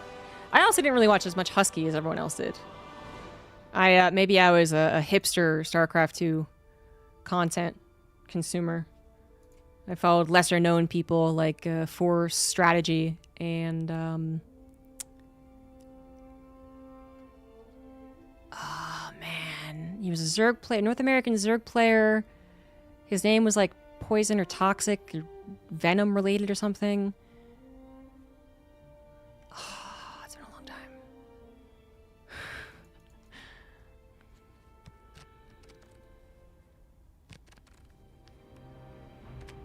Nah, it's gonna be hard to remember. Anyway, yeah, somehow I missed out. Nah, not Violet. No. I mean, he played North America, but he's Korean. I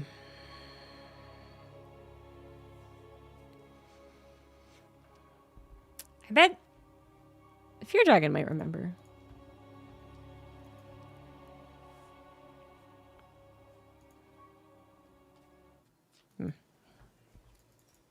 Anyway. We'll stroll down memory lane after the intros. Top left of Persephone now. It is Fox. They're still leading the series 2-1. In the bottom left, it is Eggs. Doa? No. No, this was like a GM Zerg. He did play in some tournaments, but he wasn't really tournament focused. No, it wasn't Destiny. Yeah, he had a couple like meme videos with some other content creators.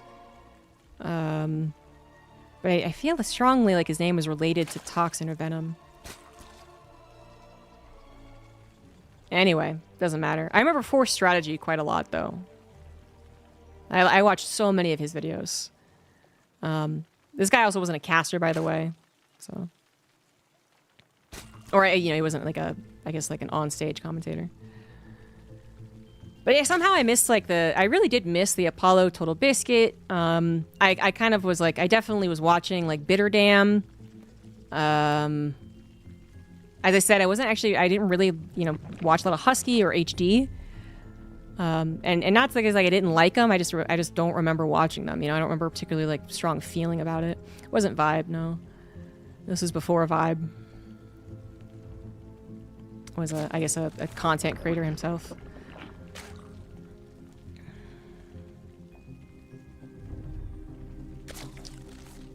Anyway, so I didn't have a lot of nostalgia for them either. You know, I did absolutely watch GSL though.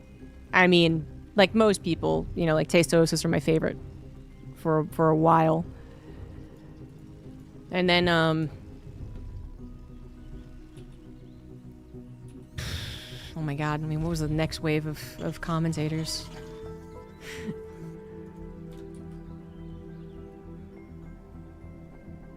I always thought In Control was a good one. I always thought he was really fun.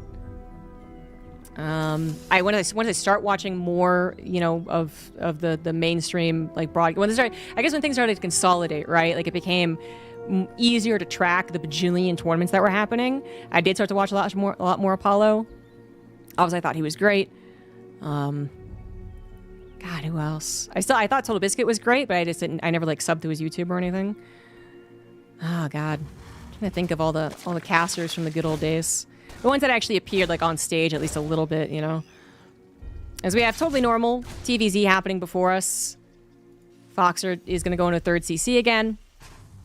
His Hellbet attack, I thought it was good. You know, I thought it did basically what it should.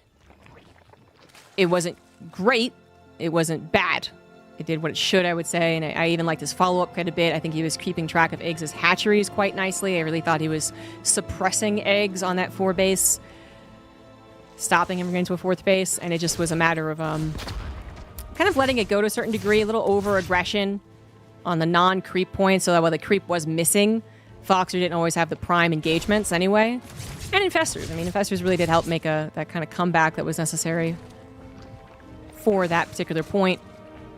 And it was a fair enough late game, I thought, but Foxer initially fantastic at deflecting, preempting the attacks.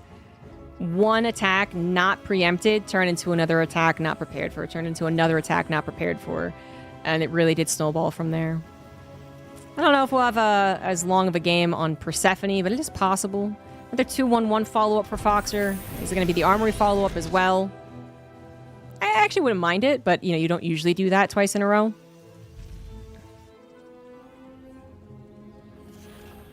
Own 3D.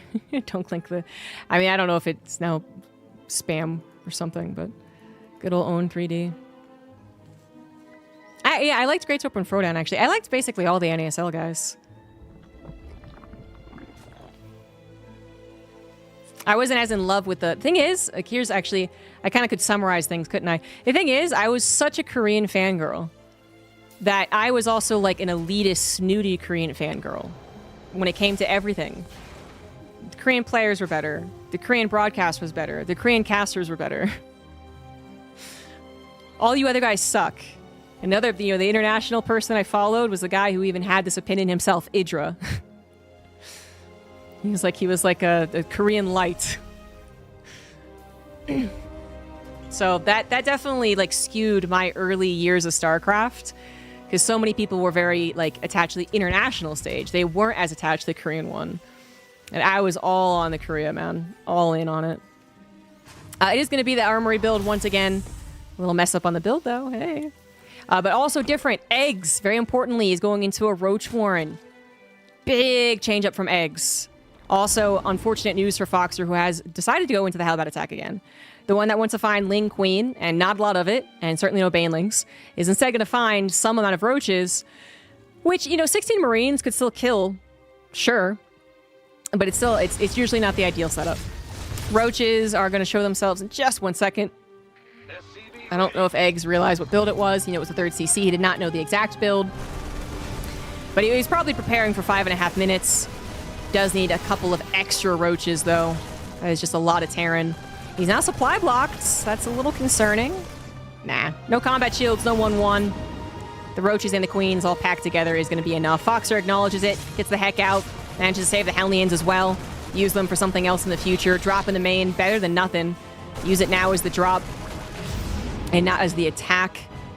And now also be very wary of the 1-1 Roach all-in, which does seem like Eggs is going to be building up to. No Infestation Pit on the way. Gases are necessary just for like a lot of Roach Ravager, actually. He's still building a lot of it, too. Foxer has already, honestly kind of underestimated the Roach Ravager follow-up. To be fair, that was after an all-in that failed from the Zerg, so that kind of made sense. Will he underestimate it in a more typical version of it? Okay, there's Invitation Pit on the way. I mean, he's going to, I think, show the Roaches, but he's not going to go for the attack. But Foxer has to be very wary of it. I mean, right now, generally the suggestion would be to take it as the 1-1 attack. He hasn't scouted anything else that tells him it's not that. And then the more that they don't attack you, the more they don't build Ravagers, the more that they get a hive, the more that you're like, okay, I understand. That said, I mean, Foxer is, not building any bunkers, which is actually fine. It's actually fine. This is not a big swell of maxed out Roach Ravager. It's not even any Ravagers. It is 1-1 to 0-0 though, and that is still concerning. As much as this isn't a big dedication from Eggs, he is finding a very good opportunity. Foxer actually probably should not have taken that battle. Maybe was focusing on the front with a drop. Needed to run back to his tank to help protect him. Now this puts him in a very ugly position, because now Eggs, who wasn't, again, dedicating to the attack anyway, now really has some freedom to add in all the macro elements. So he's going to go up to 80 plus drones, already on 4 bases, could grab a 5th, and he's going to get that hive. Where, Foxer was not supposed to lose that much army. Maybe he still had to lift the command center. I think that still is the case. But he certainly wasn't supposed to lose that army. It's going to take him even longer to get maxed out, or close to maxed out. Greater Spire seems to be the goal here from Eggs. Timing that Spire out with the hive perfectly. Double drop, warded away, might see the incoming attack. This time around, tanks are sieged up. Upgrades are even. And yeah, that's not an attack I think Eggs really wants to commit to. Foxer even saying, hey, you underestimated me. Gonna jump on top of this and hopefully not lose a medevac. Eggs does have some resources caught up in things that aren't helpful right here, right now. He's definitely gonna remember that healing shrine. But he still has a sizable army. And Foxer is slipping a bit on the macro as far as that +2 armor has not begun. So the upgrades are going to be in Eggs' favor. Baneling Nest being added on too. A couple of Infestors. Foxer's 4th base is on the way.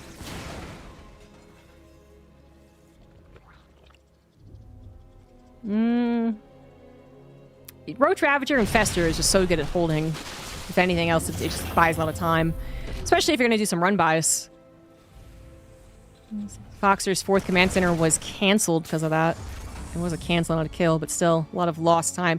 Foxer is being kept pretty far behind in this game. Technology-wise, I mean, most likely a Terran gets a move out before Broodlords, even really fast Broodlords, to be honest. Like, they're just difficult to get to and afford.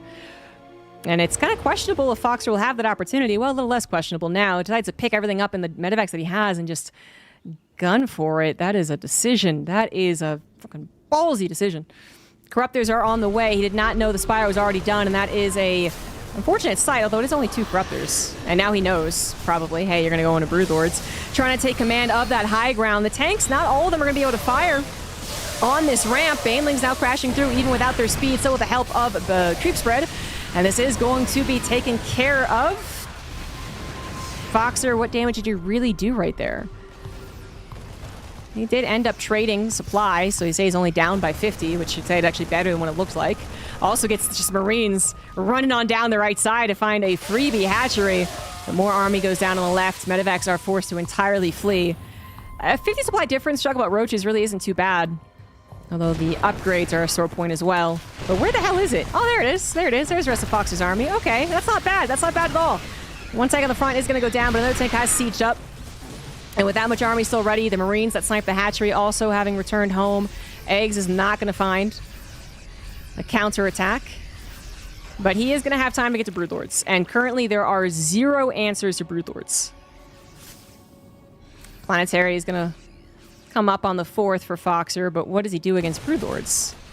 Last game we had Corruptors for a long time without any Broodlords, and maybe he's hoping that's the same here, so that there won't actually be any. We're attacking before Broodlords. Let's find a tank. Here's the rest of the bio army. You don't want to attack with the Roach Ravager and then have your Broodlords and totally underdefended. That would be That would be questionable, but oh no, the AI split. Foxer did not realize it because he's being attacked into his own natural. Some of the Fester got in here. 10 ATVs have gone down. Foxer, hoping for an engagement on the front, however, sees a very limited number of Zerg units, so the Broodlords aren't quite scary yet. If there's something to really tackle them, at least they don't kill things particularly fast. Now they are getting some killed Marauders. Army's getting disjointed. Foxer kind of just every which way, not finding success anywhere. And this game has it's gotten away from him. Got away from him much earlier on, though. This is looking a lot more like last week's games between the two.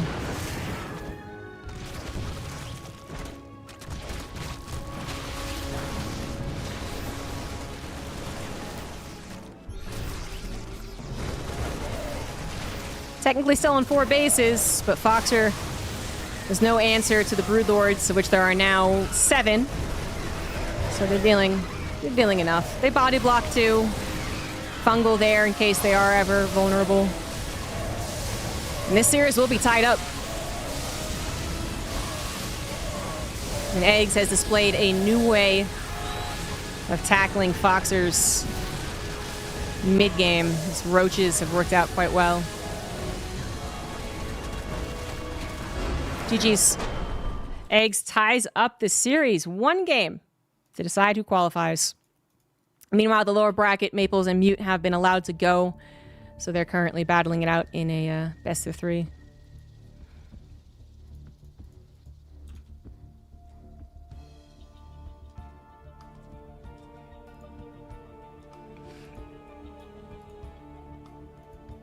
Well, I've got a lot of you and your attention.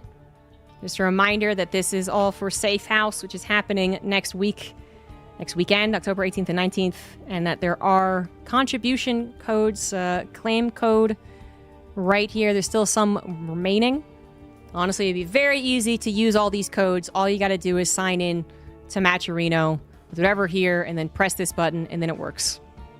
So, no credit card required, nothing at all. Just Matcherino giving us some money in exchange for a little bit more of advertisement. So, would very much appreciate that. Get them all used up.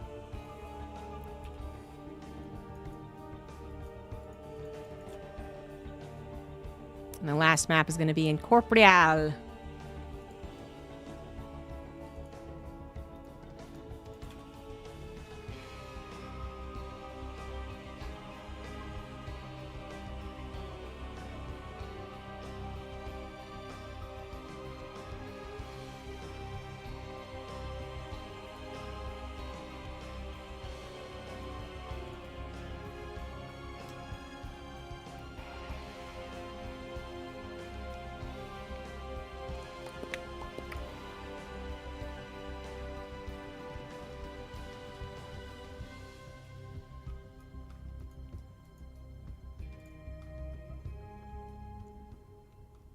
Oof, my hand's getting tired, man. This is running even longer. Last week I was already surprised by how long it went, but woo-wee.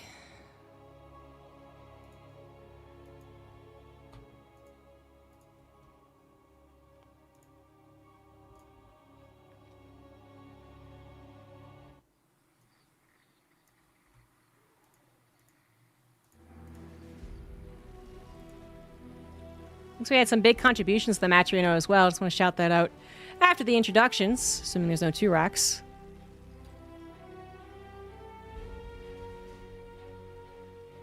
I said that absolutely not believing it was going to be a 2 racks, but it actually might be a 2 racks. Oh, it's a forward supply depot.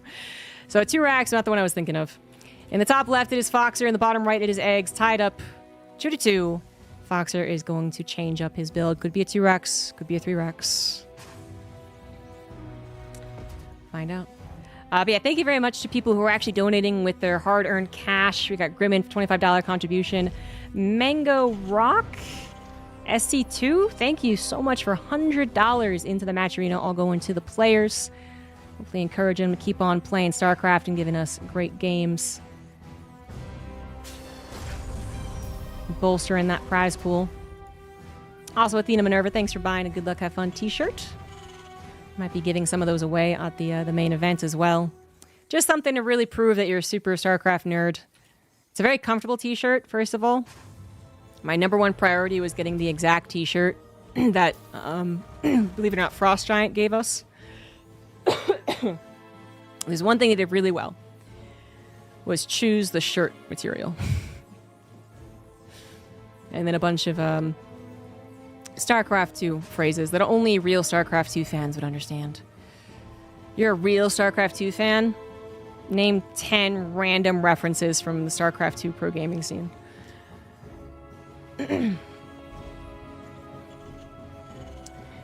Okay, so it is going to be just the 2 racks on the front.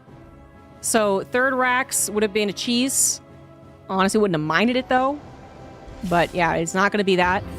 We could still have 5 Reapers with this, although most of the time you see it now, it's actually 2 or 3.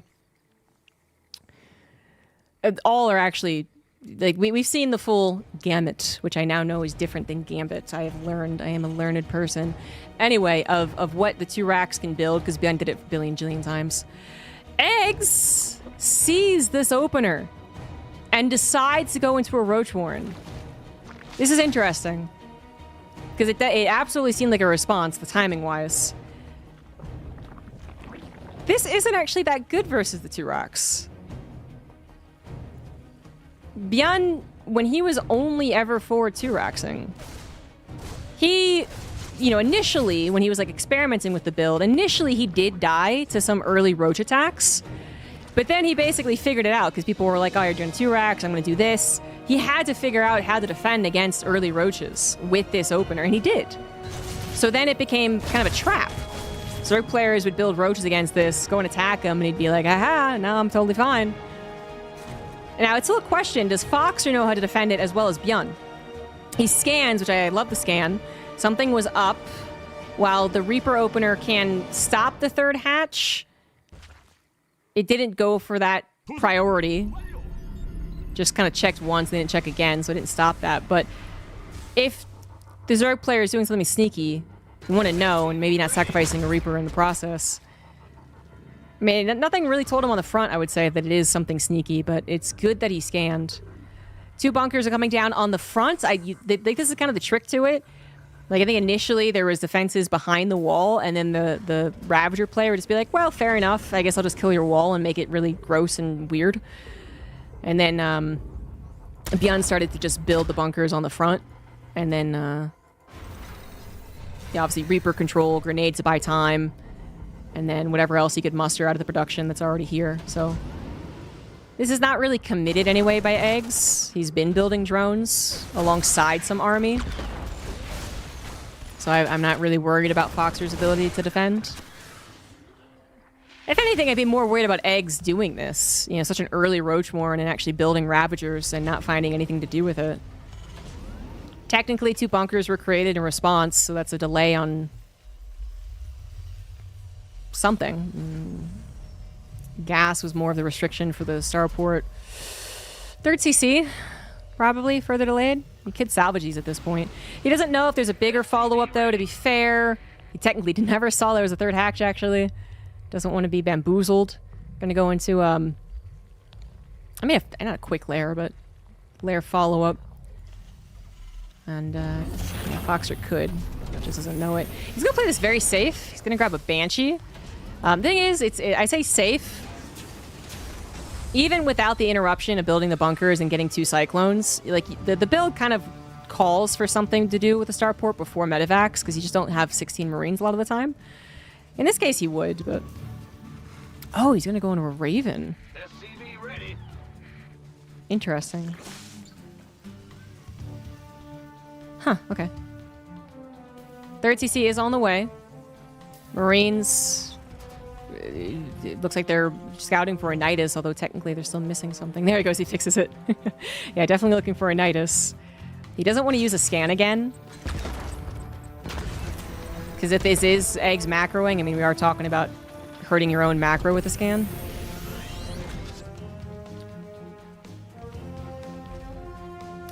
Foxer would like to know if it is going to be Roach-based play. We know that it is. +1 missile is on the way. Roach speed is on the way. Foxer would like to know, but right now the safest thing to do is go into tanks first. If it ends up being Ling based, like you could go into Widowmines after. But tanks first is the safe play. Sims on combat shield's on the way with 1-1. About the same time as Eggs is 1-1. These upgrades are going to be very important as the game continues. Foxer, despite not knowing actually what his opponent is doing, is being awfully aggressive without medevacs. This is so scary to me. He scans, sees the army.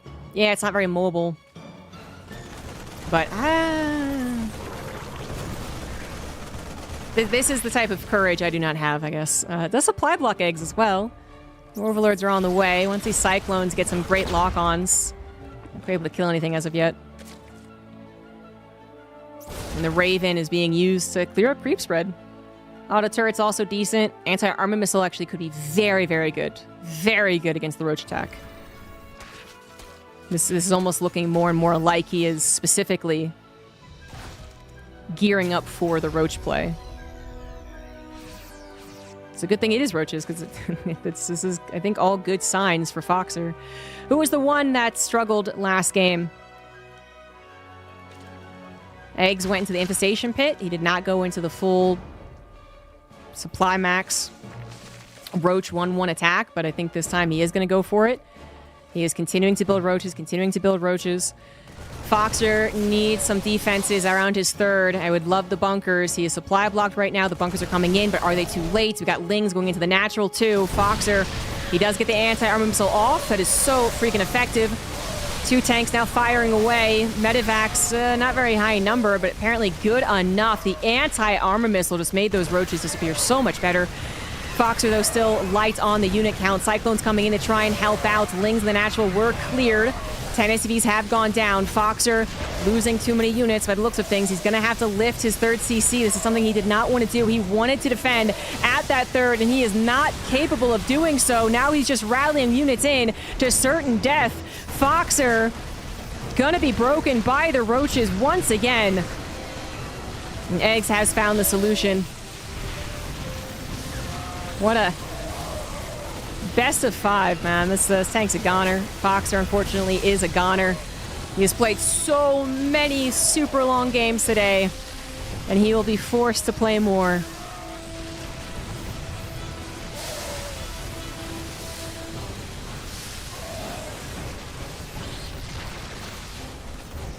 Perhaps a bit of a weakness overall to the Roach play, I'm not sure, but I did think he was prepping for it almost exclusively. The anti-armor missile, the consistent tank production, still not maybe expecting the strength that it is.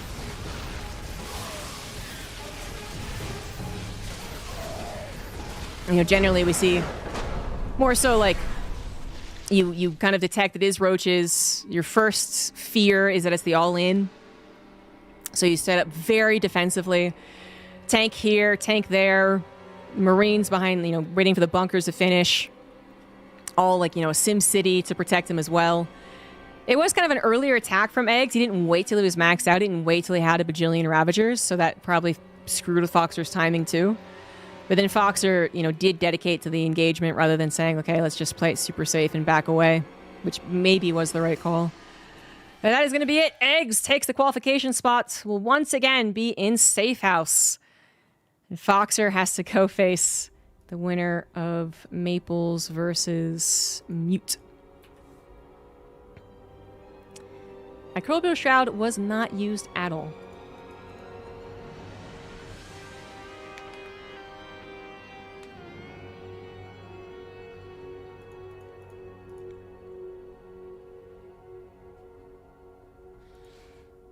GG's to Eggs, who, you know, was struggling versus the 8 racks, but changing to the Roach play, I think was a good way to kind of change the, the expectations of the matchup. When you go into those Roaches, you're kind of taking the wind out of the Terran's mid-game sails.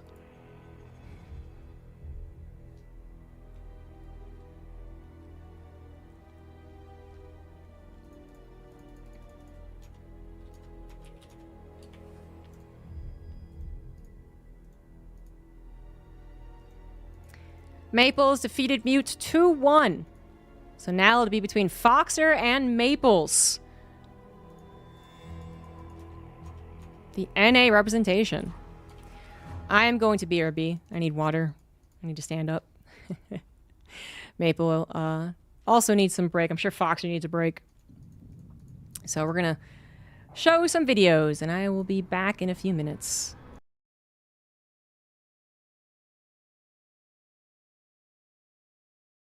Vegan pie in Fear Dragon's face. We have correctly gotten a vegan pie that he is not allergic to, so... And apparently someone did donate specifically for Nathaniel's to throw it in my face, so... Yeah, apparently that did It's happen. been a long time coming, and I'll do it on behalf of everybody else before me as well. Honestly, the fear in Nate's eyes right now, too, as he's worried about hurting his friend, which is why it's good he's doing this. And there he goes, right for it. Oh. Pie into face, pie on ground. It looks like Ravi might be slightly blinded. A little bit blinded by the cream pie. Yep. The tongue is definitely starting to melt. Jesus. Did you want like a drink or something? I'm seeing some open mouth. Yeah. You know? The lips are getting red. They are. We need a whole... Yeah, oat milk might be helpful. No, we'll go beer. My favorite thing about this map, I don't What know the how fuck, Fear intentional- Dragon? What? Are you Scanning you. right now, Ravi? All of them. It's everyone. You're not special. It's heavy. Does he usually lift That's this heavy. much weight? Oh my god. Oh, he's not even close to getting through That's it. like halfway. Oh god, there's still so much. There's still so much. There's still so She thinks much. it's done, but it's not done. Oh. All right. Every $15 minimum donation can choose a caster to choose a card from this game here. You laugh, you drink. I don't need dexterity first. All right. Very gently go to the target, place your hand on their stomach, and whisper congrats. I'm glad I could put that inside of you. It's obviously a fucking problem. Look, he's losing the gateway. He's got Robo depowered. Pro's pulled from the natural. What the fuck is he gonna do about it? Triggers up when supply. Huh? Triggers up in supply. What are you on about? What is fucking Probe's gonna come in and win the game right now? You think he's gonna just win with that? Then They're gonna don't get put that fucking in blasted, this. mate. Mate, the fuck are you on about? This bioarm is actually overstimmed all the way to fucking Sydney. And he wants to win this game right here, right now. Yeah, and we got a mind drag attempt coming in right Oh now. my god, Artosis. Oh, so many zealots. The are friendly fire. senseless. Yeah, there's a lot of zealots in this army, and he's got those Colossus. The Colossus really good against the Marines because it's very violent against them. It reminds me of the show Peaky Blinders. Yeah, I'm certainly peeking right now, Artosis. As the Zealots chase him back, the Colossus coming in, and that's gonna be it! GG! Epic wins game number 1. Did you intentionally get that wrong?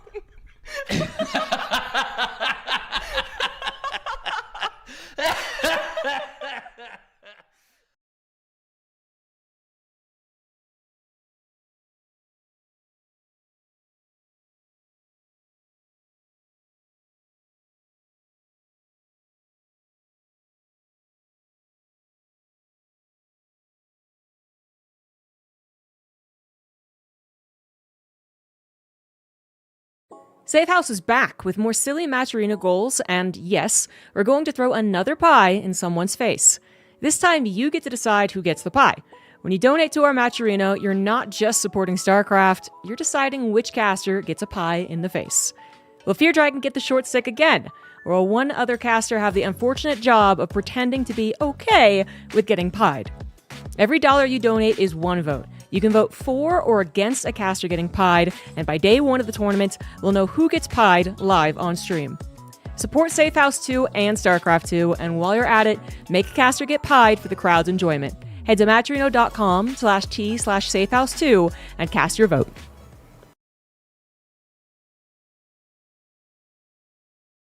Safe House 2 is an attempt to bring fun back into StarCraft tournaments, and to bring the community into the tournament more than ever.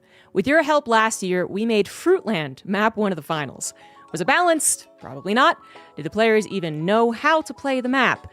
Definitely not. But it was fun, and so we're doing it again, except this time, chat gets polled on which map to play. When crowdfunding hits $6,900, chat unlocks the power to decide map 1 of the grand finals. Well, they face off on Metropolis, famous for its Archon toilet moment in GSL. Well, the finals include Catalina, a 3-spawn map only really remembered thanks to a certain organization's map intro.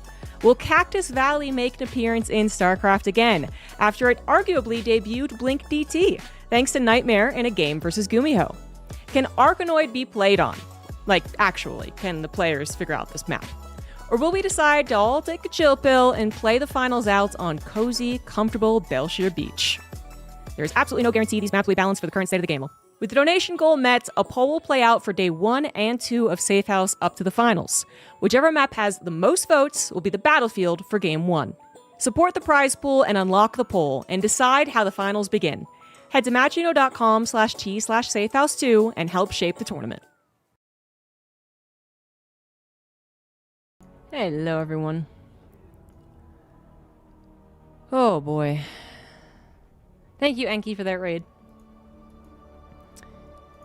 Qualifier is lasting quite a long time. Into the night for the European peeps. Meow. Meow. Hold on.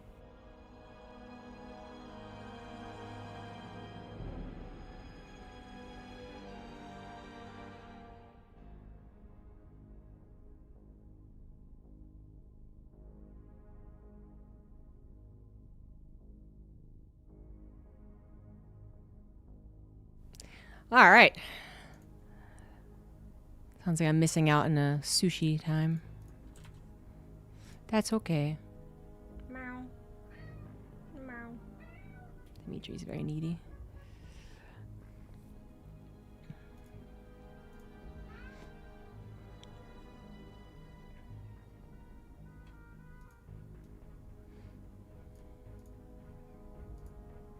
Eat while you stream? I have to go and get the sushi.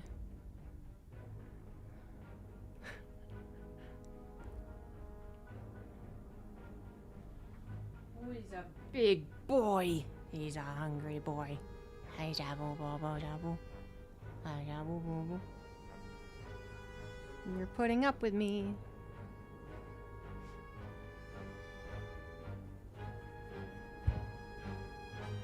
You smell. I regret this. He was recently in the litter box. I regret everything.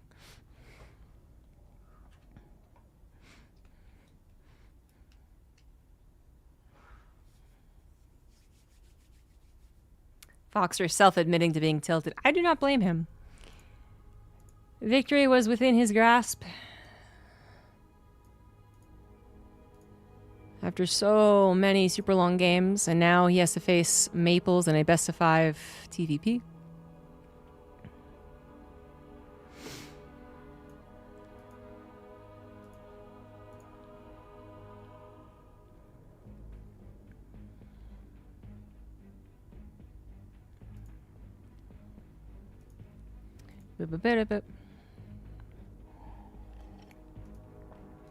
Yeah, I do have a standing desk. Should probably use it.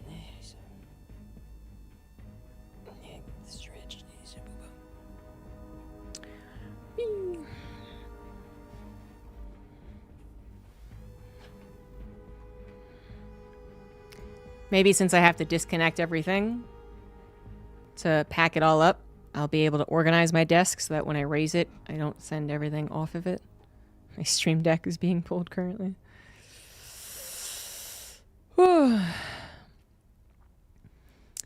Yeah, it's kind of hard not to cheer for Foxer after so many long games, so many epic games. But Mabel's a great guy. He's also had a long day playing out the lower bracket. It's tough.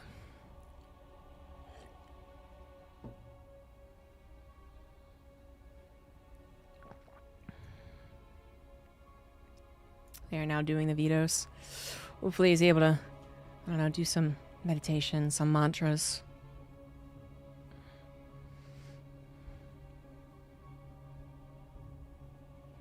camera. It's crooked. It's a little crooked, isn't it?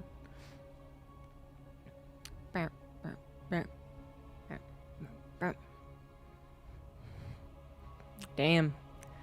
Mike is in it to win it. I haven't stayed up till 1 a.m. in a very long time, actually. Well, that's not true. Well, no. That actually is true. I have stayed up past 12. Like last night, for instance.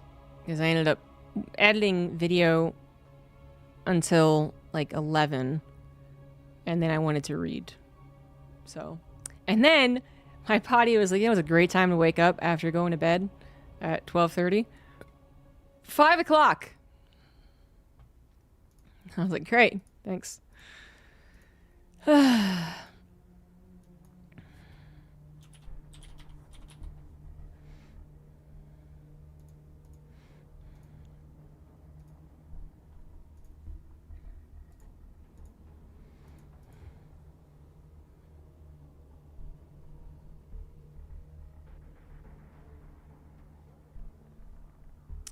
Up next is the last possible series. There are no more series after this.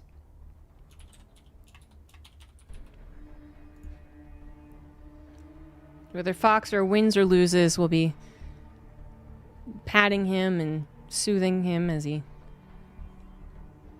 finally is let free of this StarCraft 2 toil. Again, Maples has also been playing this entire time, so everyone's a bit tired.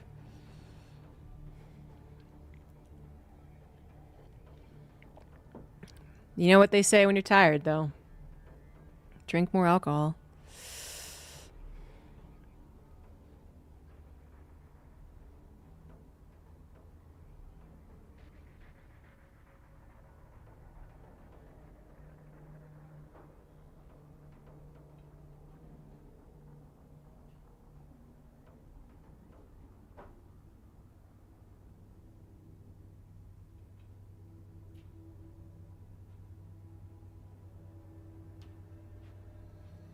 So my cat Nixie now feels comfortable coming downstairs, which is great, but it does mean that I have 5 cats constantly watching me for snacks. And it's a little culty.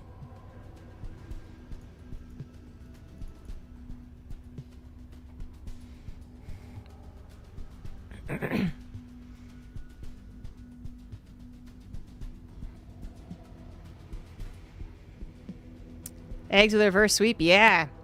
Game 5, roach attack. Foxer couldn't stand up to it.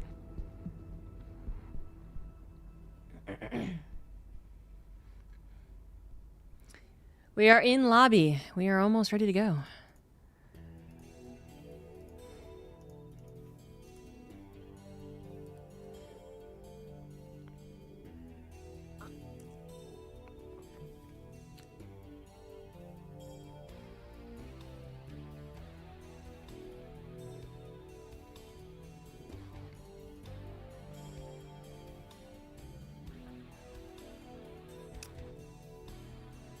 Oh, okay.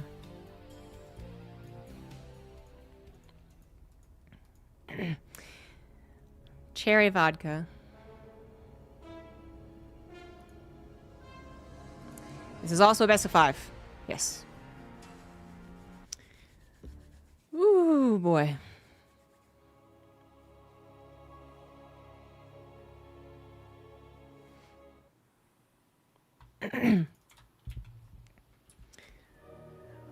We're entering into madness hour as far as StarCraft 2 casting goes. It's like 4 hours, I think, is kind of the sweet spot. Just good enough long stream. Not quite tiring your brain out casting wise. 5 hours, you start to do all the sleepover things, you know? Just hanging out with your pals at a sleepover at like 2 in the morning. Doing stupid stuff, finding things funnier than they should be, getting distracted easily. Be on the lookout, because that is going to happen to me. In the bottom left, it is Maples, or Mape the Ape. And in the top right, it is Foxer. Both players, again, having played all 5 hours of this qualifier. Foxer from the upper bracket, Maples from the lower. Foxer, gonna go ahead and guess that he's had more grueling games because this guy has been giving us quite the show. TVP and TVZ. Ended up getting reverse swept by eggs. He found a bit of a weakness against roaches, perhaps. That now faces a new opponent, new race. It's Protoss. Foxer looked very good against his last Protoss opponent, Eon. However many hours ago that was. When it was a 1 Rex expand, Reaper into Widowmine drop, into push. You know, just like actual bread and butter stuff. That is where he looked quite good. Trying to go for the aggression against someone who was playing very defensive and secure did not work out. But he's playing a very different player as well. I don't know if Maples is going to be playing like Eon. I would doubt it. Eon was doing, let's say a very stylistic thing, like 3 games of going 2 base Storm into the slower third is not what every Protoss does. Maples did go for a Cautionary Zealot, didn't actually build it. Gets a Nexus, Foxer with a 1-Rex expand. I think it probably felt a lot better to him when he did this as well, compared to the factory opener. The factory opener, it's popular. It's you know, it's never not been popular really, but I feel like it's especially popular lately. The 3 Reaper, 2 Hellion. I think if you know, it's a best of 5. Maples not going to be going into as many like default shield batteries. Foxer might want to bring it out in one of these games, but we'll see. Maples really changing things up, actually, going for a Stargate. Not just Twilight Council. Bunker coming down for Foxer. Doesn't need to be wary. No ramp to help guard him, but it's an Adept opener. Adept into Adept into Adept. And Foxer is not aware of this being a Stargate, nor will he ever be aware. Reaper wall off, although he could jump in and see it, actually.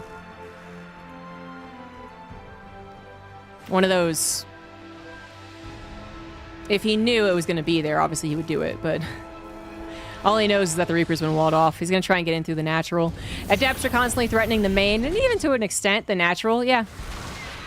Yeah, if they could get a fresh mule, that would be fantastic. Almost did. Didn't want to lose the Adept for it. Reaper doesn't go into the main. Instead, just grabs a probe in the natural. I was supposed to grab 1 probe. Oh, no, the misclicking. No, he's already tilted. That sucks. He's already tilted and he misclicked because he should have been able to get the probe and get to the main base.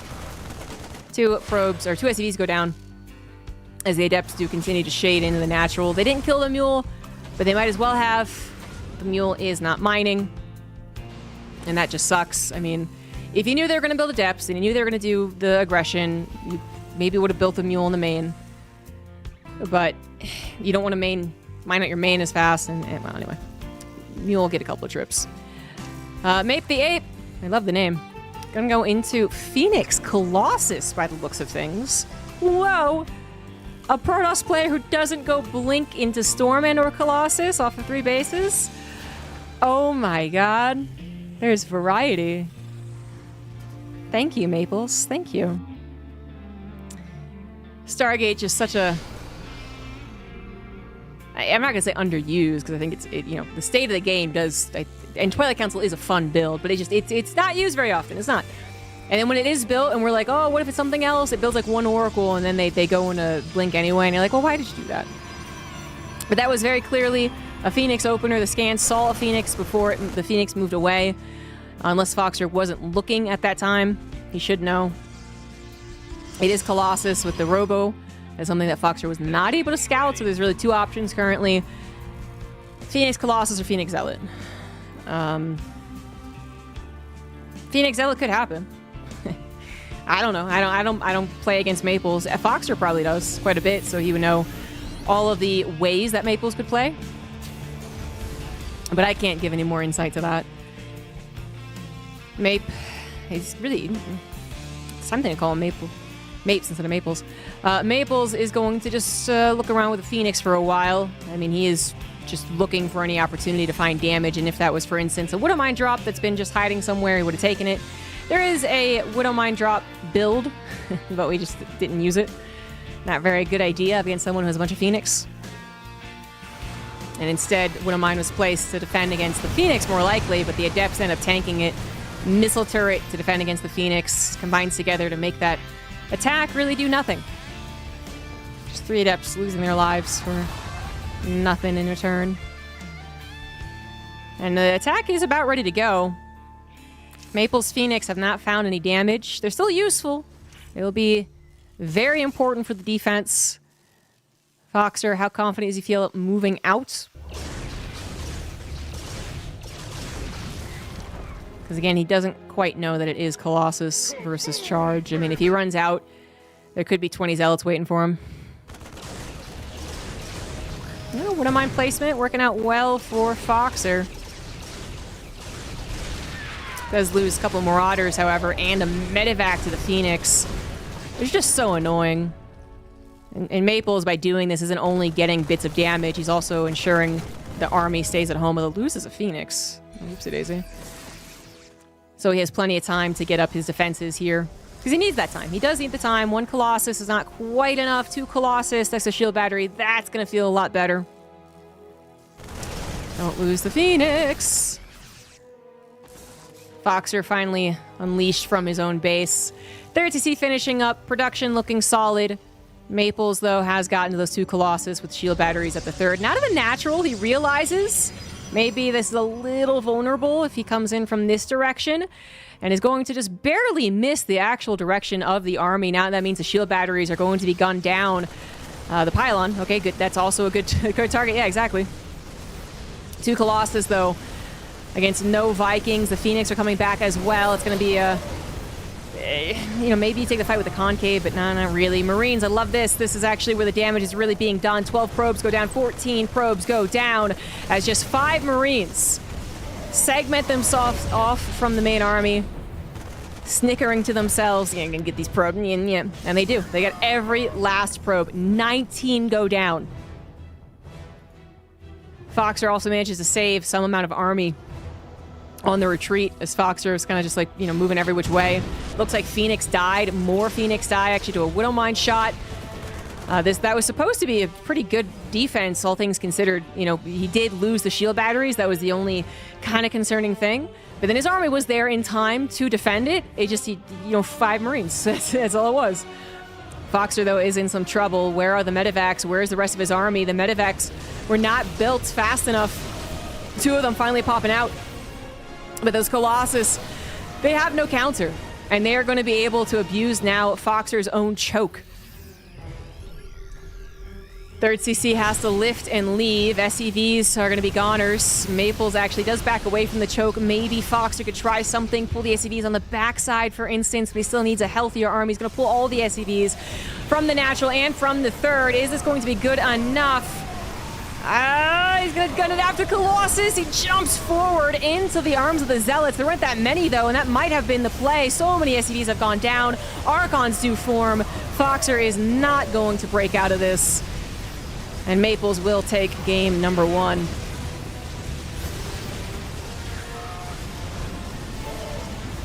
Foxer. I don't know if there was a gap in his production.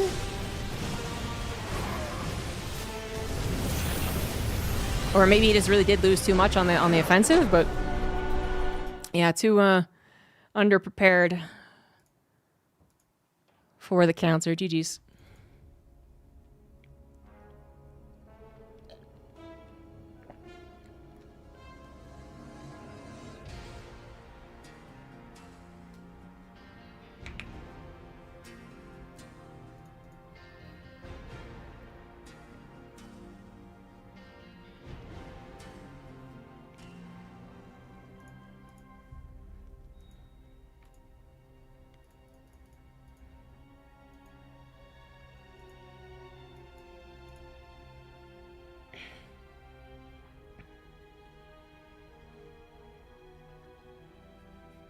Ugh. Your microphone needs a trim. My microphone just has extra wind protection. Thank you very much.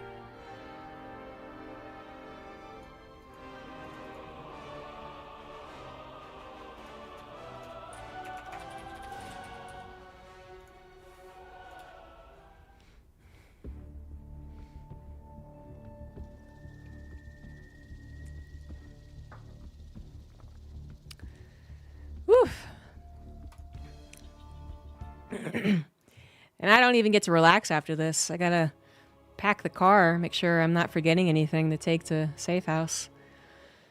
Ugh. I'm gonna follow that probe. In the bottom right, up one, he is Maples. In the top left, he is Foxer. I didn't go back to look. Figured they wanted to get in game immediately. I'm not sure about it, but it did look like Maple or Foxer had just missed a macro cycle in some way or form. Was supply blocked, was banking minerals, was prioritizing production over the actual like units because he built a second starport. Maybe he should have built medevacs. I'm not sure, but it did kind of feel that way. It was a matter of just having a couple of extra critical units ready when Maples arrived at his third to, I think, really make the difference there. Because having to back away from your third into your own choke without the medevacs already healing the bio that is, then fully healed before the warp prism came to reinforce is just a difference that can't be understated. But we gotta move on, and so does Foxer. He needs to figure out that this is a proxy 2 gates. Sometimes Hero sends out this super fast probe and I follow it, and it's just to be a dick, just to harass the SCPs. But this is actually a proxy. And Foxer, unfortunately, thinks he's getting the benefit here. Is getting the engineering bay block that is certainly going to mess up Maple's build order. Nope. Unfortunately not. Thankfully, he is going to scout with his SCV and see a disturbing lack of anything. Perhaps he does it fast enough that he does not build his command center on the low grounds and he builds a bunker on the high ground. This is what he needs. This is what he needs. I think he's double checking, triple checking in his brain. There it is. Bunker. No command center as of yet. Factory instead. Definitely what he needs to do. I would not mind a wall.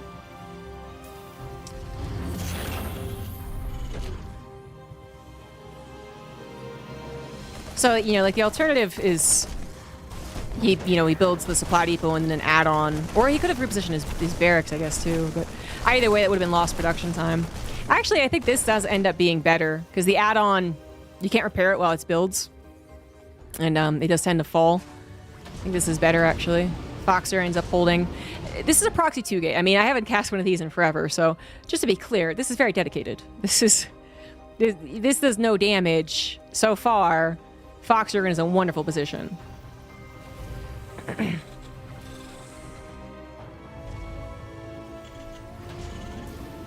So, really nice response. I mean, very important that he did bother to SCV scout. There is absolutely a world where a engineering bay block SCV says, job done, and leaves. Second engineering bay block is kind of cute, although he didn't cancel it, so 125 minerals down. But, yeah, great that he was able to scout and react. This means that his engineering bay block is also, effective. It actually is blocking a nexus and forcing Maples to take a very uncomfortable third that also delays mining. If that is what Maples ends up doing. Maples, being a little tricky, sends the probe out elsewhere after it was so totally 100% man gonna get a nexus. He is going to proxy, what, a robo? What do we do here? I don't know, but I'm here for the ride, man. I don't know the destination. Proxy, oh, Dark Shrine. Oh, I didn't even notice he got a Twilight Council. Completely missed that. All right, that makes more sense. That makes sense he's getting a Dark Shrine then. Foxer did not see the Twilight Council, has no scouting. Proxy gateway for the Dark Shrine now. I assume he will rebuild these gateways too. Foxer, how on guard are you against this? How much do you know Maples is tricky, tricky, tricky, tricky? He is looking to get his starport with a tech lab, so that's a good sign so far. This could be a Raven. Could also be Banshees. Sometimes when you feel like you have to be safe as a Terran player, Banshees can feel like a good option because they are kind of good like early game defensively, and they also can go across the map and harass. It is a Raven, thankfully. Foxer, I mean, both of these guys are great. Love the games that Foxer's been giving us. Maple's been grinding out in the lower bracket. But, you know, I don't want Foxer to go down 2-0 in such a fashion. You know, it's a little cruel, okay? So I'm just against Terran cruelty. Cruelty against Terran. But yeah, it looks like he's going to be really well set up against this. And Maples is completely all in, by the way. Like, he's getting a Nexus, but there's no way. Proxy 2-gate fails into the one base Dark Shrine. I mean, come on. This should not be a game that Foxer loses. But I you know, there's always a chance. First DT swipe. Rolls his eyes. Protoss. No. He's going to deal with it. Very conservative there from Maples. Just the one DT. Oh, and he taps out. Good guy, Maples. Because as I was saying, this is just so dedicated. Of course, Foxer should win. But you know, sometimes these Protoss players, they decide, I'll spend a couple of minutes being as obnoxious as hell. And then it is still a little tilting. Good guy Maples is like, nah, fair enough. You got this one, buddy.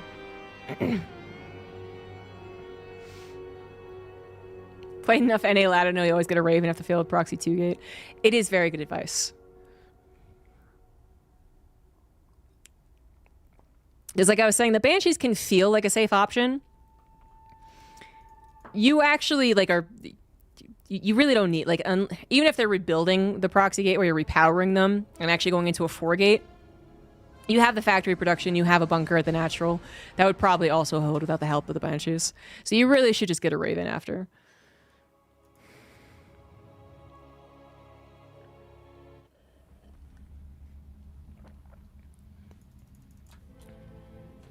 So now the series is tied up 1-1.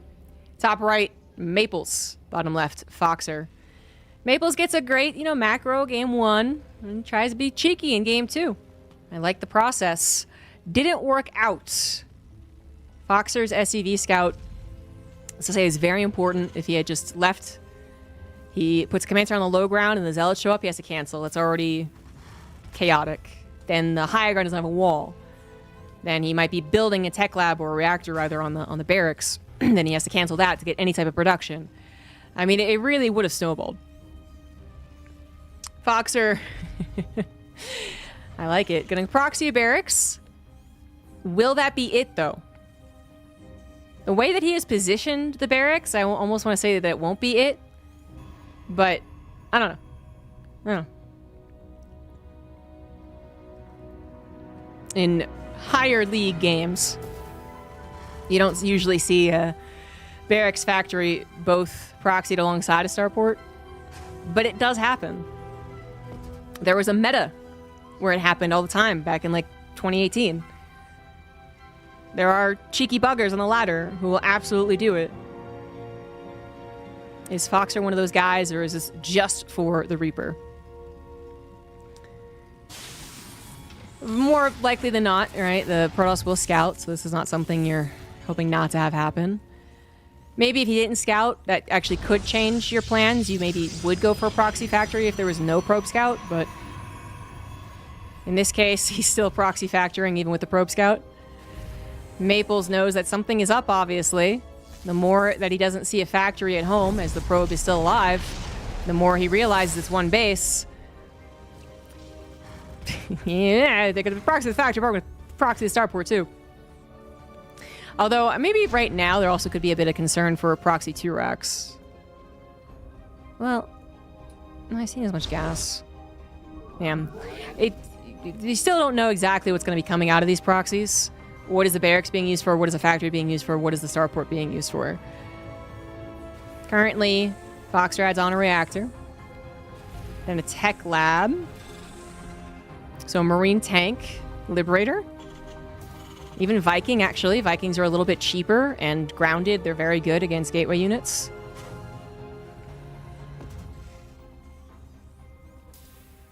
What's also really abusive about this is that the Protoss who, and Maple showed in in his first game that he does wall against Reapers, is that this is also now a vulnerable point if the tank gets close enough. Probe goes scouting around for the proxies, does catch just the tail end, I think, of the tech lab. And the Stalkers are going to try and do something before this gets nice and comfy up against the ledge. The tank wins, though, so the Stalkers can only do so much. Maple still went for a Nexus. So he does need this second gateway to finish, but he did grab it. Third gateway on the way, too. Attack just about ready to go. Medevac coming out now.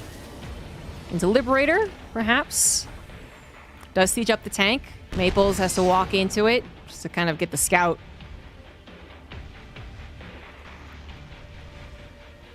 And the mind games will continue. Second tank will siege up. Just the fact that this isn't already in this mineral line siege is already good news for Maples. It's not the end of the defense, of course, but it's already good news. It will eventually get there, though. And it's how much was Maples able to build before the structures are now in trouble. Pylon's vulnerable. Cybernetic Core is also vulnerable. You delete that. No more Stalkers, no more Depths. Little high ground action. That's cute.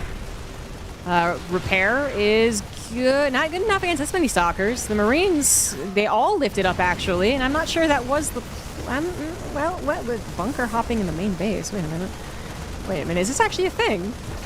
I don't know. Bunker is not going to complete from that one SCV, but it might from the next one. Tank is going to siege up. Maples redirects the target over there, and he is going to take the tank down, but at a great loss of his own Stalkers. Liberator has arrived. Bunker is going to finish. 4 SCVs still up and running thanks to the medevac healing, and suddenly the Liberator is sieged up on the probe line. Oh, this is getting really awkward. Zealots had to be made because Cybernetic Core did indeed die, only just now being remade, and Foxer with the cheese might just be winning game 3. All the Zealots are gone. One Stalker ain't gonna cut it.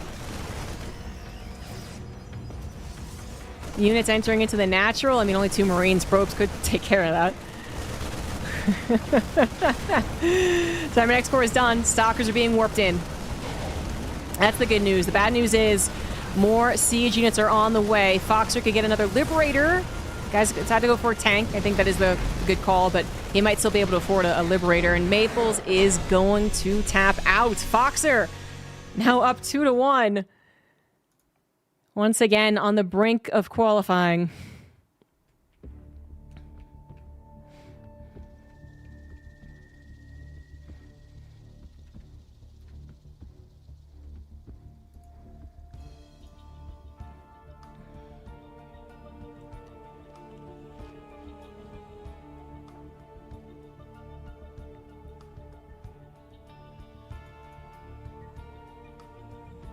The bunker was not BM.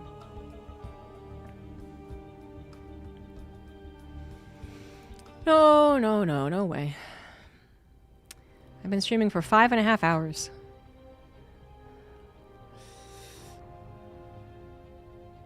He pulled 5 SCVs. Myself, I prefer the Hellion drop into the battlecruiser push, but you know, each their own. Game number 4 here on Torches. Top right, Maples. Bottom right, Foxer. Yeah, it's not a Thanius build. Just because it has a battlecruiser. He doesn't own all battlecruiser builds. Well, it's a fantasy build. Fantasy big brain. I really wish he had some time to just play StarCraft 2 casually, because he actually enjoyed StarCraft 2 unlike some other Brood War pros. I mean, apparently he does play it occasionally, just like he plays Brood War again occasionally, but only when he doesn't have a coaching job to do.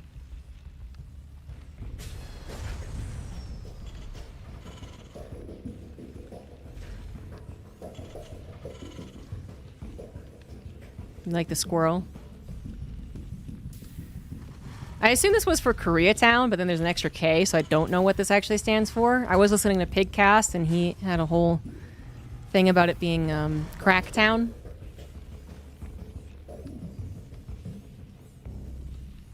Kirktown. Okay. Why though? I came back to playing StarCraft 2. I didn't realize they buffed PCs to move and shoot. That is quite a surprise to come back into. All right. Looks to be a factory expand here from Foxer.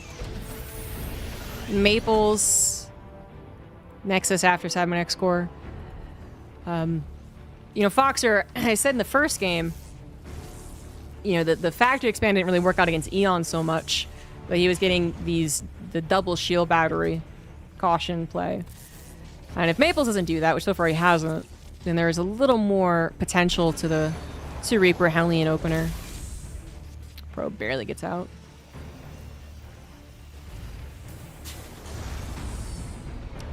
Let's just track this guy. Did I say 2 Reaper Hellion? 3 Reaper Hellion. Whatever, numbers are a concept. It's fine. Anyway. Maples, he did go for a Stargate in the last time we got that far in a game. But it seems like with a Stalker opener, I'm kind of leaning more towards the Twilight Council. Something this Reaper will get an eye on before skedaddling. They're going to have at least 1 shield battery. Okay, he's going to do double shield battery. He did scout the factory expando after all. And this is a pretty surefire way of not taking damage. It kind of sucks for the Protoss. Because, 200 minerals to defend against what, in some other cases is defended without that. Basically, it's... You can... There are games where there's no shield battery and Reapers and Hellions don't do that much damage. But the chances of the Reapers or the Hellions getting into a pocket that is under-defended and killing those 4 probes that they weren't supposed to is I would say, pretty high. So I think we're seeing more and more of this from Protosses. Hallucination will confirm that, of course, it was extra 2 Reapers and the Hellion into Starport.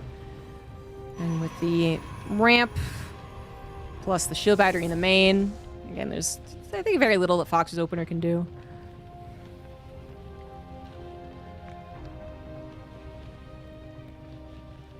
Also has a force field if he wants it. He could have force fielded in the units, maybe.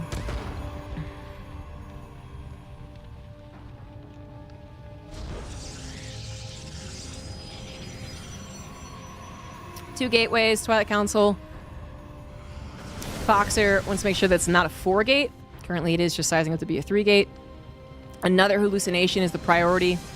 Wants to know what the follow-up is. Probably, specifically, Banshees or not.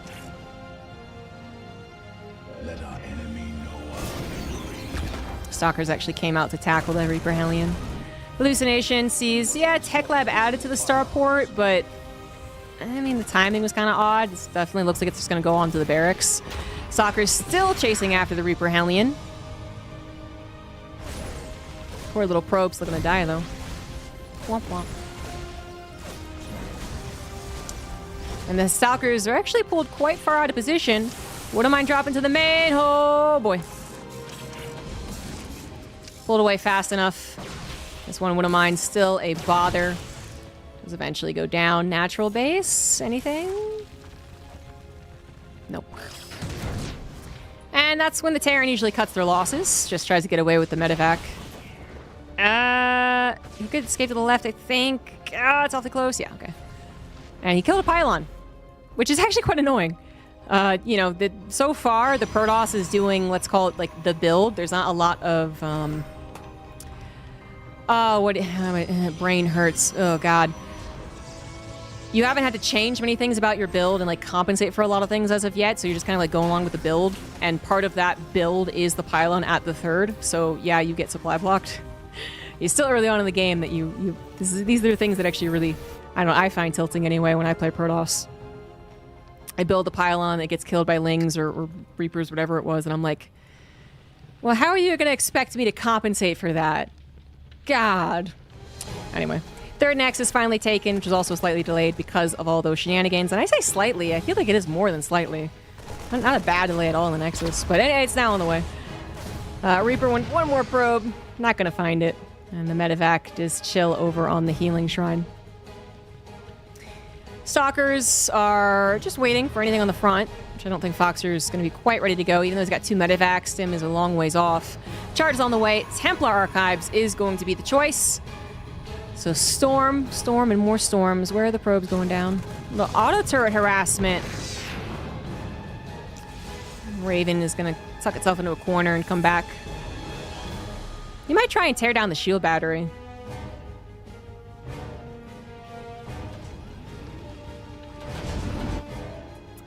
We are seeing... Did we say Templar Archives? Yeah. If he clicked on it, knows the Templar Archives. Feedback can take care of the Raven. Won't kill it, but it can take care of it. Well, we got 2 drops. Headed to the main base of his opponent. Those medevacs that popped out. Stim is almost done. Doesn't quite get the Observer, but kind of knows now, hey, the Observer definitely wasn't in the main. Scouting that the Medivacs are heading on over. Maples does have some units in the main because it's just, it's obviously pretty common on torches. Are they paying attention? Yes, they are. The boost is not what Foxer really wanted to do, I think, although he does manage to keep both Medivacs alive so far. One of the Medivacs had a tank in it. Okay. Damn, that was, again, a ballsy play right there. Does end up taking down quite a few Stalkers, but loses the entirety of his own army. Auto-turret in to try and help out a little bit. Attack on the front lines as well. Maples does realize that, doesn't realize that he does. He is microing this very intentionally. At the end of that fight, 6 Stalkers did go down. So I think that drop was okay. Overall, resource trade not favoring the Terran. But I just feel like that was going to be worse because I saw the Stalkers killing that Medivac that got low much sooner. Third CC now on the way. Extra barracks as well. Storm was the play. Foxer knew that. Where is the Ghost Academy? The thing is, you can't get Ghosts too quickly because they are kind of expensive. But you can't get them, not quickly because you do need it. It's a conundrum. Right now, on 2 bases with the tank helping out and, a decent amount of bio, I think he is okay. These are also going to be late upgrades coming out from Maples, but they are going to be double upgrades. 4th Nexus now being put down too. And presumably, maybe not right now, but the robotics bay come down too. One of the Observer got the Observer. Maples trades out a Stalker for a Medivac. There is the Ghost Academy finishing up now. As the 3rd also finishes, it does look like the intention is to go for this space as opposed to the triangle with the gold. 3 probes went down to, I think, more auto-turret harassment. Auto-turret harassment's not bad.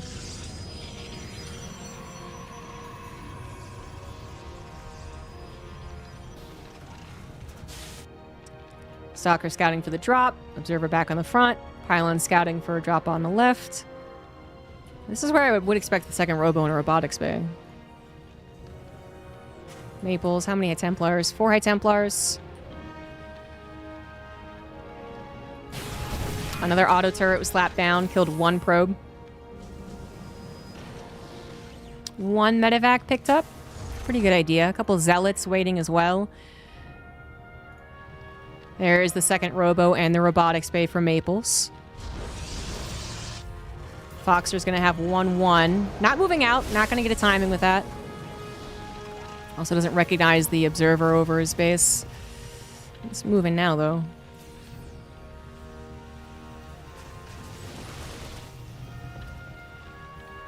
So close to the missile turret. Stalkers are tracking the army. And as the army moves out, the Zealots move in. Strong reaction here from Foxer with the Ghost Snipes, and a Wouldn't Mind to help too. The tank kind of helping, kind of hurting. Drop's going to clear out the pylon. Open up an avenue for later. Vikings are now being produced as Foxer didn't actually scout the 2nd Robo in robotics bay, but it's around that time. Also needs to start up his own 2-2, but it's actually quite hard for Terrans to afford all the gas things. On 3 bases anyway. When they get to a 4th base, then it's whatever, but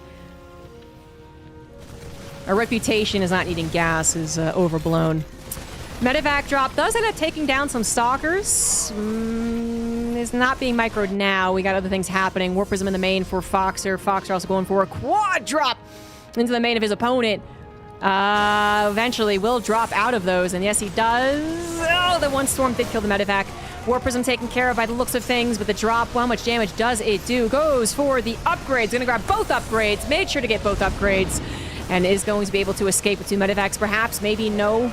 Templar Archives also going to fall, and not much more to do. Target fire the High Templar, nicely done. This Medivac looks like it is going to have to die. It does not have the appropriate amount of dead zone. Not the best drop. The killing both upgrades sounds amazing, but that was a lot of army to do that. Warp Prism was pushed away, is going to be killed. That is the good news. The bad news is Foxer is once again without any Medivacs. That was all the Medivacs. All of them. Didn't start up +2 armor either. So it's a very good thing he delayed those upgrades. Maples, there's a possibility he felt too scared to go for the counter, considering he lost what he did timing-wise on the upgrades. But more than that, he knows he killed 4 medevacs worth of units, so that's kind of a green light, actually. No medevac is going to hurt so much. We are trying to get more. I'm a part of this, I am Foxer. But they are coming out one at a time. Looks like Maples sees a planetary, sees a decent chunk of bio army, and decides not to go for it. Nice eyes with the observer. I think that was important. If Maples had run down the middle of the map to hit the 3rd instead of the 4th, that would have happened perhaps sooner, and would have happened obviously without the planetary there to help. And then I think there might have been some play there. Of course, this 3rd, I was gonna say there's more concave area for the Terran, but that's not actually true, especially with the Sim City. But anyway, Foxer needed that time. He needed that time to get at least a couple of medevacs back out. Still needs to worry about the Viking count as well, because there could be 3 Colossus. There is currently 2, and that's where we're staying. Second Terran X Corps already on the way. Interesting. I talk about this, trying to get into the late game and the late game versus Terran, how difficult it is for Protoss to go into the Stargates, and why I do believe, as far as late Terran goes, Liberators with +2 is probably the better. I mean, it is the better army, but I mean, as far as balance-wise, it's probably better. But there's a lot of things that happen before that, right? But anyways, some Protoss players will preempt it. If the game's not going their way fast, they will preempt it. They will go for the Stargates. Some will just try and win the game with, Zerg style of onslaught, right? I'd say the problem going to the Stargates is 2 problems. One, actually getting to Stargate units, which take up supply, resources, time, all while the Terran, has got the ticking clock of how many Liberators they're buying and whatnot. And then 2, are the Stargate units actually that good? It's kind of a big problem, and another reason why a lot of Protoss players don't add on the Stargate, I think. Because, they're aware that Liberators eventually become a problem, and Turtle Terran eventually becomes a problem, but it's not so easy as just I make Tempest, I win. Terran army is still pretty damn good when it is capable of getting... Oh, not stormed, first of all, not stormed. Ouch. But getting 2 quad production of Starport, Vikings and Liberators, and 3/3 bio.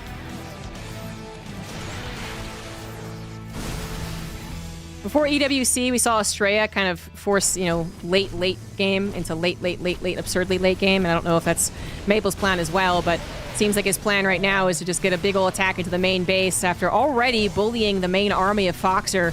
Double War Prism to ensure victory there.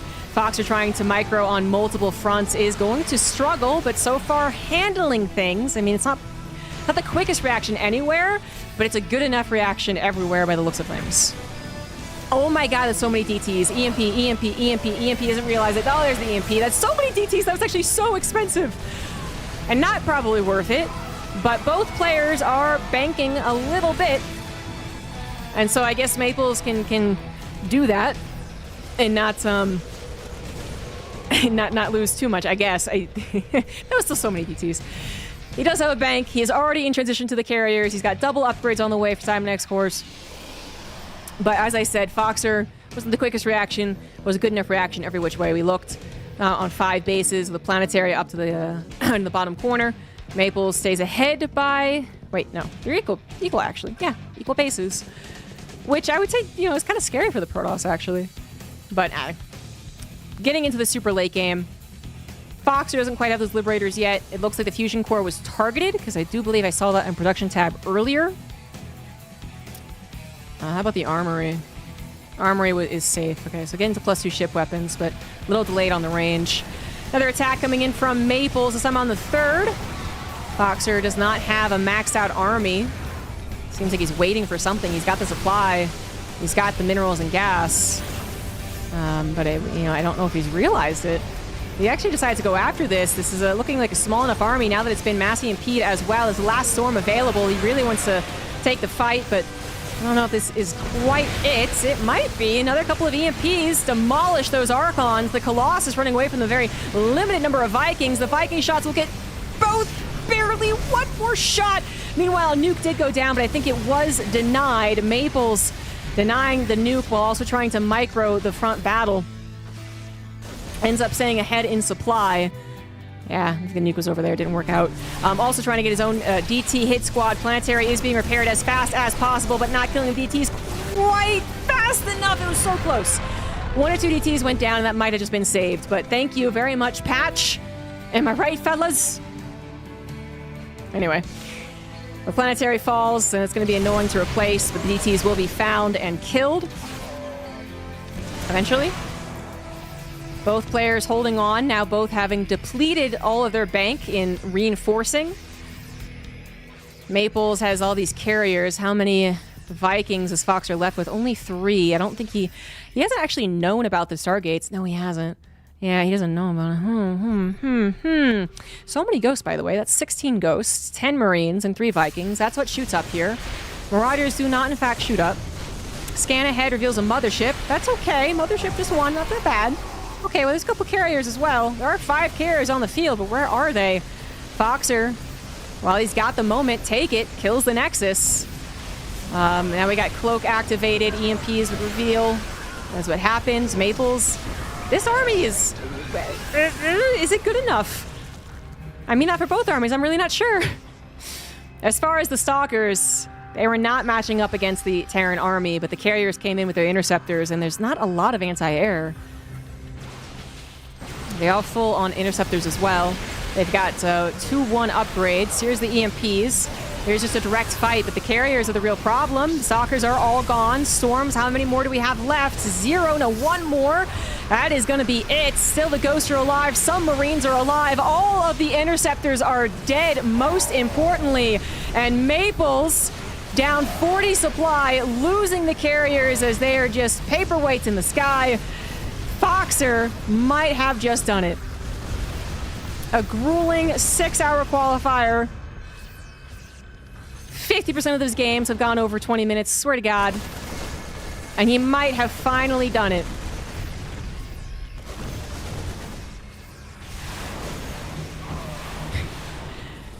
Foxer is ahead, 70 supply, has reestablished his corner base, taking another one to the right side. And maybe still can't believe it. He withdraws. He's like, okay, calm it down. We're okay. I can take some time. And he can. He can take some time. Maples has not yet reestablished a base. He's too broke for it, trying desperately to get to a Skytoss army that, I mean, at this point, I really don't believe is going to be good enough. Now Foxer can very much correct his composition and have enough to deal with a Skytoss. Woof.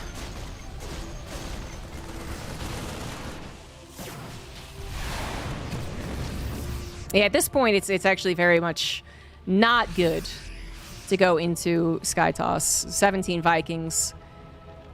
This is where maybe you could go back into ground and hope that it works.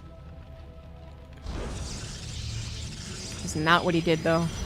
Foxer feeling very good about this game. On location, 7th. Plenty of production, 3 starports, 3 upgrades, plus 2 ship weapons, caduceus reactor for the medevacs. He's got everything he needs. Just needs to actually end it. Maples knows he's pretty screwed. There's only so many choices for him after losing 1 ground army and then 1 air army.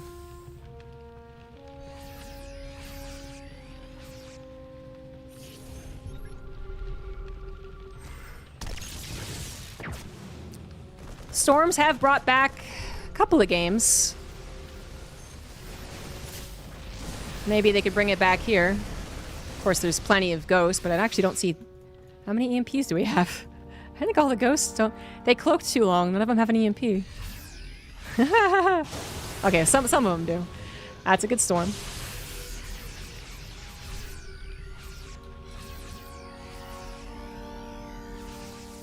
Maybe he wants to add on some liberators.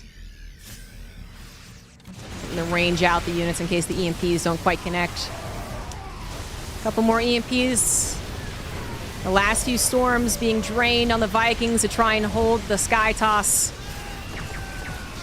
But looks like the Vikings persevere. The bio perseveres, and Foxer fucking DTs, goddammit. It's okay, it's still not gonna be enough. GG, Foxer. 3-1. will advance into safe house. GG's to both players. Thank you, Maples, for participating. Also going through an almost 6-hour qualifier. GG's.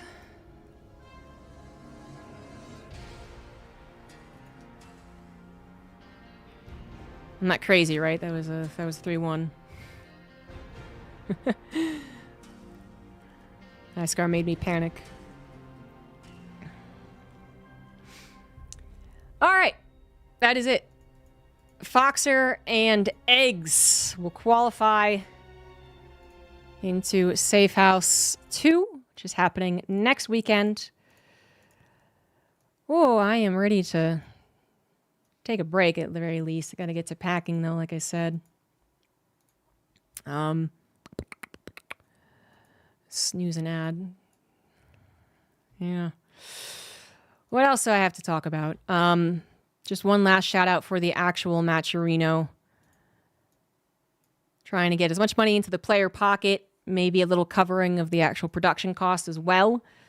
If you would like to support, go to matcherino.com/t/safehouse2. We also have 5 codes remaining, guys. 5 of 50 remaining.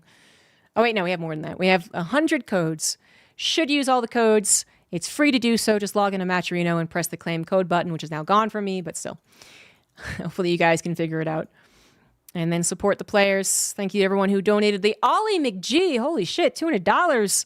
I was casting. Thank you for that big direct contribution. Again, all going to the players up until $3,000. So a nice prize for the players that are now finalized.